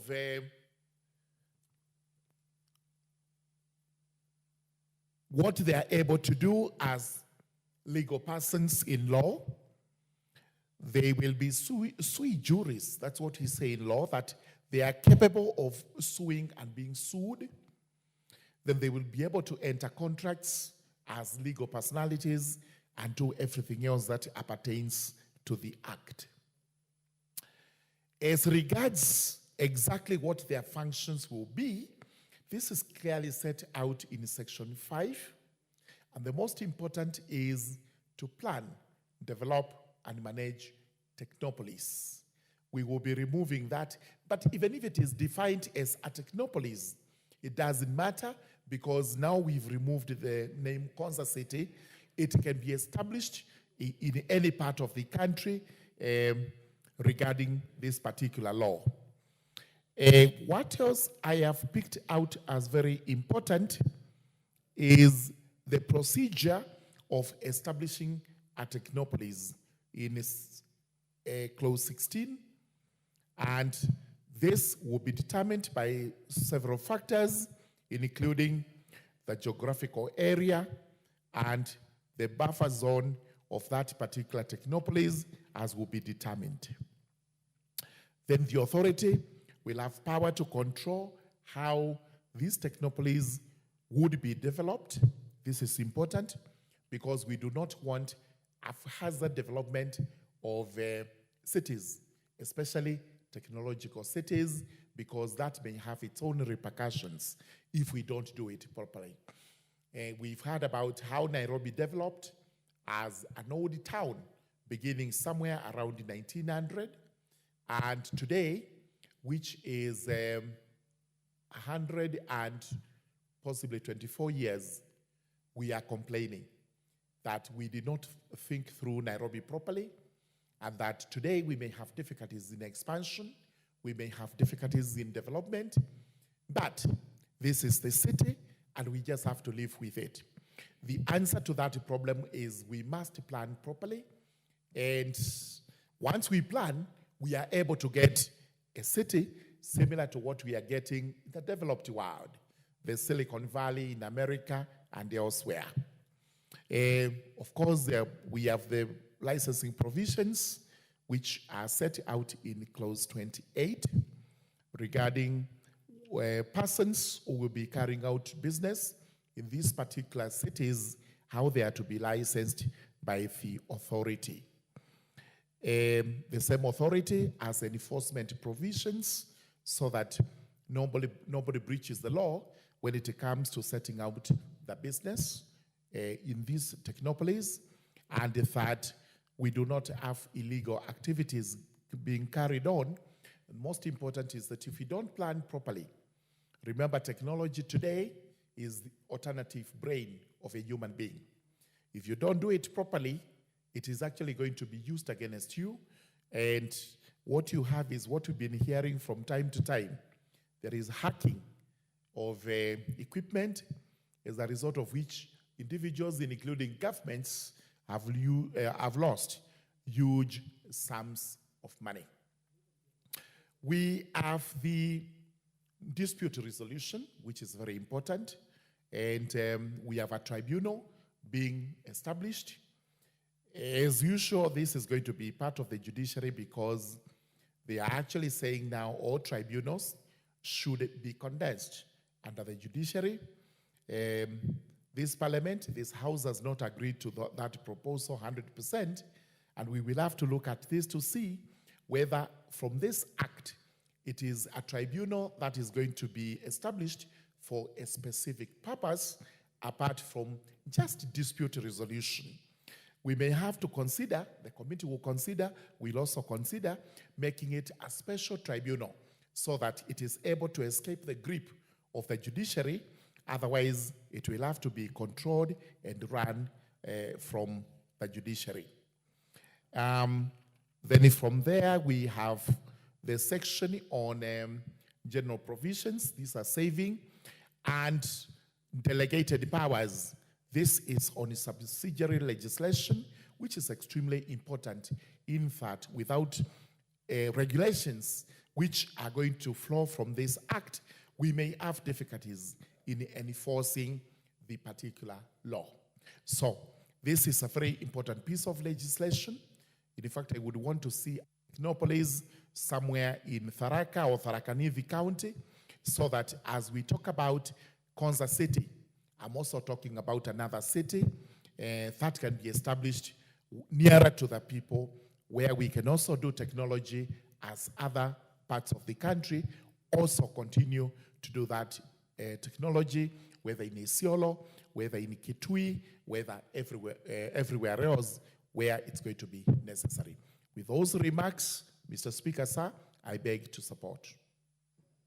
The Honorable Eric Muchangi, MP for Onyenjes, followed by the Honorable Junius Mawathe, MP for Mpakasi South. Thank you very much, Honorable Speaker. If you're going to be generous enough, you can have a few more minutes, because then you have only 10 minutes between now and when we are going to adjourn. So you want to be generous to him. That is well noted, Honorable Speaker. And I wish to start by thanking the Honorable KJ for a job well done on this very specific bill on the creation of an authority that should oversee the establishment of Technopolis zones in this country. Honorable Speaker, I wish to start by saying that recently I had an opportunity to look at what is happening at Konza, and I couldn't believe my eyes, because a lot has been said, but during that time I was able to actually see the horizontal development, the kind of infrastructure that has been set up in that place. And the best thing that we can do, Honorable Speaker, as a House, is to support now this legislation so that what is happening in Konza can be replicated across the country, and this would project our country as one of the best investment destinations. Honorable Speaker, going by the kind of education and training that our young people have gone through, it is very clear to tell of the future. And we can quickly predict that in the coming days, our young people will be enabled so greatly by technology to undertake responsibilities and to work. So the best thing that we can do as a house is to legislate, not just for ourselves, but for the generation that is coming after us, so that they will find legal or rather a legal framework that will facilitate investment that will come from local investors and even those from abroad. Honorable Speaker, I wish to mention that in some place around Thika Road also, a place called Tatu, there is an investment similar to Konza.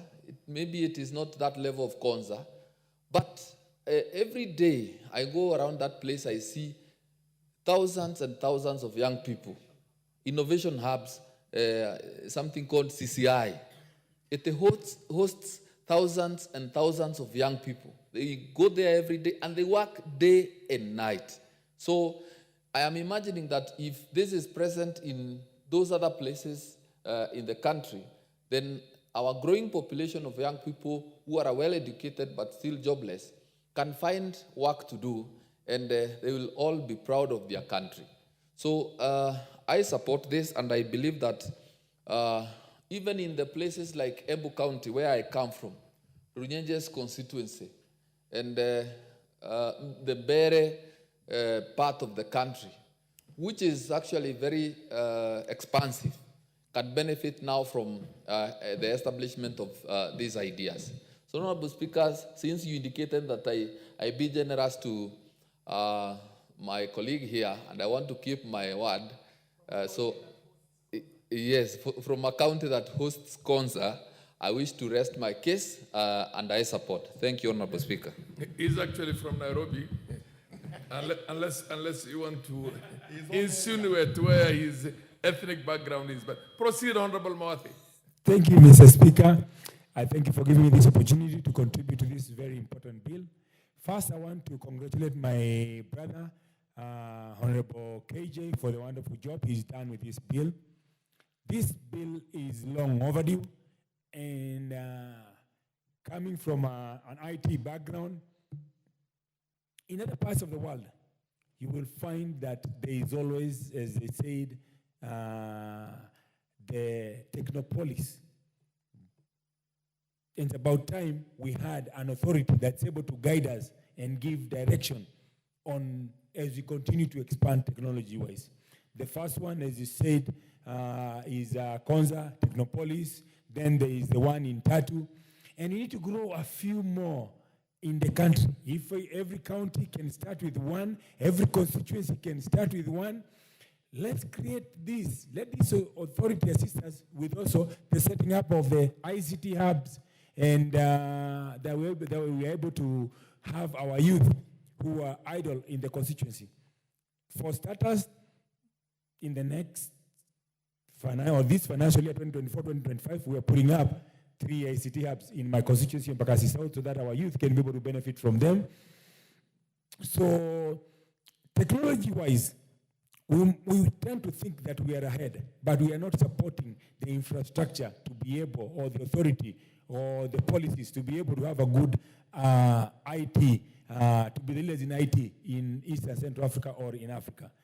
So there is AI that is coming up that's very, very strong, that with such authority, they'll be able to give guidance and sometimes give direction on what should and should not happen. So with that, I stand to support and looking forward to.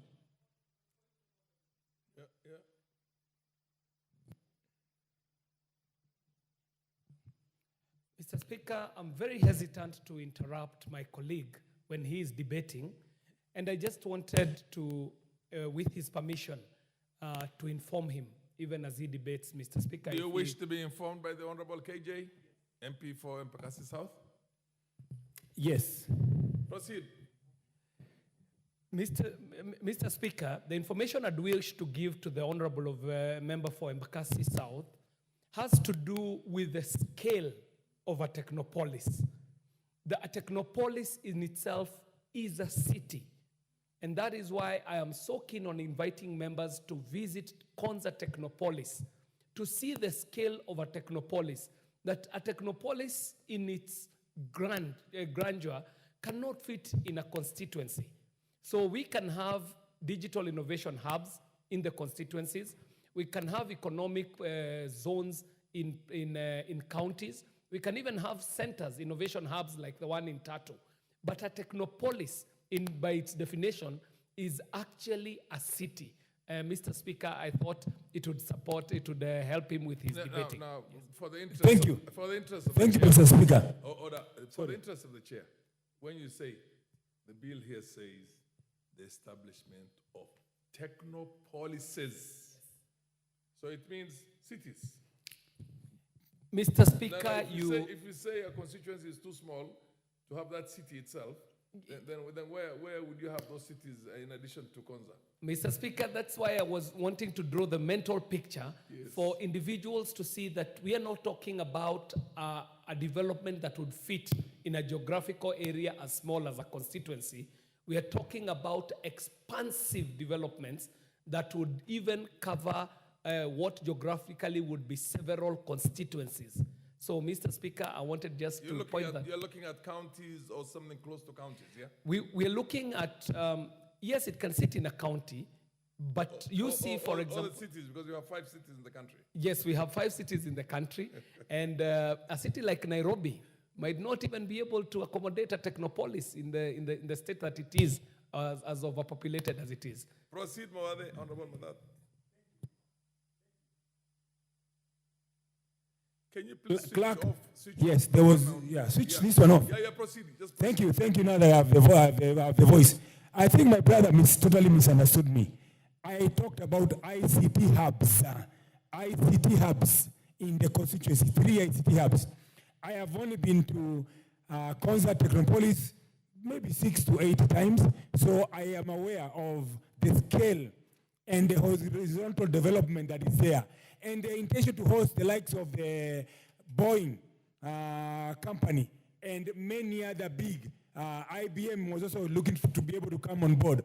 So I am fully aware, and it's a good idea. We need to have a few more cities like Konza, Technopolis City, and a city cannot fit in my constituency.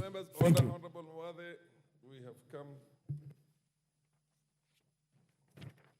Honorable members, the time being 7 p.m., this House stands adjourned until Wednesday, the 25th of September, 2024, at 9:30 a.m.